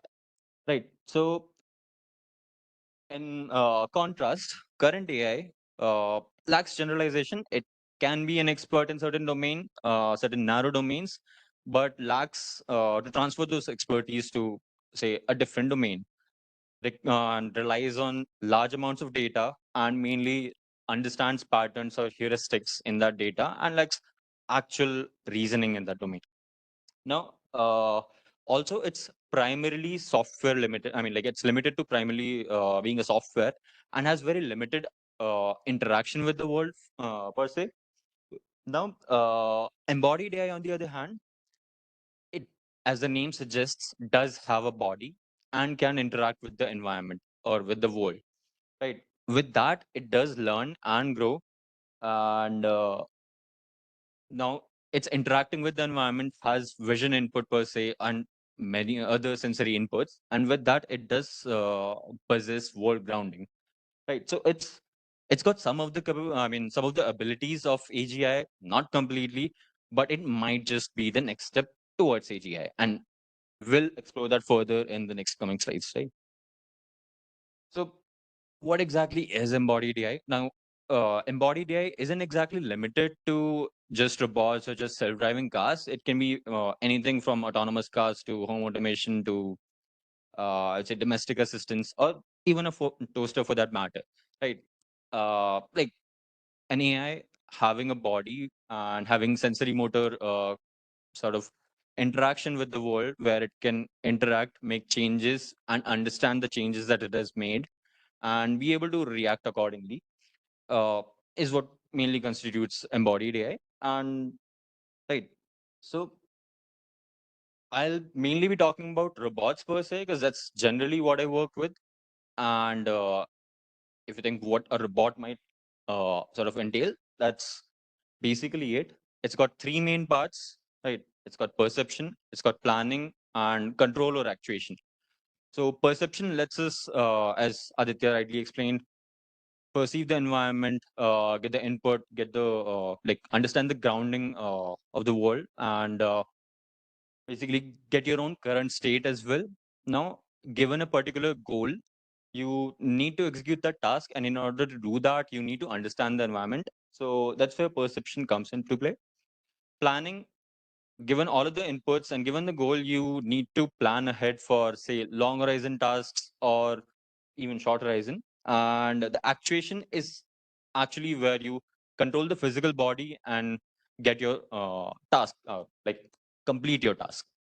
Now, you also have the feedback from your actuation, right? So you perceive or whatever changes that you made to the environment in every step that you took towards, say, completing your task, you're perceiving that back and replanning if needed. So that's basically a robot. Now, the embodied AI pipeline that I'm going to talk about, is going to have parts that are very similar to this. So in this diagram, this is a diagram that I've sourced from a very brilliant research paper, but is very good at sort of explaining the three parts that I just discussed. Right. So in the top right direction, you'll see that part entails the or summarizes the vision or the perception part of an embodied AI pipeline. Right. We can get the list of objects, the description, detailed description, image captioning, or like put them in a vector database and even understand the relationship between different objects. And once you have all of that information, you can feed them over to, say, an LLM or VLM, and understand how those images or like how those objects that you've extracted out of those images, how they relate with the main task that was provided or that you are planning to execute. Right. So the second part, which I just described, is high-level task planning. So high-level task planning, again, as I described in the or how planning works in the robot, it takes all of the input, takes the task, and plans accordingly, so that it can provide small steps that the robot can execute via the low-level action planning part. Now, uh, contrary to what we as humans experience, for us, say, moving a finger 5 centimeters, approximately 5 centimeters to the left, is way easier than planning ahead into the future in terms of like long hauling tasks. But for robots, it's way easier to plan ahead for complete, or as in plan ahead for long tasks than do these small tasks like picking up an object or manipulating a drawer, per se. And that is exactly why I'll be mainly focusing on low-level action planning, and I'll briefly go over the perception and the high-level task planning part. So a couple months ago, I built this. I was building in the process of building an embodied AI pipeline, and this is one of the demos from that. So here I'm running an LLM and a VLM locally on my laptop. They're both open source, by the way. So I'm querying the LLM about what it sees in the environment, and there's a very simple setup where it's able to accurately describe what it's looking at. Next, I query the LLM as in how it can sort of arrange those objects on top of each other. So again, with a simple setup, it's able to describe that it can put the mug at the bottom because it's fragile, put the paddle on top of it, and then put the controller on top of that. So it's very easy for these LLMs that are smart enough, even the quantized, extremely low parameter versions of them that you can run locally. They're smart enough to plan ahead and have chain of thought or tree of thought reasoning to execute basic plans. But the more difficult part is how you go about executing this action, right? No, I've been talking about embodied AI and all, but why now, right? Let's take a small detour. So there are actually a lot of reasons, and a couple of major ones being that over the years we have had a great improvement in our computation power. Right. There have been breakthroughs in deep learning, like the paper called "Attention is All You Need," which gave us a lot of high capacity architectures. Right. And then there's an increased, I would say, interest in AGI in general, and both from individuals and industries alike. There's an increased interest in autonomous robots. And of course, there are use cases like self-driving cars to home automation and domestic assistance and whatnot. So now that that's done, let's move on to the low-level action planning part of it. Right. So historically in robotics, if you think about, or if you plan to teach a robot something, right? Reinforcement learning is one of the first things that sort of comes to your mind, and that is sort of how we started in this particular case. So in this particular example, we are focusing on off and on policy online reinforcement learning. So the robot is learning as it goes. And the thing with this particular technique is that uh, as an example, Google DeepMind initially worked on this, and they've had robot arm farms that had more than 10 robots. I don't know the exact number, but these farms have been running 24/7 for days and months. And I think in total, they collected around 17 months of data. And with all of that data, and along with that, not just hardware, which is quite expensive, they also had software-based data and simulations. And along with all of that, they trained these models. So these models work really well with, say, single tasks, but they aren't able to transfer that learning over to multiple other tasks, right? And also the simulation, the models that are like the data that we collected in simulation, the issue with that is the sim to real transfer or the gap that's there. It's difficult to bridge that gap. And that's where we use something called RL cycle GAN. Now, RL cycle GAN is one of the many tools that you can use to convert your learnings or the images that you collect in simulation to real world images, or at least transfer the style, right?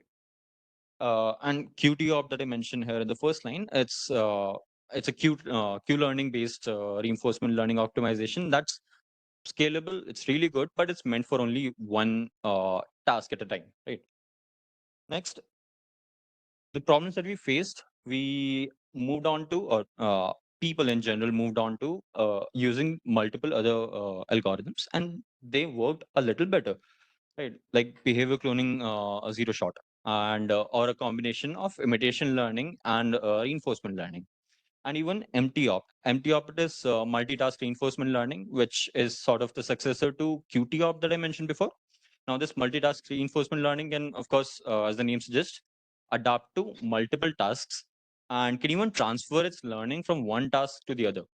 Right. So, with all of these, say, methods, we are able to go from say a very low success rate in multiple tasks to around say 70% success rate.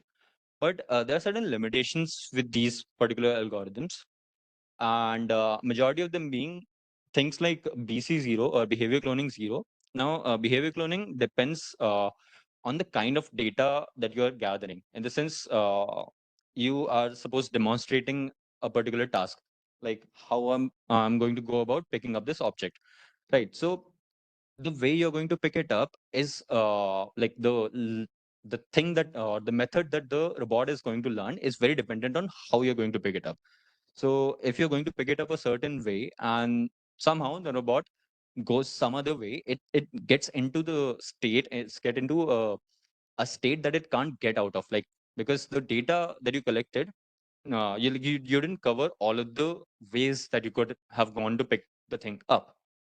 So it's possible for the robots to get stuck, and which is why they are highly dependent on how you are collecting the data, right?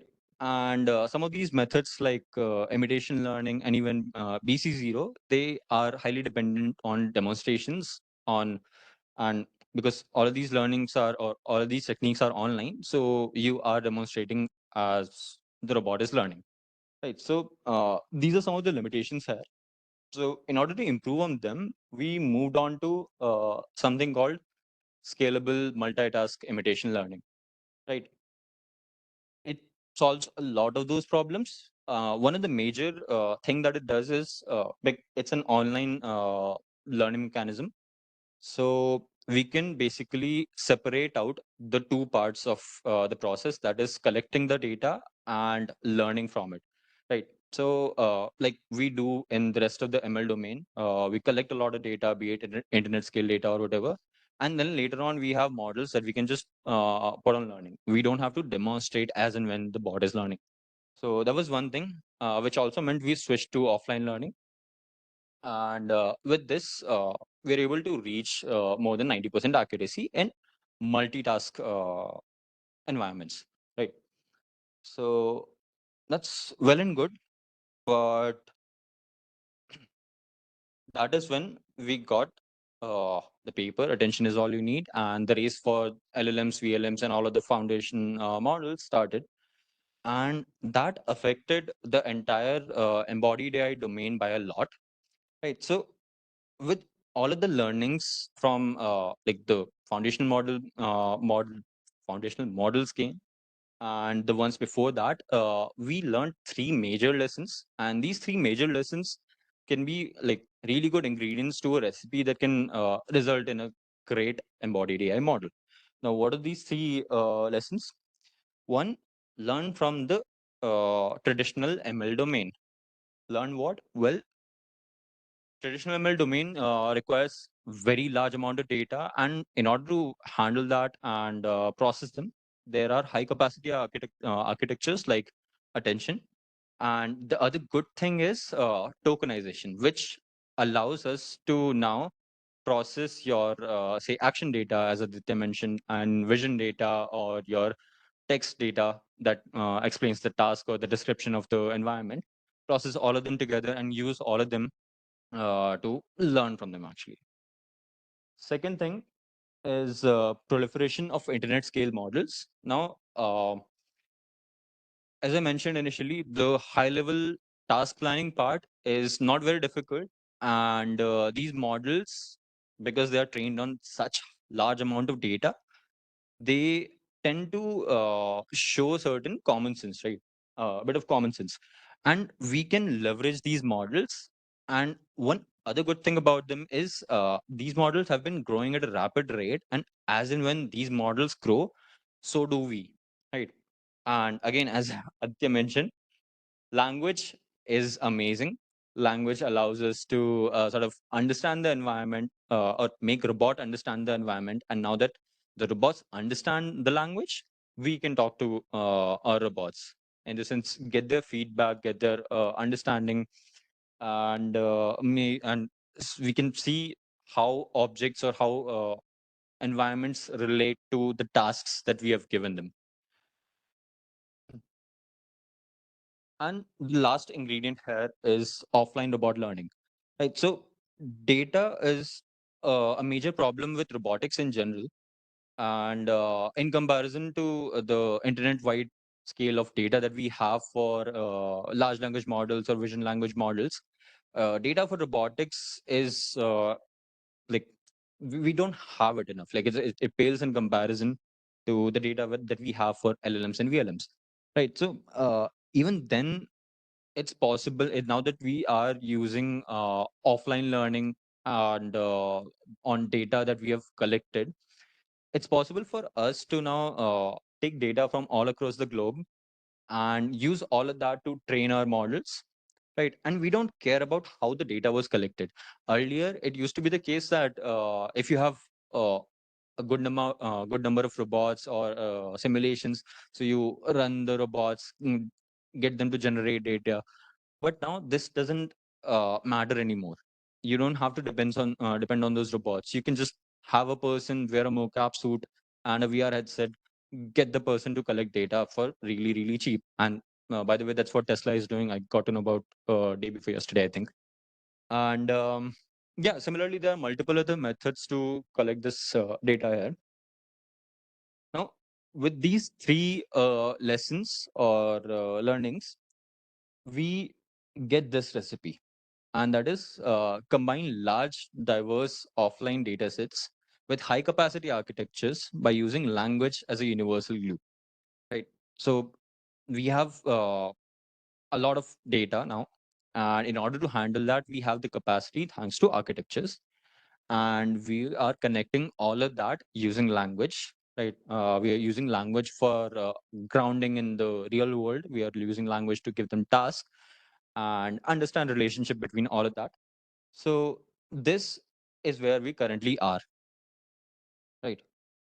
Now, even after this, there are certain challenges that the field embodied AI in general is facing, and the researchers are sort of trying to resolve. And some of the challenges are, again, embodied language grounding. Yes, we can ground our models to the world now much better. But in order to get these models or get these robots out into the real world in our day-to-day lives, it still requires a lot of grounding, right? Learning from limited data and zero-shot learning, as Sir rightly asked, if the car is going through a road today and it doesn't know about it, would it be able to learn and go through it tomorrow or autonomously drive through it tomorrow? That is still a problem. And because of the limited data, we still need to focus on learning techniques that can work really efficiently with those low amounts of data. The computation cost and the real-time response. Now, most of the techniques that I mentioned before, they might be really efficient, but even after that, they're extremely slow. And the best we have gotten at is going at, say, 30 hertz, and that too running these algorithms on, say, TPU clusters that is not on the bot. So running them on the edge is still very, very difficult, and that's another problem.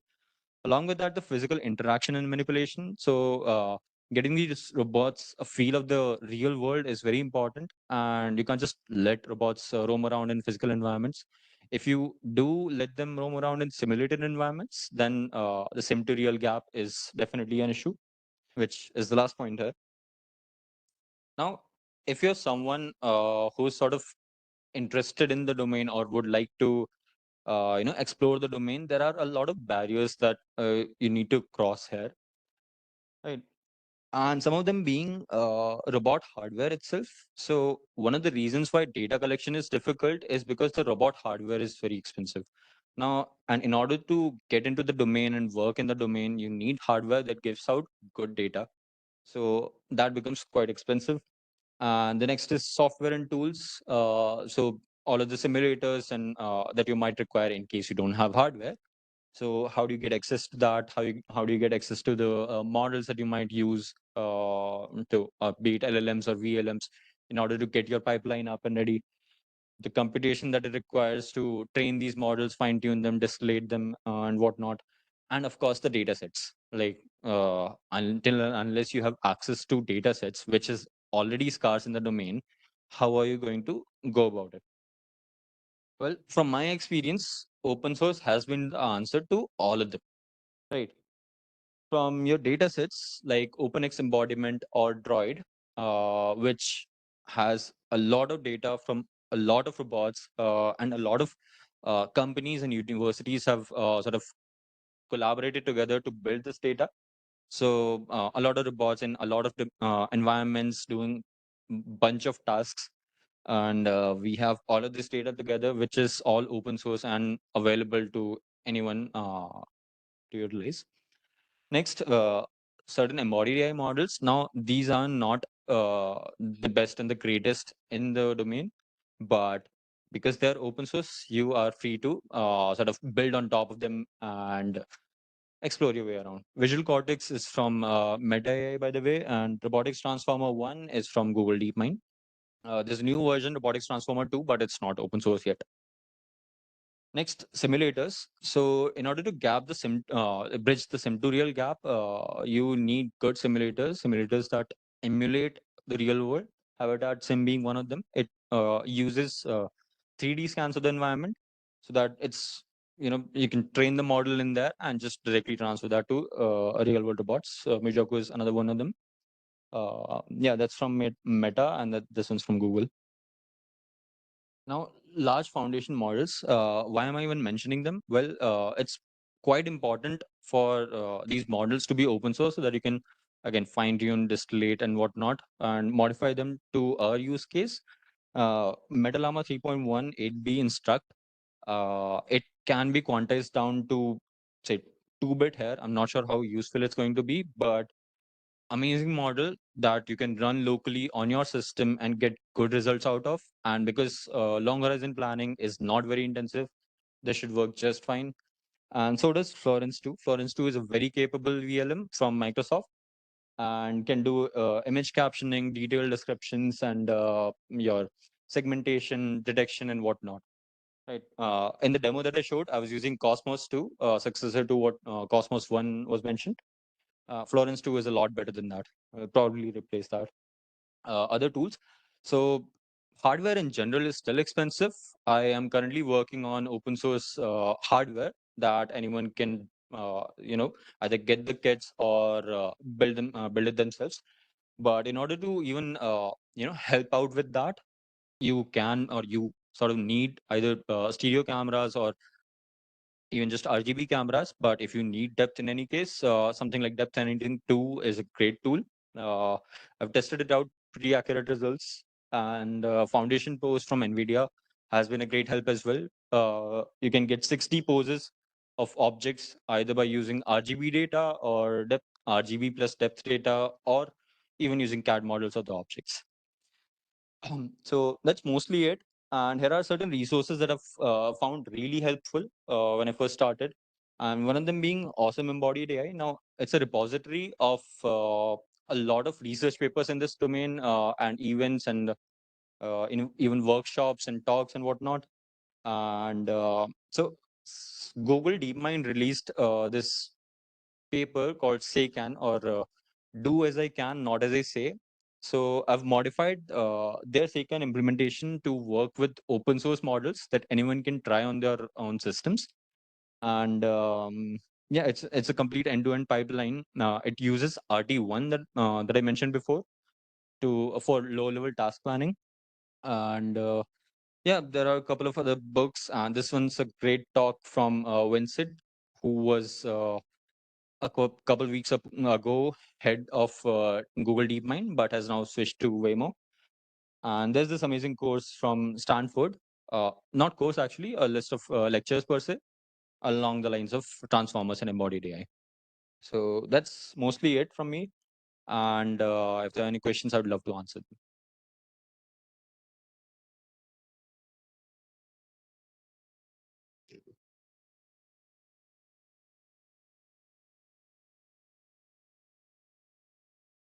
Thank you, Arpit, on this wonderful session on embodied AI. Next, we will take a short break and we'll be back in 10 minutes.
Hi, everyone who have joined us online.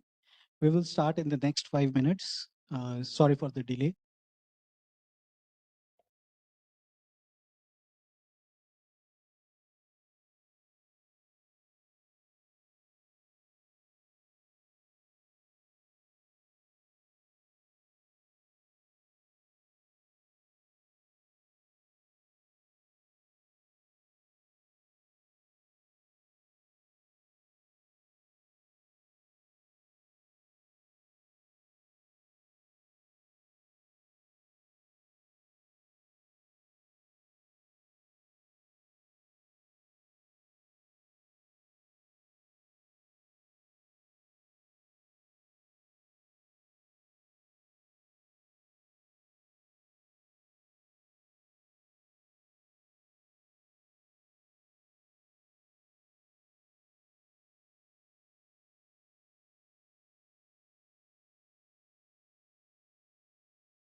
Hi, everyone.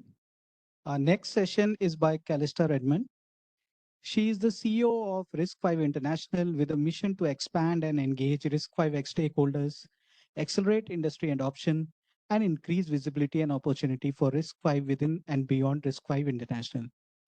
Prior to RISC-V International, Callista held a variety of roles at IBM, including Vice President of IBM Z ecosystem, where she led strategic relationships with key stakeholders.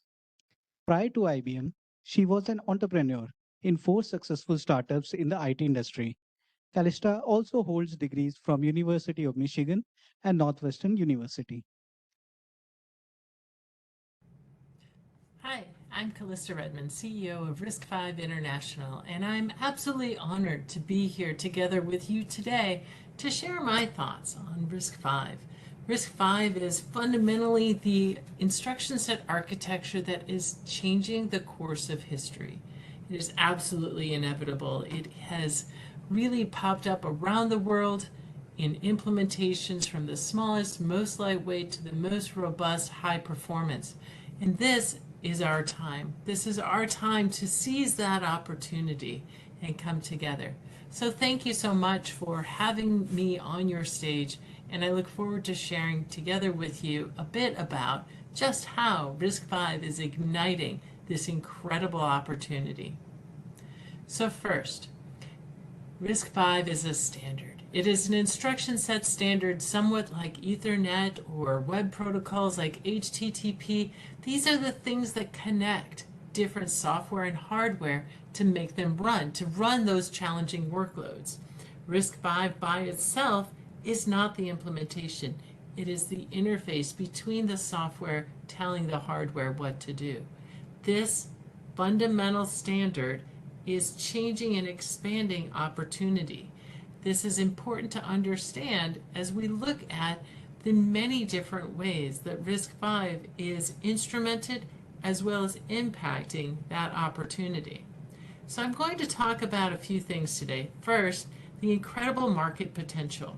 This is not just a pie in the sky dream of the future. This is happening right now.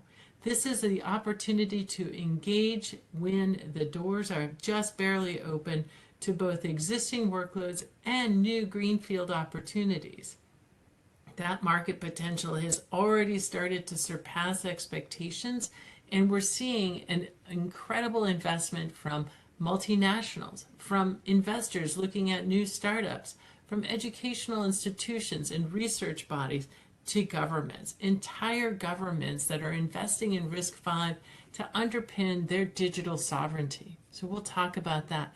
We'll talk about the innovation potential, the things that we're seeing in AI and ML, as well as other compelling workloads that carry very strong measures of security, performance, and other variables.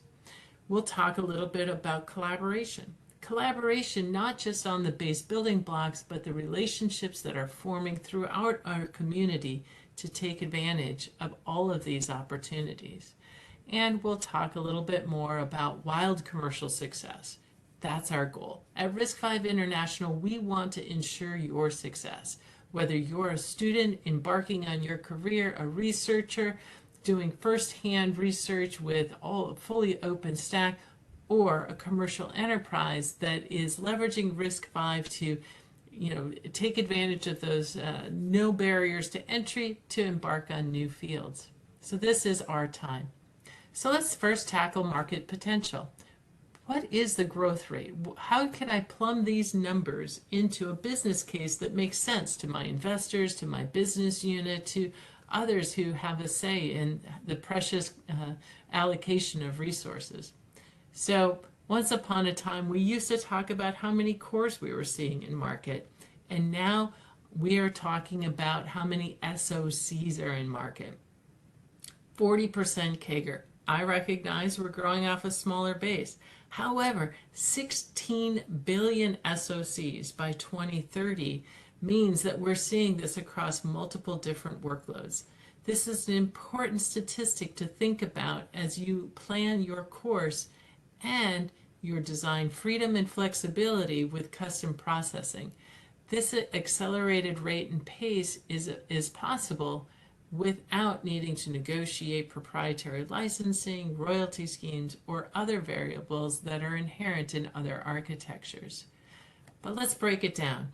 We're seeing this across many different workloads. So the RISC-V potential, not just in volumes, is 16 billion, but in revenue, forecasting this market to be more than $92 billion by 2030. This is an incredible growth rate and trajectory, and it's really underpinning what the future looks like. The future is built on RISC-V. The future is going to be open as those base building blocks while still enabling for customization above and beyond that. So some of the workloads that we're seeing are in industrial, automotive, networking, compute, and consumer devices. We're continuing to see the growth and proliferation of RISC-V across the full spectrum of compute. Some of the strategic investment that we're seeing includes countries, companies, startups, multinationals. Think about the advances that Brazil recently made in declaring RISC-V a prominent investment piece of their digital sovereignty. They've joined as a premier member and are investing deeply in RISC-V for AI, as well as across universities, incubators, and other public-private consortia. Scaleway has launched their first RISC-V servers in the cloud. Codasip, power-efficient applications. So they are really going after different variables. And that's something you can do with RISC-V. You have that design freedom and flexibility to really tap into just the variables that are going to meet and exceed expectations for your workload. Longtime RISC-V member Andes is working across many different industries and has recently announced advances in their development board portfolio. OpenShip. OpenShip is a great example of public-private partnership, as they have come from the European investments and is a consortia of many different organizations based out of Barcelona. They are joining also as a premier member as they embark on and invest in the digital future for many different types of workloads. We are also not working alone. Ecosystem and shoring up that ecosystem to accomplish these incredible workloads is very important to our entire community. So we were excited earlier this year as automotive grade Linux launched on RISC-V as well, together with the Sci-Fi Unmatched board. And to follow on with more types of news in this realm, Renesas, first general purpose MCU with an internally developed CPU core. We've already also started to see the first laptop starting to come to market with DC Roma. This is also powered by Ubuntu. We're seeing a massive trend in these directions. But why is it? Why do people choose RISC-V? It is the ability to innovate. It is the ability to have that design freedom and flexibility. You cannot do that on other architectures. In fact, today, the average R&D spend is like 10 to 20% of your revenue. This is a lot. If you can accelerate that time to market, if you can accelerate that development roadmap by leveraging those open-based building blocks, such as the standard RISC-V ISA, that accelerates your time to market, achieves something on a proven base model that has already been ratified by a whole community. That community is your ecosystem.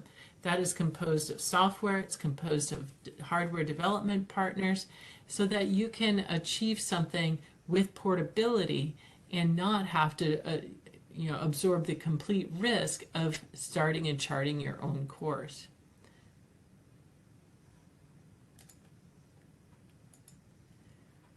What is it, though? How do we surround our members for success? First, we have a tight inner circle of scalable processing models and ways that you can take the base ISA, 47 base instructions, and add on more than 100 different extensions to achieve the design that you're looking for, with reserved encoding space for your unique differentiation. This is an important aspect in achieving the type of performance and efficiencies that you're looking for from your design. This then allows you to tune for the performance, or whatever your constraints are, to have customization, extensibility for the workload. And then think about, where do you take your design into adjacent spaces? Are you able to take that consumer device and apply it in another industry? That scalable processing is also readily achieved as you think about chiplets and other design parameters. Then we surround this set of technical artifacts together with tools and design services, an ecosystem of software as we help the broader community port and optimize onto RISC-V, as we showcase a suite of available silicon IP from all of our member communities. You can find these things on our website, thinking about the ecosystem of solutions or IP or software or cores or even developer boards. And then you can, of course, bring that to silicon. All of these pieces help to fuel your innovation, your success, so that you can get to market faster. Think about the investment savings by sharing in these types of resources. In fact, sharing and collaborating is absolutely central to what we do. So you'll find many of our programs to focus on that type of collaboration, and it is really taking off. We are now more than 4,400 members across 70 different countries. We are equally spread around the world in North America, South America, India, Asia, including India, of course, and Europe. This enables you to work across time zones, industries, geographies. Think about what that does to open the aperture for your development partners, supply chain, and markets. By leveraging a base building block, you're able to achieve that market dimension and that growth rate that you weren't able to have with a proprietary approach, or the constraints that go along with it. So how do we help? We have work groups, more than 70 different work groups working on various extensions, and we have online learning and certifications to ensure the talent that you're attracting and bringing on board is the best in class. We have lots of different software enablement help and support as well, and also seek to find as many ways as possible to bring your solution to market and make your success as visible globally as possible. Let's dial in on some of those. So we've had more than 40 different ratifications in the past 2 years. That includes 123 extensions. This means you have the base ISA and an entire menu of available extensions to really go after a unique design together with your differentiated IP. This is the result of our many different work groups collaborating in these forums. You know, it's important to think about this.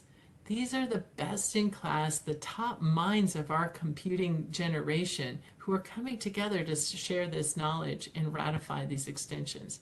That's a powerful set of resources that any design house would be proud to have.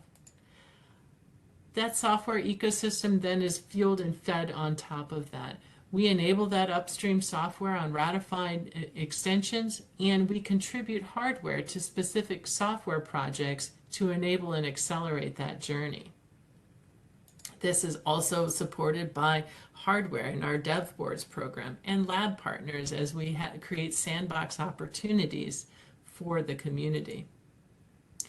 I mentioned online learning and certification. Our classes, our online classes, are wildly popular, and our members receive discounts on training and certification, 30%. Think of the accelerated learning that you can have across your full team with this type of support. And finally, it comes down to your wild success. We want to see you go to market. We want to help you get there. We want to help you find the development partners and markets that are right for your solution. So we are here to support that. We do that through blogs, social amplification, hosting forums like our exchange program online that lists all of the RISC-V solutions, or our ecosystem landscape that shows you the full view of our partners and members around the world. But when it comes down to it, you got to know your sweet spot. Sure, we see the growth happening, and it's a big picture, and it's really exciting, but where does that actually drill down to? So as RISC-V processors account for more than a quarter, or almost a quarter, of the global market by 2030, where are those workloads? Where do we find those workloads? So we're finding them in wearables, computing notebooks, communications and 5G infrastructure, consumer AI acceleration, industrial smart grid, and automotive. You see AI across this entire page, and that is a very strong sweet spot that we're continuing to see in all of the different forums and dialogues. Here's just a few of the areas that we see coming to market already based on some of the announcements that have been happening over the last 12 to 18 months. So one thing you'll notice, many of these stories, it's a collaboration, it's a partnership, it's a joint effort between organizations. So Low Risk, VeriSilicon, and Antmicro teaming together on Google Project OpenSecura. Accelera, Meta's AI processing unit, using for inference at the edge. Ventana, the Veyron V2 high performance processor, just absolutely stunning results. And Meta is their inference accelerator for MTIA v1 as well. Semidynamics in using AI IP for super powerful next-gen AI chips, and Esperanto, a longtime member of RISC-V who has been a true leader in accelerated and highly performant processing. So think about where you fit into this, into the RISC-V community, into our many stakeholders, as countries seeking for digital sovereignty but engaging globally. Invest locally, engage globally. That opens doors for you, right? As multinationals, large companies who have great technical investments, and maybe they're proprietary, that now want to have an open business unit as well, an open approach based on RISC-V to tackle some of those new and growing workloads. Researchers, developers, and others in university who are at the leading edge of their art. And they're engaging in RISC-V for that design flexibility and freedom as well. And startups, and by the way, venture capitalists, and incubators who are saying, you know what, start your journey on RISC-V, and let's see where we can go together. So we have many startups in our community as well. I look forward to welcoming you. I look forward to engaging with you. And thank you again for the opportunity to share some thoughts on RISC-V.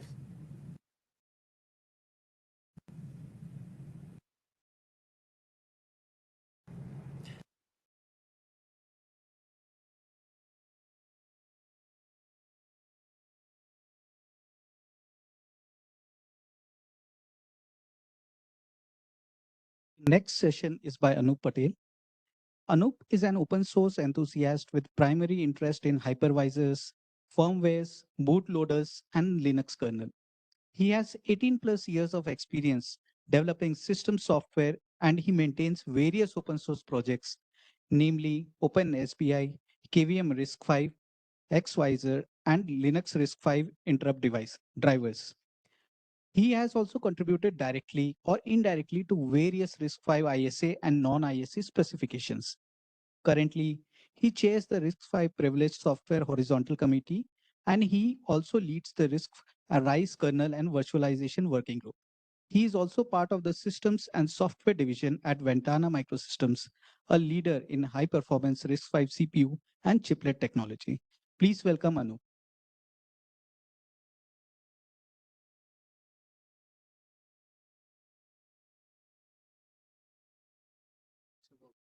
Hello. Yeah. Hi, everyone. As he already introduced me, I'm Anup. I work for Ventana Microsystems. Yeah, so this session is about overview of the RISC-V landscape, including both the specification as well as the software ecosystem. So Calista already gave a very brief, a very thorough overview of the market and the growth of RISC-V story and all those things. But I would be going one step further, giving you an overview about how to explore the RISC-V specs, how to make sense of it, where to start exploring, how to participate in RISC-V International and RISE and all those things.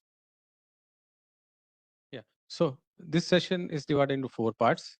First 2 parts are focused on the specs as such, where I'll talk about, give you overview of the specs and the terminology, and also some bit of depth on certain specs, and then talk about how RVI works, RISC-V International. So Calista is CEO of RVI, so I'll explain how that works. Then give an overview of how the RISC-V software ecosystem has been evolving, how to track progress in that, and then also talk about the RISE project, the RISC-V software ecosystem project. So let's start with the specifications first. And as we progress, I'll also give you a bit of glimpse about the maturity of the RISC-V specs compared to other major architectures like ARM and x86. First, to start with, the most obvious topic, right? I'm assuming a lot of people are really new to RISC-V. So I'll just give you a very short overview about the terminology and what is RISC-V, right? So Calista already explained the growth and on the market side, but RISC-V is really a free, clean, open slate, modular ISA. And as the name suggests, RISC-V is the 5th iteration of the RISC architecture from University of California, Berkeley. It's already spent 15 years in development. So it's pretty hard at this point in time. And there are some unique things about this spec. The spec refers a logical CPU or a CPU as a hard or a hardware thread. And then we have something called as XLane that you will see a lot in the specs, which is nothing but the machine word length. So the size of the long or the register, right? Integer registers. So right now it supports 32-bit, 64-bit, and there is also scope for supporting 128-bit. Most of the real implementations are around 32-bit and 64-bit, mostly around 64-bit these days. There are 32 general purpose registers, XLane wide, and we also support variable instruction length. So the smallest instruction is 16 bits and then 32-bit, and there is also discussion of going further to 48-bit and 64-bit instructions now. There are 3 privilege modes, and you can relate this to ARM and other artists. So 3 privileges include the machine mode, which is the highest privilege. And then there is a supervisor mode where the Linux kernel runs, and there is a user mode where the apps run. So there is an interface between all the layers, right? So between the machine mode and the S mode, there is a supervisor binary interface. It's like a syscall style interface between the M mode and S mode. In our mode, you have similar thing called PSCI between the EL3 and EL2 and hypervisor and other things. Similarly, you have traditional syscalls between the S mode and U mode.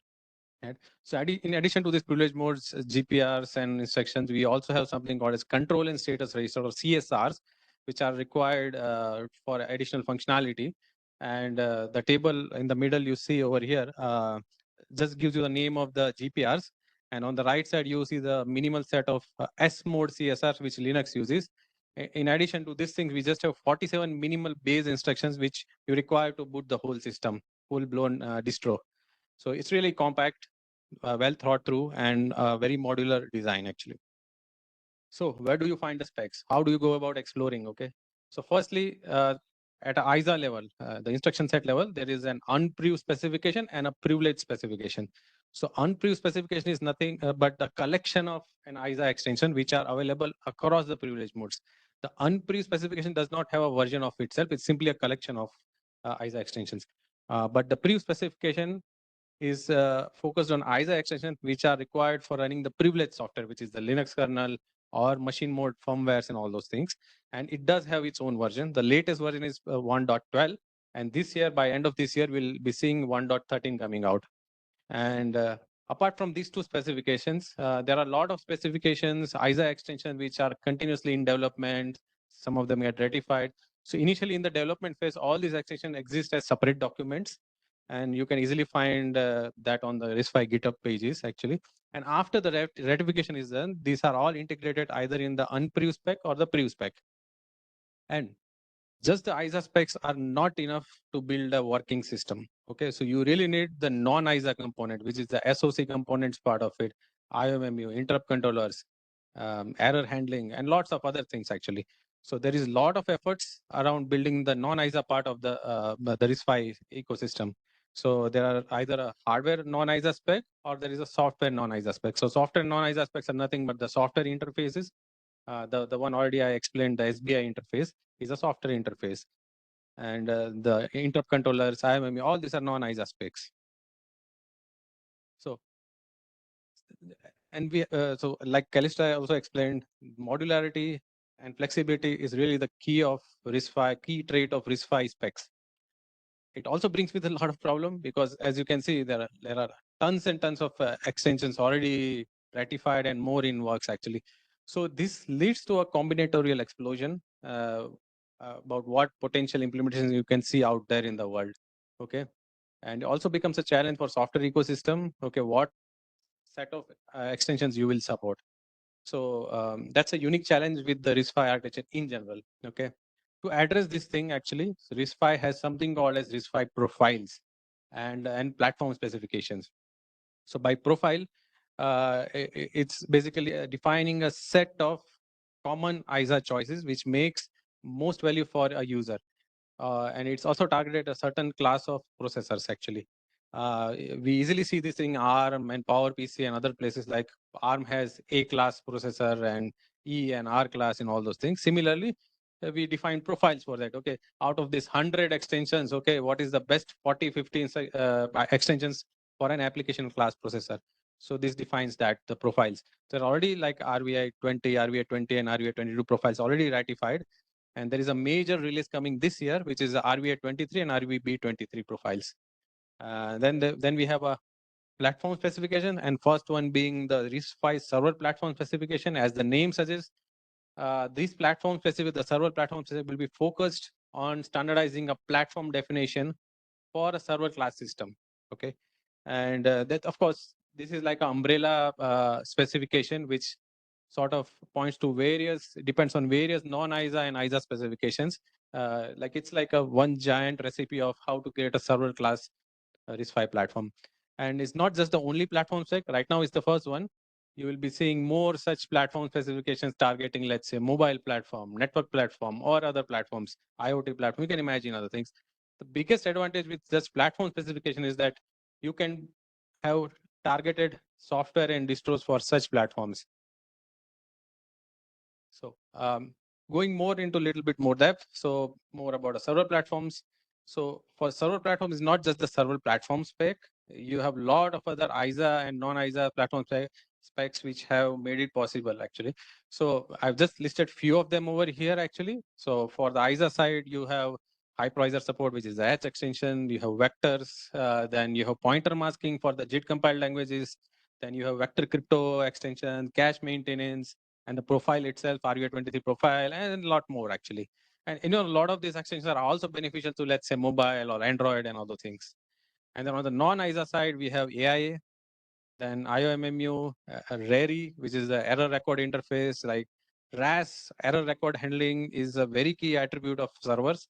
So it's a very key ingredient for server specs. And then you have supervisor binary interface version 2.0. The version 3.0 is under works, which will be ratified this year end or next year. And then you have UEFI, ACPI support. So people dealing with x86 servers, they are always used to seeing UEFI, ACPI specs and all those things. So you get the exact same thing even in RISC-V. So it's pretty boring in that sense. A RISC-V server would be not differentiable easily from a x86 server or ARM server, unless you look at the disassembly and all those things. And then we have a server SOC spec and a server platform spec. Yeah. So talking more about the hypervisor support, just to give you an idea about the maturity, right? So we have, it supports both like type 1 and type 2 hypervisors. It's not focused only on type 1 or type 2. So when ARM64 was really new, initially it just focused on type 1, but later on they had to pivot and make it mature for type 2 as well. But from day one, the hypervisor support in RISC-V supports both type 1 and type 2. It's suitable for both. Essentially, what hypervisor does is it converts the existing S mode into HS mode, providing hypervisor capabilities to it in form of new instructions, new CSRs, and all those things. And there are two additional privilege modes, which is the VS mode and VU mode. So VS mode allows you to run your guest kernel, and VU mode runs your guest applications. And whenever you are running in HS mode, the regular S mode CSRs are the host CSRs, whereas when you access the same as CSR from VS mode, they map to VS versions of it, right? So, and then this figure on the right just shows how the privilege levels are divided. So previously I showed just 3 privileges. The privilege levels are now 4 with the H extension actually. And as you can see, the SBI interface is over here as well. So the interface between the guest kernel and the host hyper is still the same interface, so that you can use the same unmodified kernel which runs as host, or you can use the same one as guest as well. And just like other major artists, we have a 2-stage MMU with hypervisor support. So when you're running in the host mode, the HS mode, you just have a single stage where the host VA is converted into host PA. And when you are running in VS mode, the guest world, right, the guest virtual address is converted into guest physical address, and guest physical is converted to host physical address. The guest VA to guest PA is under the control of the guest kernel, whereas guest PA to host PA is under control of hypervisor. So this is pretty standard stuff seen across x86, ARM, and all those things. Yeah. Coming to the AI spec, so existing RISC-V platforms which have been developed across many so far out there have something called as a PLIC, which is a platform level interrupt controller, which is very simplistic and lacks many features.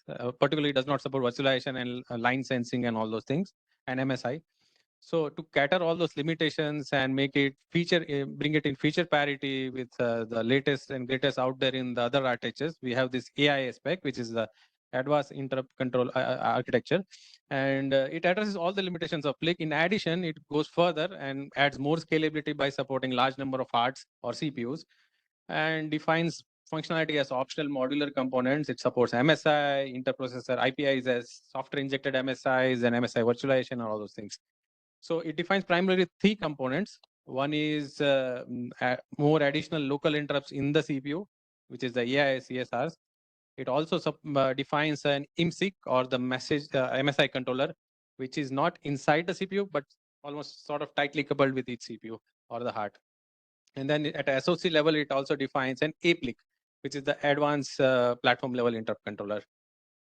So this diagram shows you a pictorial view of a system where the AI is used to the fullest. All the components are there basically, and how the interrupt handling works. So as you can see, within each heart, you have extended local interrupts, which is defined by AI, which adds more per CPU interrupts. And then with next to each heart, you have an IMSIC, which is the MSI controller. And the IMSIC has a separate file or memory mapped file or state for each privilege level. So there's an M file, S file, and there are a set of VS files. Similarly, you have other hearts, so you can have n number of hearts. And then at a SoC level, you have APLIC domains. Okay, so APLIC is not just one controller. You might have a hierarchy of APLIC controllers, one for each separate privilege mode. So how this works in SoC, that you might have a bunch of platform devices, memory mapped devices, which are triggering wired interrupts. They'll be handled by APLIC, and APLIC will convert them as MSIs and inject to appropriate IMSIC or the MSI controller. And then you might also have PCI devices which are directly injecting MSIs to the target IMSICs actually. So this way, we are able to support both wired interrupts as well as MSIs in a modern system.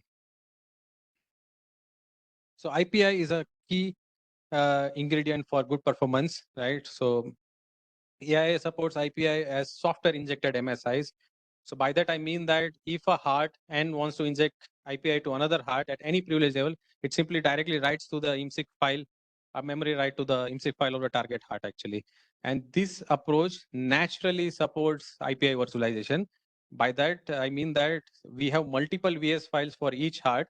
And when a VM is running with having its own VS file, the vCPU running on a heart basically can directly inject MSI to vCPU of the same VM running on a different heart or the same heart, but by directly writing to the VS file of that target vCPU.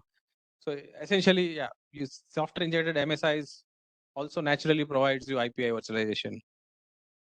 So IMMU. So we have a very mature, advanced IMMU. You can easily compare this with what is out there in ARM, SMMU, V3, V4. Most of the data sets that are required to manage the IMMU, device tables, process tables, and the page tables, all are in-memory data structures, okay? And you have minimal set of registers, okay? So it supports up to 24-bit device IDs. So you can support up to 2^24 devices with one IMMU. It suppose like 16-bit gets context 20, and the page table format is exactly same as the CPU. Right? It supports right now up to 57-bit VA and 59-bit GPS. And then it also supports all the advanced features that PCI PCI specifically brings in, like it provides that address translation services, page request services, and all those things, right? So it's totally in feature parity with other major artists like ARM and x86. And the beauty of this IMMU is that you can either create a very thin, small implementation for low-end systems, or you can really create a very fat IMMU which can support large number of high bandwidth devices actually. So it's up to the implementer how you want to implement actually. And this figure really shows you the scalability that you can achieve with IMMU, right? So you can either have an accelerator chiplet with its own IMMU shown over here. Then in the B, you have multiple platform devices sharing the same IMMU through the IO bridge. Then you might have a more distributed version of IMMU where you have a centralized page table walker and a distributed IO-ATC. IO-ATC is nothing but the translation caches of the IMMU. And you might be having same IMMU across different IO bridges and so forth, basically. So it's really flexible.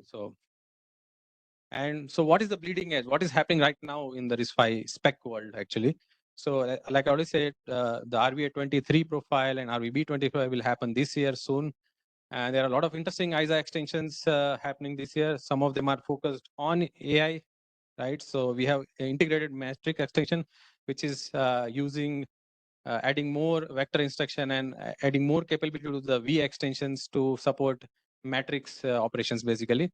Then you have attached matrix extension, which is a little bit different from integrate, where the matrix engine is sort of co-located to the CPU, but the programming interface is through the CPU. And such a matrix engine would be able to support very, very large vector lengths and very, very large computations compared to an integrated matrix one. Similarly, control transfer records, packed CMD, shadow stack landing pads, RNMIs, double trap, and all those things. And this, the bottom ones I already said, right? The non-ISA hardware specific, the server SOC is almost there. By end of the year, that will be ratified. Server platform is being worked on. So sometime next year, you will see ratification on that. And there will be also certification programs around all these things, right? So if you are building a server class system, you will be able to certify your implementations.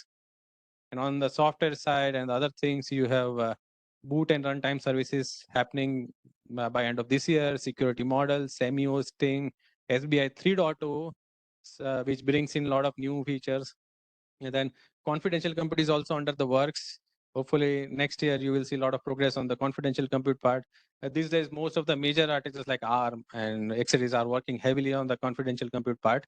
Usually the latest trend is to have this confidential compute tightly coupled with the hypervisors. So when we are also following the suits, doing similar things. Then platform management interface, RPMI, which is like a messaging interface. You can, the main application CPUs can offload work through messages to microcontrollers on the same SoC. That's that messaging interface. A lot of ACPI work is happening, like RAS related, IMMU tables and all those things. By the way, already a lot of work for ACPI has already gone and has been accepted by ACPI and UEFI forum already. This is now the more advanced stuff which is happening now.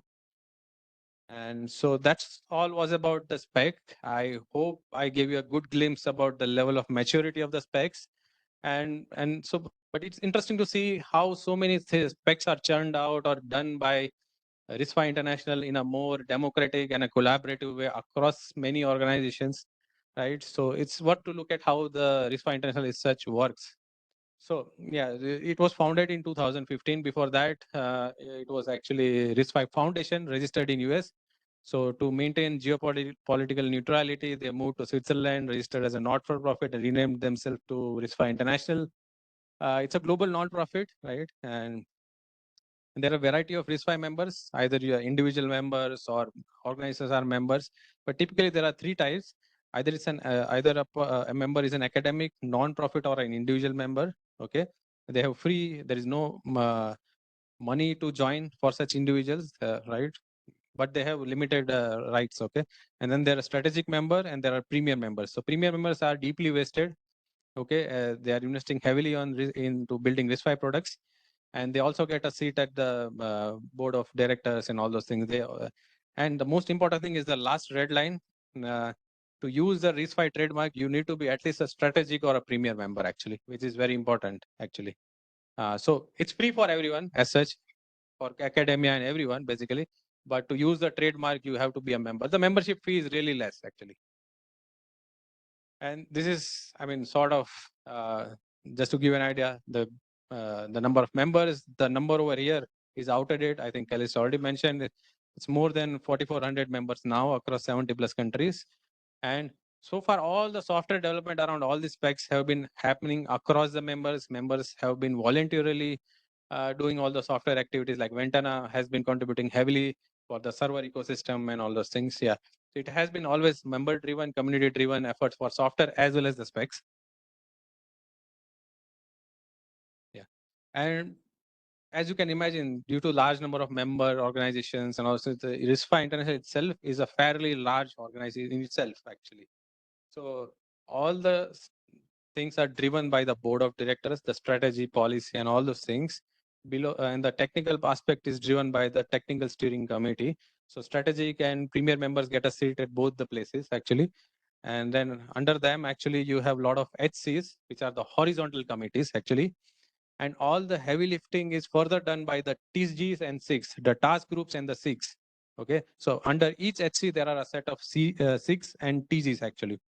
So TG does the actual work of delivering the spec, and the SIG does the gap analysis and finding gaps in the different areas actually. And the HCs are like different verticals in different areas, right? So you have applications and tools, horizontal committee, preview software HC. This is where I'm reading right now, preview software HC, security HC, technology HC, SOC infrastructure HC, and ISA infrastructure, right? So, and then you have prev IC and unprev IC, which is the committee which owns the prev and unprev specs access. The unprev IC owns the unprivileged specification, and prev IC owns the privileged specification. And the last vertical box you see, the RISC-V CTO staff, is the staff who runs the whole organization. They are the TPMs who make sure the processes are followed and all those things. Typical spec process looks something like this. We can't go into depth of each and everything. Usually how it works is that either the SIG or the HC identifies some gap to be addressed, and based on a clear definition, there is a charter formed, and there are volunteers called acting chairs found, and using this setup, a TG is created. And after the TG is created, it has to be approved by the TSC, 2 votes. And after the TG is approved, there is a recruitment or happens for the new final chair and vice chair who run the show and get the TG or the complete the work actually. At this point, it enters the planning phase, then the development, actual spec development happens. POC is very much mandatory. Any spec that is written has to be required to have a POC beforehand actually.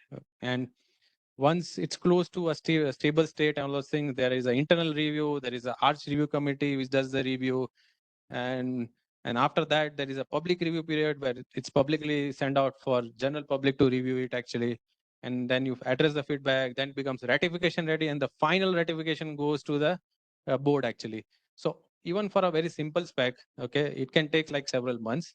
So all the specs that you see, the numbers like 70 extension or 60 extension ratify, lot of work has gone over years to get it done actually. For example, AI took like 3 years, IMMU took 2 years, H extension took 4 years. So it's a really lot of work and patience of many years actually that goes into this.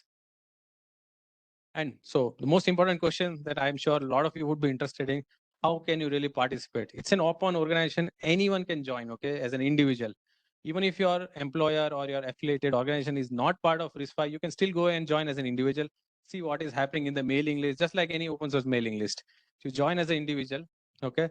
Then once you have joined, you look at the second link, which is the mailing list portal, subscribe to appropriate mailing list, okay? Be a silent observer initially what is happening. And you can also subscribe to the meetings, go as a listener to the meetings, right? And there is this link where it shows the meeting calendar. And you can even provide feedback. It's totally open. You don't need to be like mute observer all the time. And if your organization is already part of RISC-V International, then you can still follow this process. But instead of filling up forms and all those things, you can simply send an email from your official email address that your member or your parent employer is already member. Can you please subscribe me? They'll just add you. So joining is pretty straightforward. Participating is very straightforward. You can easily review specs, give feedbacks, and all those things. Even more important is there is a recognition program for people who actively work, contribute to specs, ecosystem, everything. You have good recognition that you can get over the years, and there is a page for it. People who got awards over the time for contributions. So moving on to the software part of it, it's a really broad topic, but I'll try my best to give you an idea of to show the progress. So there is the landing page in the RISC-V website, which shows the critical components of software. But this is like a snippet of it, right? Like at the bottom, you have like critical privileged software like hypervisors, bootloaders, and all those things. Then you have different operating systems that have been already ported to RISC-V. Then you have other infrastructure pieces like Docker, Go, and all those things already available. Then you have DPDK available and all those things, OpenJDK and stuff, right? So this just give you an idea of the maturity, but this is not the only thing. There are a lot more software pieces already ported to RISC-V. I mean, we have full-blown distros like Ubuntu, Fedora, SUSE, all working on RISC-V right now, almost with 99 or more than 90% of packages already ported for their distros to RISC-V actually. So it's pretty serious, I would say, in terms of maturity. And sorry, yeah. And when a new organization starts with RISC-V, actually, out of all these thousands of packages and software, you typically deal with the most basic ones, and the most basic one being the tool chain and the emulators and simulators, right? So, so in emulators and simulators, we have QEMU, Spike, and other things. There are a lot more emulators. In tool chain, like GCC and LVM are most commonly used across. And then firmware side, you will see OpenSBI a lot, and then EDK2 U-boot, and then core boot and other things. OS, like Linux, is the most default peg playground for most of the developers right now, but BSD is also there, Zephyr is also there, FreeRTOS is also there, hypervisor, KVM, XYZ, BAU, Zen is still in progress, so it will still take more time, but is there, right? So all this information is already there in this link, landscape.risky.org. You will see the information over there. And the stuff that is highlighted in red are the ones where Ventana contributes heavily. And the stuff which is red and underlined are the ones which we are actively maintaining ourselves. So other interesting question is that once you start contributing, you are looking for some real hardware to work on, right? So there are a lot of development platforms out there. For basic user space application development, you have good set of platforms to play with it. But if you want to port OSs, use new features and all those things, yeah, then we are getting there. So, but we do have the popular boards listed over here. And there is also a link which shows you what are the latest boards out there. And the new announcements are usually posted over there, actually. And for open source contribution, please remember that QEMU is like a de facto platform which people expect that whenever you post patches, it at least works on QEMU, right? So, and when you start playing more with the RISC-V ecosystem, and you will always have this question, okay, how does booting work and how does the flow work? So this is just a high level skeletal boot flow seen across RISC-V platforms, okay? It's a bit overgeneralized, but yeah, this is common across the platforms.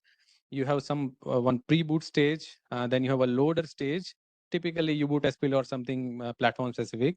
Then you have a runtime stage, which is almost always OpenSBI. And then you have a final bootloader, which is either U-boot or EDK2. And then you have a distro loader like grub2. Yes, grub2 is available. And you have a final distro, which you boot on it actually. And it might be also supporting secure boot. So that's why you see there is a convention here, like the solid lines are load and authenticate, and the dotted lines is jump. So this, you can easily see this kind of boot flow across these 5 platforms. It's very similar to what you see in ARM world. You can easily relate with the ARM world as well. The pre-boot is nothing but the ATF BL1, loader is BL2, runtime is BL31, bootloader is BL33 or 34. Distro and all those things are pretty much, they don't have numbers assigned. But yeah, it's pretty boring. Like I said, if you see a mature RISC-V system, a server platform, it will be really boring. You will not be able to differentiate whether it's really RISC-V or x86 or ARM actually. So all the software development, all the things that I explained are being done across RISC-V members. But so far, recently, we have realized, many companies have realized that as the number of members in RISC-V world grows, we need coordination among them actually. So that's when, like a year back, this RISE project was formed, okay, which is called the RISC-V Software Ecosystem Project, okay. The goal of this project is, yes, like it's want to accelerate the RISC-V ecosystem development actually. So it was launched in 31st May 2023. It's under the Linux Foundation. And then we have TPMs from the foundation helping run this project. The main mission of this project is to, of course, accelerate the software ecosystem and make it production quality, optimize it. So you have a lot of packages which are ported to RISC-V, but see, not all of them will be optimized for RISC-V. So you need a lot of effort, engineering effort to optimize certain packages for RISC-V, add more of or port more of them to RISC-V world actually, so that the software ecosystem becomes competitive with the other major artists like x86 and ARM. So x86 really has this advantage of optimizations over the decades basically, and ARM is also still catching up to that, and we have a lot of catch up to do in terms of the production quality and completeness. Yeah, so these are the members who formed the RISE. It has been more than a year now. Even Samsung is part of it. Ventana is part of their premier members, and these are the general members actually. And these are the working groups. So how RISE works is that we have working groups where each working group is targeting a certain area of software ecosystem and trying to get things done. And each working group sort of tracks all the projects, granular projects, and makes progress on them. And you can see that within the platform side, we have good presence from Ventana. Right? So kernel and virtualization, I am leading right now. Firmware, we have Sunil. Sunil is also EDK2 maintainer for us. And then simulators, we have Daniel. And then compilers and tool chains, you will see Jeff. Right? So, and then Reddit is also actively participating. Right? So Reddit is doing all the distro integration working group.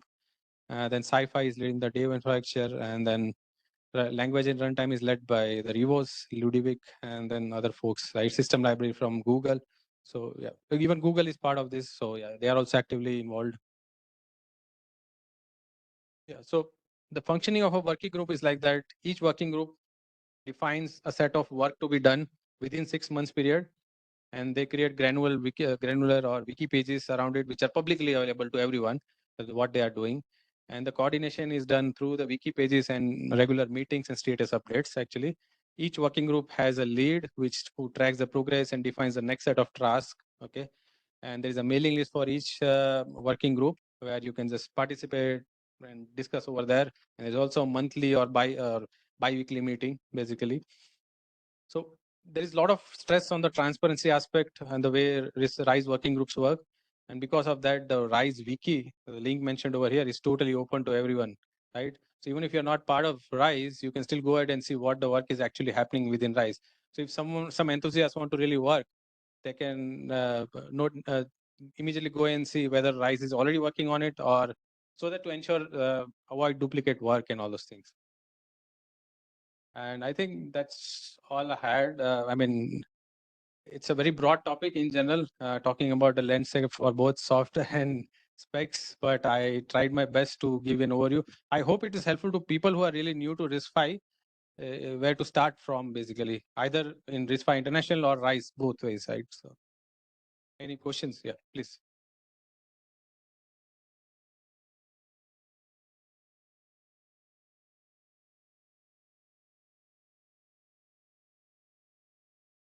Hi, great talk. Actually, I've been loosely following the growth in terms of performance and in terms of compatibility of softwares as well as hardware for RISC-V SBCs. And it's been getting better over time, but how far do you think is RISC-V from getting to, say, consumer grade hardware per se? So for that, it will be important to define what is consumer grade hardware, right? And which is different for different domains, I would say, right? If you think in terms of IoT, network equipment, and all those things, we are already there. Whatever you need in terms of the spec is already there. But if you think more in terms of the servers, which I was trying to describe, the specs are there, but we want to see real hardware which people can play around with. That is where we are with the servers. Even for Android, functionally, you have a hardware capable of booting Android, but not in an optimized way.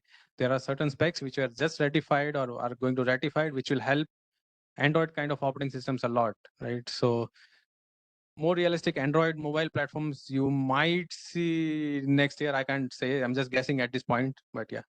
And sorry, how's the compatibility with, say, GPUs, be it Intel or AMD or even NVIDIA? Like, how's that coming along? So most of those GPUs are memory map devices. They have nothing to do with the CPU instruction set architecture, actually. So whatever is required in terms of the CPU, it's already there. The cache maintenance or synchronization and the specs you need for atomic operations, all those things are there.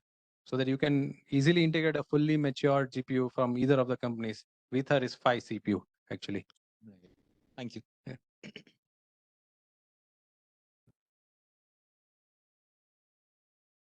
Yeah, one of the top concern areas is security, as you're aware. Yes. Like things like cloud security and all that. Correct. So in the your security subsystem or in the architecture itself, is there anything which gives more hope that such outages will not happen? Yeah. So there are multiple types of security concerns. Largely, most of the security concerns are implementation flaws, okay, which are not inherently RISC-V spec specific. So recently, you might be seeing some spike in issues being reported for RISC-V, but those are implementation specific bugs, okay. That is one part of the thing.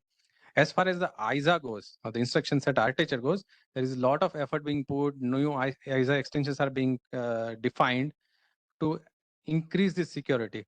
For instance, we have the shadow stacks and landing pad, which was defined. Then we have SMMTT specification, which is coming up, right, to isolate system level domains. Then confidential compute is coming up actually, right? So the ISA extensions are being defined, but about the implementation specific bugs, since there are so many implementers, it's not fair to like blame RISC-V in general for implementation bugs. But you're right, and those will increase because it is an open spec. A lot of people will implement, a lot of people will make mistakes. So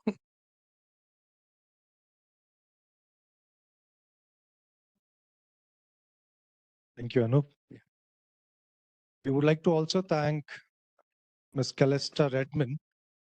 Since this was a RISC-V cluster, we had generative AI in the morning and in the afternoon. This was specifically kept after that intentionally so that it is clubbed together as a technological element. And as heard from Anup and also heard from Ms. Calista, this technology is just booming. And it is actually going to be much, much more. And as I remember, one of the slides was indicating that by 2030, probably 1/4 of the market will be captured by RISC-V. And it's quite inevitable right now. And after seeing his slides, seems to be it's moving very fast. So once again, thank you. Thank you, Ms. Calista. Maybe she must be hearing there. So we are here at a much awaited session. Many people have been even past editions of SOSCON. Whenever we had a live debate or a panel, usually we have a different set of audience online because this is where people tend to listen something that is live.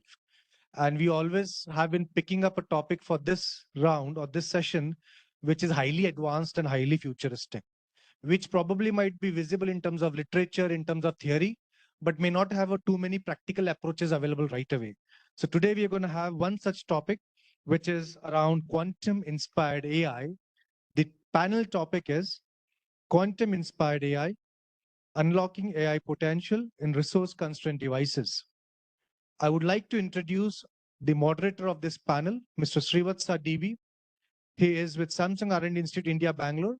He is the on-device artificial intelligence team head with close to 3 decades of experience from research to market. I would let him introduce himself more and also introduce the panel to us. Mr. Srivatsa. Thank you, Dwarka, and thank you, everyone. One of the panelists is here. I would invite Debanj and Dr. Debanj and Kona to join here on the stage, and we have other esteemed panelists on the screen joined online. Thank you, everyone, for joining.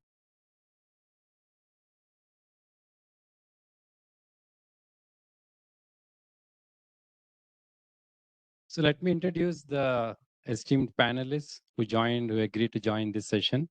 First, we have Dr. L. Venkata Subramaniam, yeah. He's the head of IBM India Quantum Research Group, recognized as an IBM Master Inventor. He has been granted 34 patents and has published over 150 plus research papers. Wow. His mission is to help establish India as a leader in quantum computing technologies. He earned his PhD from IIT Delhi in 1999. That's the time when I joined Samsung. And recently his book, Quantum Nation, hit the bestseller list of India in India on Amazon. Thank you, Dr. Venkat. Thank you for joining. And then we have Reena Dayal. Reena Dayal Yadav is a certified board director, founder and CEO for Quantum Ecosystems and Technology Council of India. She's a technology leader and an innovation management and ecosystem expert. She's on the Global Futures Council for Quantum at the World Economics Forum, and she's part of many steering committees heading at a state level and IEEE level, etc. Thank you for joining us, ma'am. We have Rodrigo Hernandez joining from Spain, I suppose. Yeah, Rodrigo is the Global Director of Generative AI at Multiverse Computing, a renowned AI startup based out of Spain. He graduated from the University of Oxford in nanotechnology, and he's a business executive with deep tech expertise in quantum and AI. Last but not the least, our own Dr. Debanjan Konar, a senior chief engineer at Samsung Research India, Bangalore, and is currently leading the quantum computing initiatives in SRA Bangalore. Before joining Samsung, he completed his PhD from IIT Delhi, post which he has done the postdoctoral fellowship from Purdue Quantum Science and Engineering Institute. Thank you, Debanjan, for joining us. So stay with us. The next 40 to 45 minutes is going to be a very insightful data sharing, information sharing, as well as thought sharing from the panelists. So, quantum computing with its potential to solve most complex problems world has not seen today in exponentially faster than the classical computers. I still know during my childhood, to check the interest, whether I'm interested in math or not, one thumb rule is I have to mark the 20 cross 20 table and should be able to tell anytime when somebody asks me. I failed in that. But I think that's a time where calculators have started. We have seen computers. Now we are heading towards the quantum computing.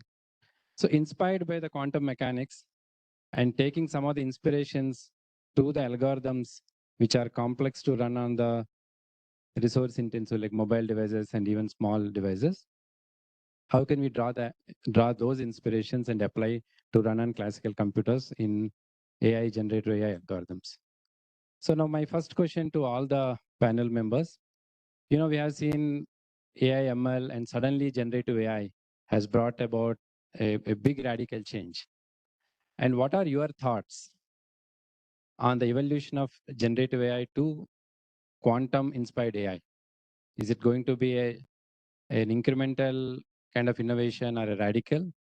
And will it be able to address the core of the topic, which is able to run today complex compute intense algorithms with quantum inspired AI coming into the picture? We can go one by one, starting with Dr. Venkata. Thank you so much. So you asked the question, are we going to make incremental, changes with quantum, or is it going to be an exponential difference that will bring about? Actually, if you look at LLMs today, right, for every new chat GPT-like system that we are building one power station along with it, right? Yes. So for every, every time you try and solve one problem using LLMs, you're having to build, your sustainability goals are going for a toss. Right. So we certainly need not incremental changes now, but we need something, drastically new, which enables us to progress on this path that we have set out, which is, LLMs and AI and all of that. But we also need to now look at how can we deal with the complexity of these problems in a way that, we don't have to bring up new power stations. Okay.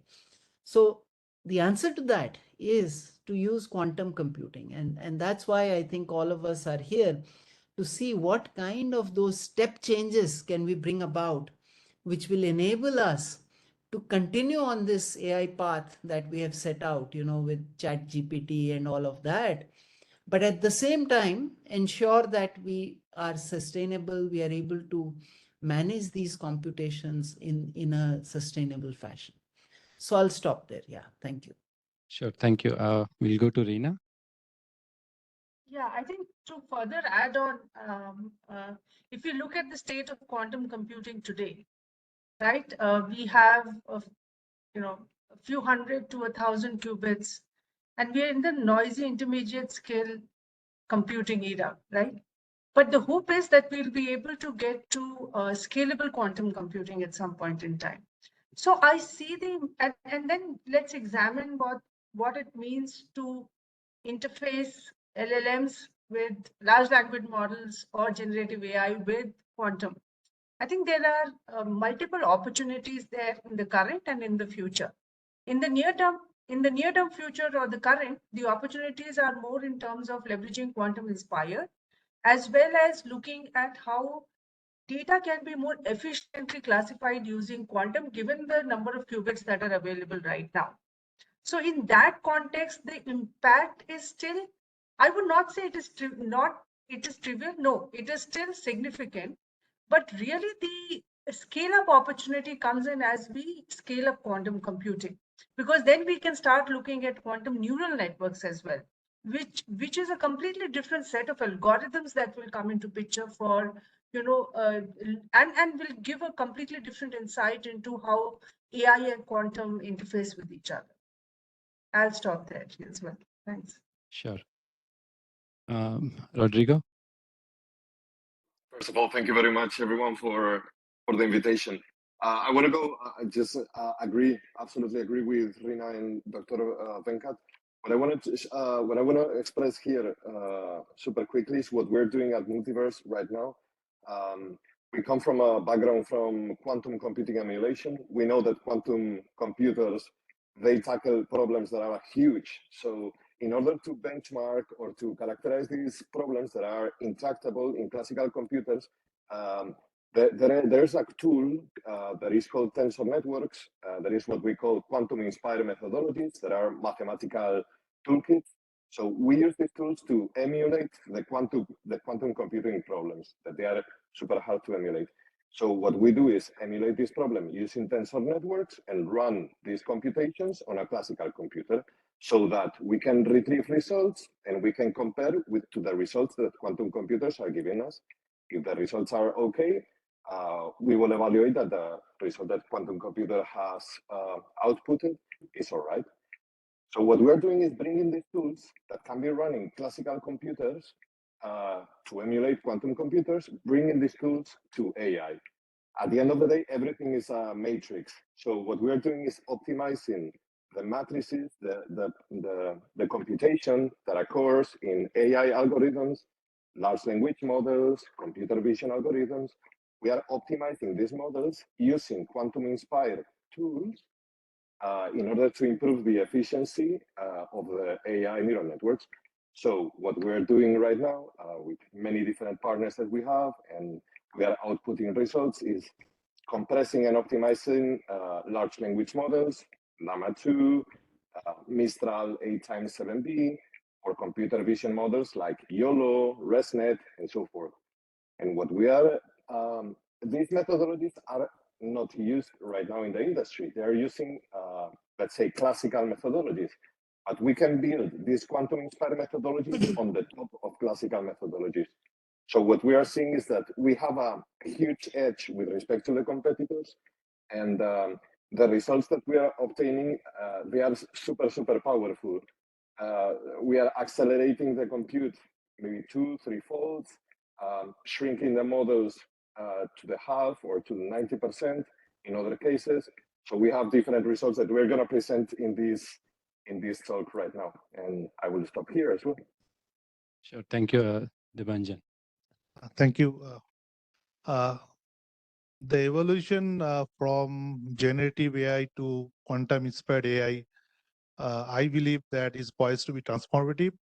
However, it depends on various factors. So currently, it will be incremental, and in long future, it may be radical changes we can see. So coming to the incremental, mainly the current quantum-inspired algorithms are mainly based on like tensor-based models, tensor-based networks models, as well as quantum annealing-based approaches. These are very promising tool for optimizing the number of parameters, also reducing the memory space the generative AI taking. So I think that these are the right direction to work with the generative AI models. And coming to the radical changes that we can see maybe after 5 to 10 years after, where we can get the full-fledged quantum computer there, and it will be revolutionary because we can fully replace the entire quantum computing in the classical algorithms, the way that classical neural network works. So that will be the defined algorithms for quantum neural networks. and it will have a great potential to reduce the number of parameters great extent without any even with the performance gain. So thank you. So that's my point for these two perspectives. Sure, I think it's definitely all of your views are kind of converging, because today, if you look at should we build the one more power station, I think we have to at least reduce the power drawing from the power station. So realizing the quantum computing, I think the quantum inspired AI could be a first promising step which world wanted to see. Now, I think specifically to Dr. Venkata, I want to ask how quantum inspired AI is different from classical AI and quantum AI for the audience. So if you can explain. And is it a bridge? I think we started with that, incremental to radical. Is it a bridge which gives us some amount of quantum advantage, and how it is going to be? Can you share some real life examples from your IBM story? Yeah. So I'll start with the example of fraud detection. Okay. And you know what is fraud, right? Fraud is all of us use our mobile phones today to do UPI transactions. Out of the billions of transactions, there are a few which are fraudulent. Okay, the majority of the population is honest, but there are a few who are dishonest. Okay, so the number of fraud cases is typically very small, 0.1 of the total transactions. Now, if you look at a traditional machine learning system, what it might do is it will just totally ignore all the fraud cases, and still you have 99.9% accuracy. Why? Because the number of fraud cases is only 0.1. And even if you ignore them, it still results in a system which is an AI system, which is 99.9% accurate, because it's totally imbalanced. This data is imbalanced, right? So it's like finding a needle in a haystack. Now, classical AI systems, machine learning, whether it is support vector machines or any sort of kernels that you build for it, are very hard to train on this, because one, the data is imbalanced, so you have to balance it, and second, because it's a very small fraction. And this is where we are seeing that not only quantum inspired, but pure quantum is also bringing in a lot of advantages here in two ways. One is because it's increasing the accuracy. It is able to find those needle in a haystack kind of problems. And the second is it seems to require much less training data. And I'll give you an example. Today, for your child, if you tell your child cat, how many cats do you have to show your child? Maybe 2, right? But to an AI system, you need to show how many cats? Thousands. Black cat, white cat, cat from this side, cat with occluded face. Several types of cats you have to show before it learns.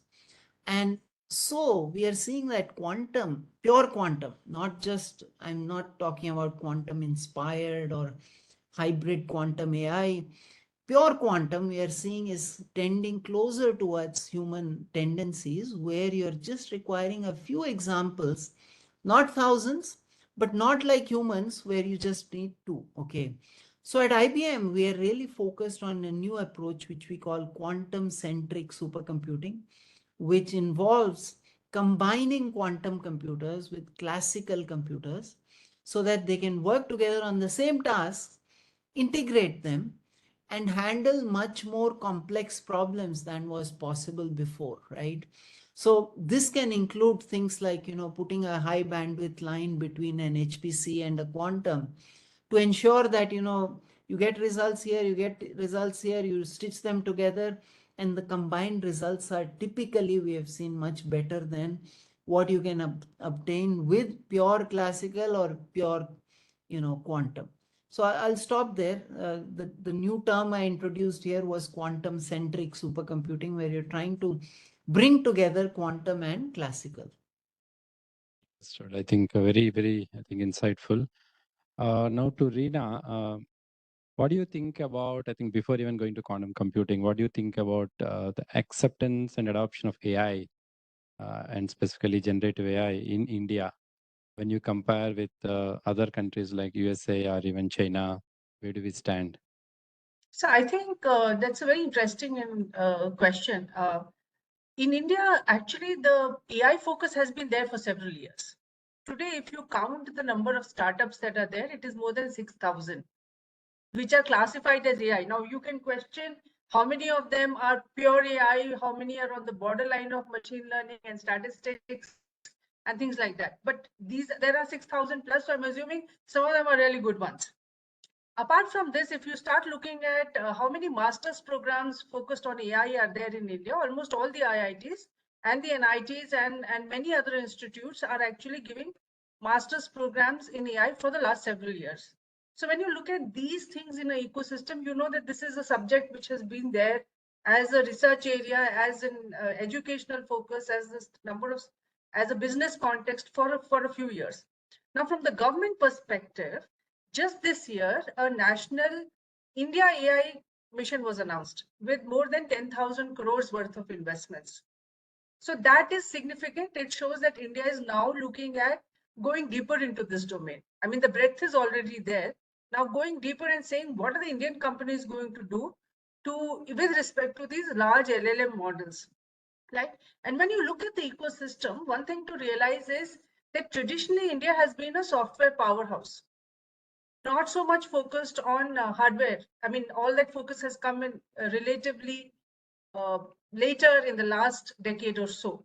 So when you look at the nature of the business that exists in IT in India, you realize that special focus is required to, sort of have your own generative AI. Because when you talk about generative AI or large language models, you're not just talking about software aspects, you're talking about building the infrastructure and the compute capacity to be able to do that, right? So I think that is going to happen now. I think we are in a pretty good shape in India, and it's only going to get deeper and better as we move forward. That's how I would put it. And in terms of adoption, I think one thing which we're missing is the adoption angle. I think adoption also has been pretty sharp across different segments. So much so, and one way to look at the depth of adoption is to look at how many sectors are now looking at very advanced topics like ethics in AI. Because only when you are deeply ingrained, with the technology, that you start thinking about these topics typically. And Indian Council for Medical Research has actually given out guidelines last year for ethics in healthcare and biological research using AI. So I think there are certain sectors which are more advanced, but pretty much it's all pervasive at this point in time. So many investment firms also are completely focused on investing in companies which are doing AI business. So the ecosystem is pretty mature in that sense. So it's very interesting that I think you brought in the underneath topic of the infrastructure and also this compute, right, at a scale. So how do we see this maturing towards quantum computing availability in terms of infrastructure as well as regulatory? Because specifically you are leading that council. So yeah, absolutely. So the good thing is that India also has a national quantum mission, which was announced a couple of years ago with almost a $1 billion worth of investments, right?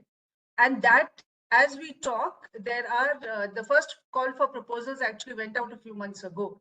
So already there are evaluations happening on how the money needs to be dispersed and for research and so on. The startup ecosystem is also maturing because in 2021, we had 7 startups. Today, we have 40 plus. I don't think any other country has shown the rate of increase in the number of startups as we have seen in India. Especially in quantum area. This is purely in the quantum area. So when we look at the efforts that are happening in these two ecosystems, one is on the AI side and the other on the quantum side, and there is a very obvious interface of quantum and AI. There are a few quantum companies which are emerging in this space in India as well, quantum and AI. So I see a much more interplay happening as we move forward. There is already policy recommendations, guidelines for AI that are there in India. More are likely to come in the future. Quantum, it's a little early to talk about guidelines and regulations. But as the ecosystem matures, in the next 5 years, those things will also start happening. That's what I see. Okay. I think, Rodrigo, so about the multiverse computing, right? So you talked about the quantum-inspired AI is already showing some promising results. If you have to share some of the KPIs or some of the results at a high level, how are you seeing that trend? Yeah, it will be my pleasure. In fact, we are very, very proud of the results that we are obtaining right now. And as in line with what Rina was mentioning and Dr. Venkat was mentioning, we see there is some concerns in terms of infrastructure and energy consumption. So we want to emphasize that we are bringing a way of compressing models without losing accuracy or without losing accuracy for a very specific purpose. And I'm going to explain myself. So we have a good result regarding there is one state-of-the-art neural network called YOLO V8. YOLO V8 is one of the state-of-the-art and most widely used neural networks to classify and detect images. So if you have like an image of a picture, YOLO V8 is a neural network that will spot the face and will label the face, classify it, and so forth. So what we've managed to do is reduce the model by 80%. So if the model was 100%, finally we got 20% of the model. Just with 20% of the model, we can retrieve the full accuracy of YOLO. We can reduce the inference. The time of the inference will be reduced, so it will be much faster by 43%. And the flops, so the number of operations that are executed, will be reduced by 55%. This has huge implications in terms of edge devices. And what I mean by edge, I mean mobile phones, of course, or I mean drones or different sort of edge devices that need to be intelligent on device. So if we lose connection, we will be able to still make use of this functionality. So this is very powerful in the computer vision field. But we're working, as you know, in generative AI as well, in the large language model especially. So with Llama 2, what we've managed to do is shrink the model from Llama 2 32 float, the precision. We've managed to shrink the model to 90% of the size. So the model is super small, and the number of parameters are reduced a lot. The inference memory is reduced by 60%, and the compression is that high. The inference time can be multiplied by 2 or by 3, so it's much faster. The good thing about this is we apply different algorithms for these models to be run not only in a multi-GPU setup, that we can do it, of course. So we have accelerated in a multi-GPU setup, but also in a single GPU setup and in a CPU setup. So this is what we're doing. And the implications that it has is, as Dr. Venkat was pointing out, and Rina as well, is that we are concerned about what's the amount of energy that we are consuming.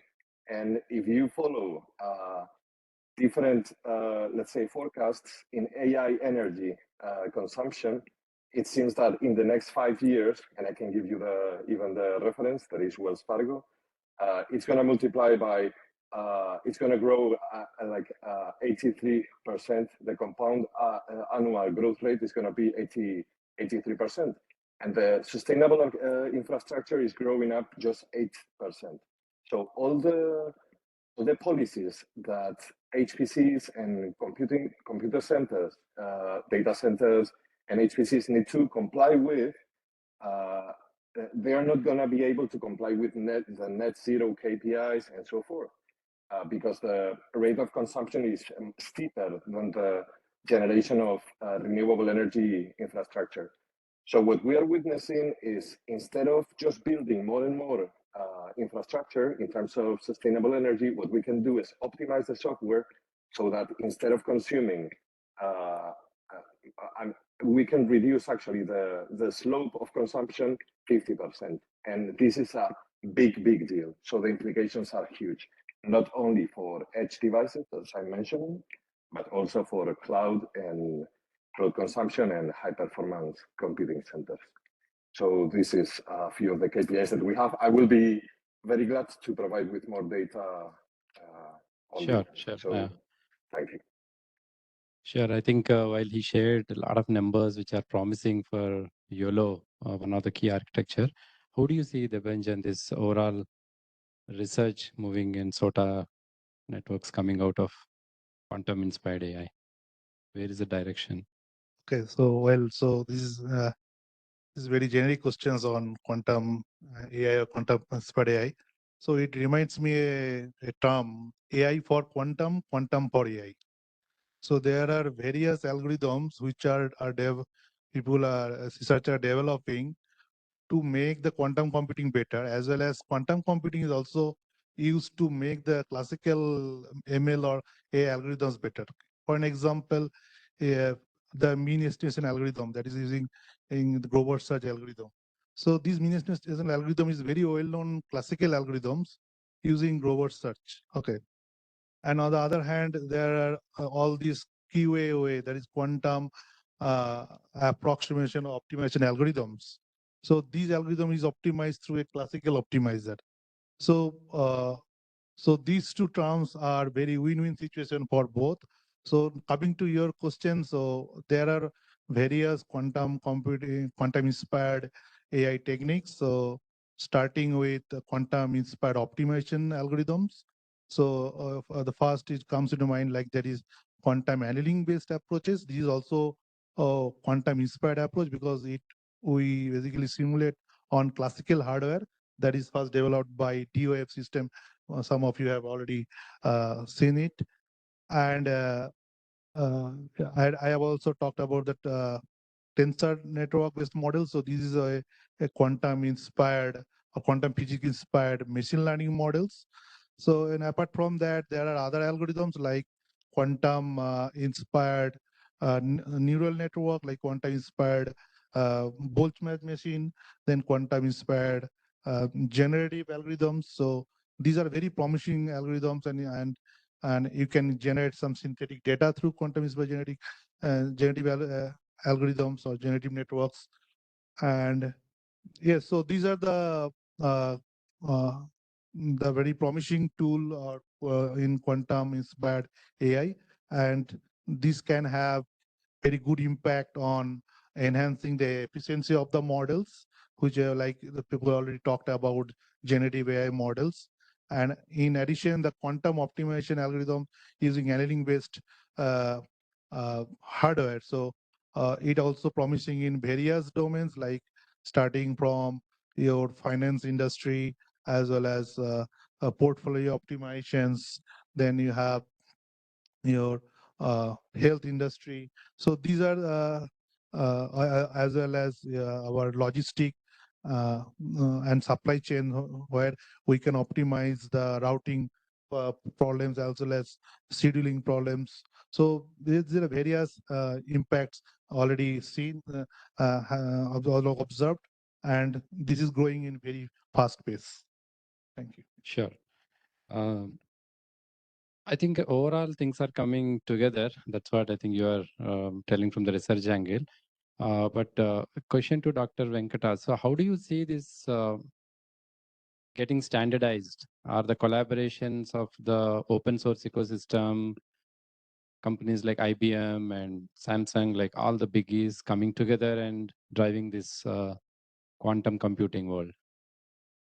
Yeah, I see a lot of collaboration already happening, right? As Reena ji mentioned, there is the National Quantum Mission, which is supporting all the startups and research within the academic institutions, right?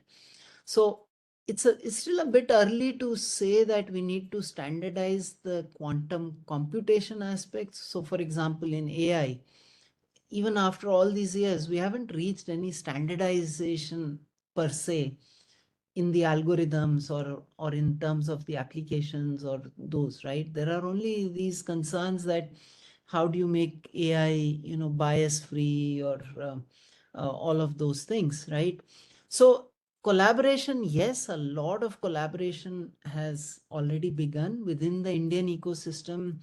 You're seeing a lot of it, and I think a lot of it is also driven by the fact that Qiskit, the open source SDK, about 80% of the Indian student and developer population uses that as the go-to language. So in some sense, in terms of the platform and the programming environments, that is already standardizing it across platforms, right? I mean, whether it is IBM systems or some of the others, people are using Qiskit as the standard SDK at this point. In terms of hardware standardization, again, I think that will take a while because the technology is still developing. The number of qubits are still increasing. There's a lot more, the cost per qubit needs to come down drastically. So because of all of those reasons, I don't see standardization per se happening within the next few years, but a lot of collaboration certainly is going to be happening. Sure. I think the kind of multifold or a multi-layer approach, not only just at one point, but multiple things coming together, need to come together. And that's where we can see some standardization and learning sharing, right? So I think let's wait for that. To Reena, I think you told there are very good initiatives from government and also a lot of support in terms of allocating budgets for that. How do you see India becoming a quantum tech hub? Like we have ruled the service industry, we are done pretty well, doing pretty well in AI and Gen AI. And how do you see India becoming a quantum tech hub? And also the skill level and creating that kind of talent pool in India. What are the efforts happening? Sure. So first of all, just giving a little bit of a background of QETCI, because it is relevant to your question. So QETCI, or the Quantum Ecosystems and Technology Council of India, is a private, not-for-profit entity. I'm one of the founders. And this was founded in 2021, before the National Quantum Mission was being talked about.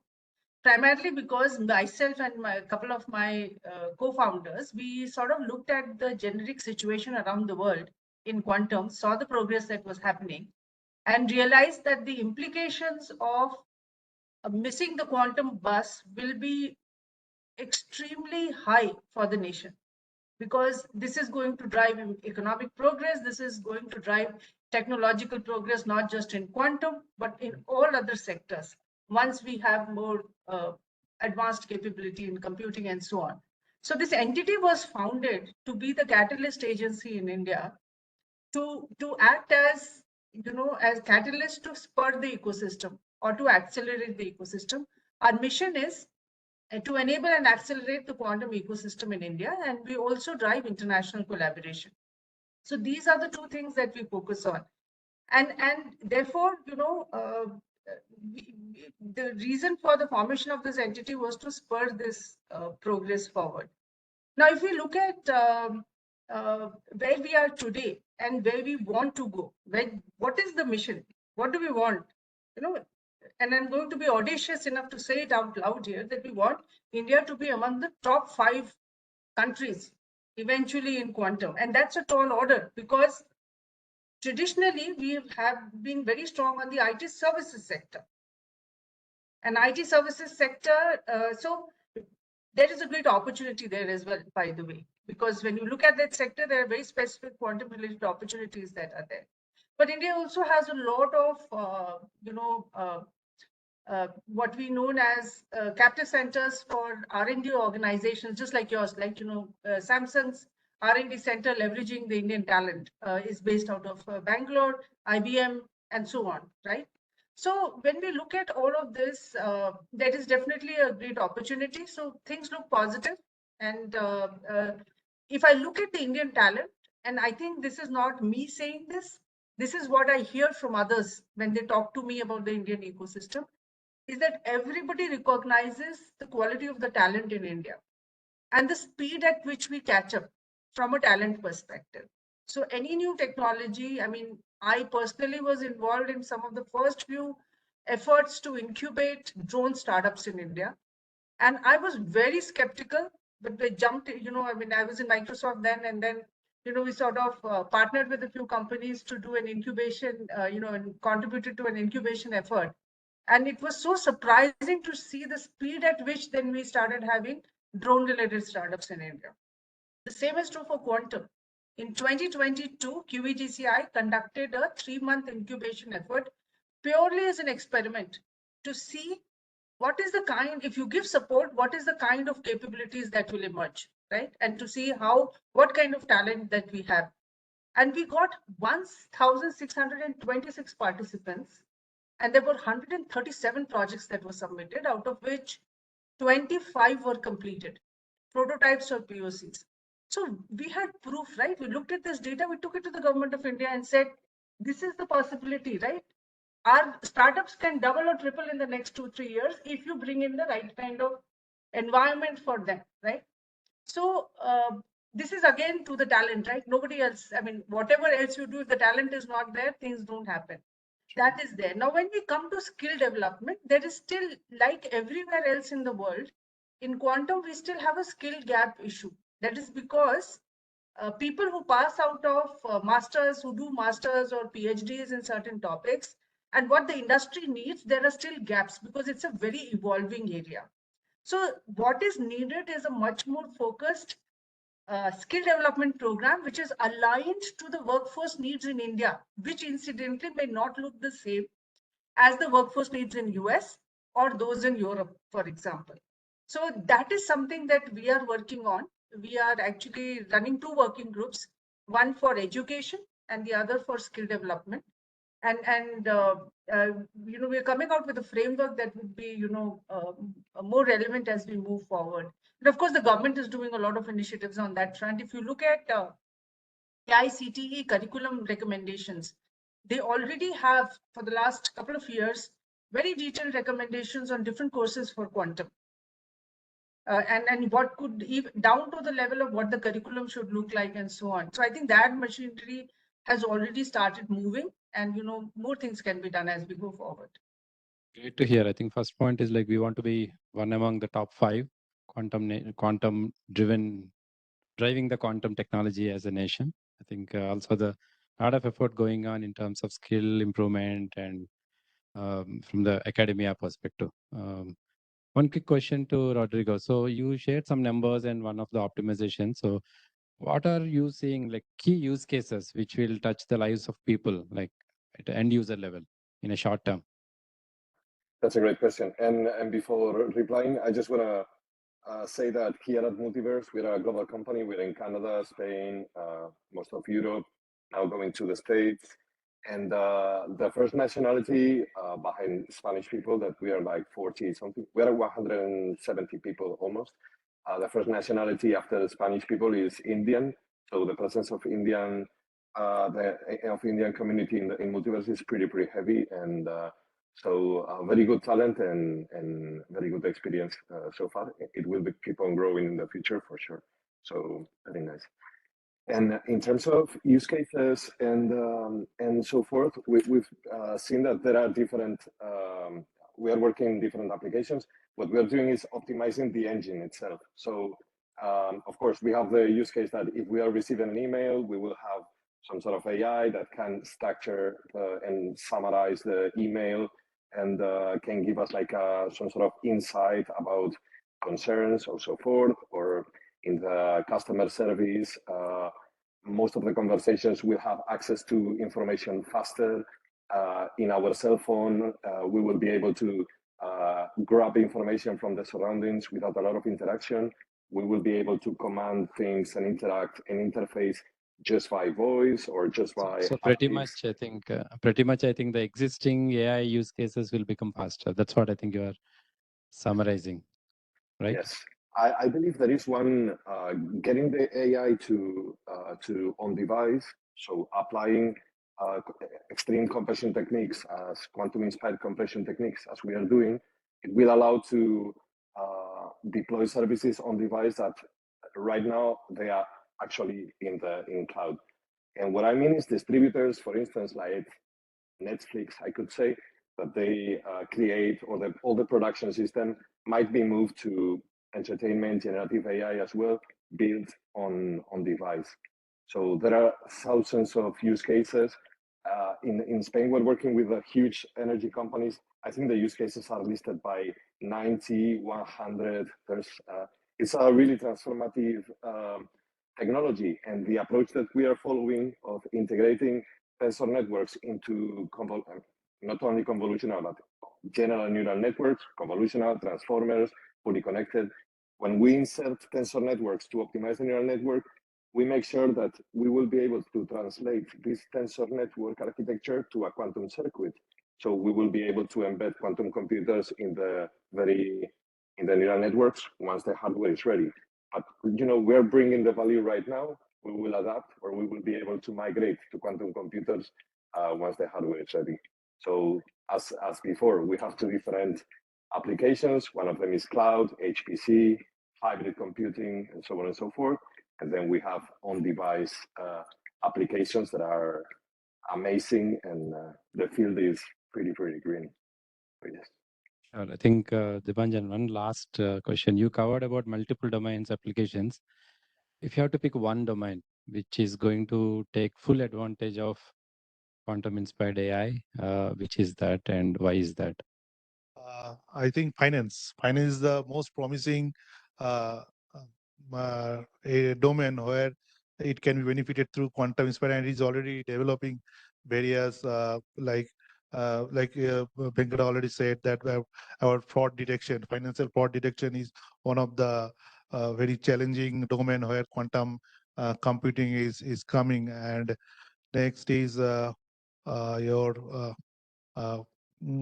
other than fraud already Dr. Venkata covered. Yes. So other financial, there are very models in the financial industry, and they're leveraging the number of parameters through these quantum L-ning based approaches. Risk analysis. Yeah. So yes, risk analysis is one of the fact, and yes, portfolio optimizations is one other area. So I think the finance is the most promising a domain for this quantum inspired AI. Sure. I think with this, we are going to conclude. Any question from any audience or online in the room? Any one question? Yeah, can you give the mic to Sharon, please?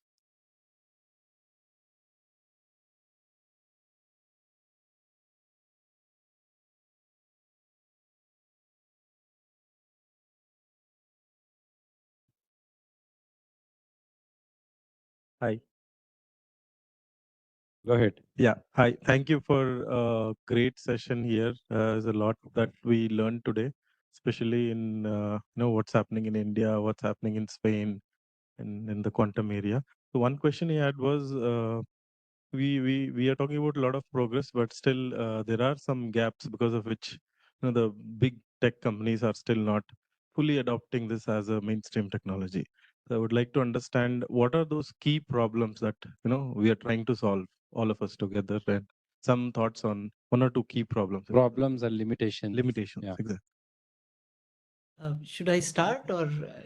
Yeah, Dr. Venkata, you can go ahead. So one of the key problems is the number of qubits. Okay, so the number of qubits today, as Rinaji pointed out, is 100 to 1000, those numbers. The second is the qubit fidelity and the gate fidelity. So though you have these qubits, but they are noisy. Okay, so there is that challenge. But in spite of these challenges, what I really want, the message that I want to leave here is that, PCs came, and after that, what happened? Microsoft made PCs easy to use, and you had the whole PC revolution. Internet came, then you had the search engines, which enabled it to scale. Similarly, AI came, you had OpenAI, which enabled common users to come and use it. So this is the decade when you are going to see that quantum company emerge, which is going to enable quantum to become widely usable. Okay. So this is that decade. And as everybody pointed out, the talent is sitting right here in India, the maximum talent, and we are seeing it on the IBM systems. We give free access to everybody on the quantum systems. and India is one of the power users of that. So the question now for all of us, the National Quantum Mission and all of that, is using all this talent, is that company going to emerge out of India? And that's really the challenge for everybody, to make sure that whatever work we do out of India enables us to come up with that outcomes and solutions, whether it is to sustainability, AI, optimization, any kind of problem. I think, thank you, Dr. Venkata. I think very clear message. Now, Reena ji. So I just wanted to add this from an end user perspective. Why is there a challenge in adoption, right? So there are one thing which we must understand about quantum technologies is that unlike any other technology, this is a completely new paradigm based on a completely different physics. So it's not very intuitive for people to understand it. So the first resistance when you look at a decision that needs to be taken at a corporate level is, okay, who do I get? Who will tell me whether it is important enough for my company or not? Only external people? No. So there's a little bit of a catch-22 situation. You need quantum people in-house whom you can trust before you will invest in a big way in quantum, right? So, and where do you get those people from who will interview them? So there are a lot of like very stupid, silly operational challenges which result in strategic delays at the organization level for looking at this technology in a serious manner. Second thing is, given the nature of the development that is happening in this technology, it has not reached a stage where, let's say I am a materials company and I want to discover new materials using quantum, because quantum chemistry is a much more advanced area.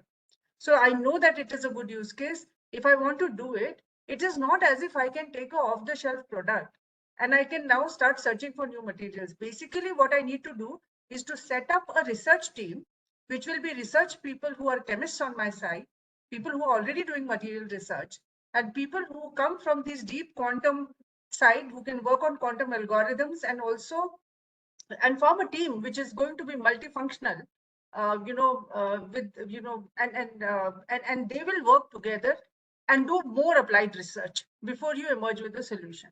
So the approach is slightly different. I would not say that it's so. This is a challenge, but people have started adopting this approach, and there are a lot more companies across the world who have very dedicated teams in quantum. So, for example, in the financial sector, JP Morgan Chase has a pretty big quantum team, and they have very senior people who are dedicated to quantum technology, right? Similarly, you will see other Santander Bank in the UK. And then in India also, the banking sector is waking up to it. Already different banks are actually inviting meetings with different vendors on the quantum side to understand how they can leverage this technology. So the progress is slow, but I think there is a little bit of this challenge on the first jump. How do I start working on this? Yeah. Yeah, I think that always the challenge of adopting the technology to the right kind of domain, as well as the usability or adoption to the consumers. Great session. Any last comments from Devanjan? So yes, so the last comment I have to make. Yes, so quantum computing is in infant stage, and we need to wait at least 5 to 10 years to apply on the real applications. But yes, so but there is a quantum inspired AI. These are mainly focused on the optimization front, but for the other classical algorithms or Gen AI to be really implemented on quantum hardware or actually get the actual quantum benefit. So I think we need to wait for another 5 years, 10 years. Sure, I think Dr. Venkata declared this is the decade for quantum to play its role, and with the summary saying that, from the quantum inspired AI to really having the quantum computing influencing our lives very soon in this decade. Thank you so much. I think for all the panelists joining today and sharing your insights. Wonderful. Have a great evening. Thank you. Thank you for all the people joined online and here. Thank you, Srivatsa. Thank you, Ms. Reena. Thank you, Dr. Venkat. Thank you, Mr. Rodrigo. As I mentioned at the beginning of the event today morning, it's actually a thought-provoking discussion. quite aligning and quite contradictory thoughts that came on the table today. And that's how the beauty of the panel discussion is always. We hope that, like every year, we come up with one panel topic and that usually becomes a mainstream topic for the following year. So hopefully for next edition, the quantum will become a mainstream topic. Thank you once again, panelists. So with this, we come to the end of 5th edition of SOSCON India. I would like to thank our supporting partners, Samsung Prism Program, the Linux Foundation, RISC-V International, RISE RISC-V Software Ecosystem, IEEE Bangalore Section, IEEE ComSoc Bangalore Chapter, Reskill, FOSS United, Thesis, and our media partners, Electronics for You, Open Source for You. And I would like to thank each and every brain and each and every hand that is involved in this event to ensure that this event is successful and continues every year with something new coming on the table. Once again, thank you very much, people online and people in the room here. Thank you.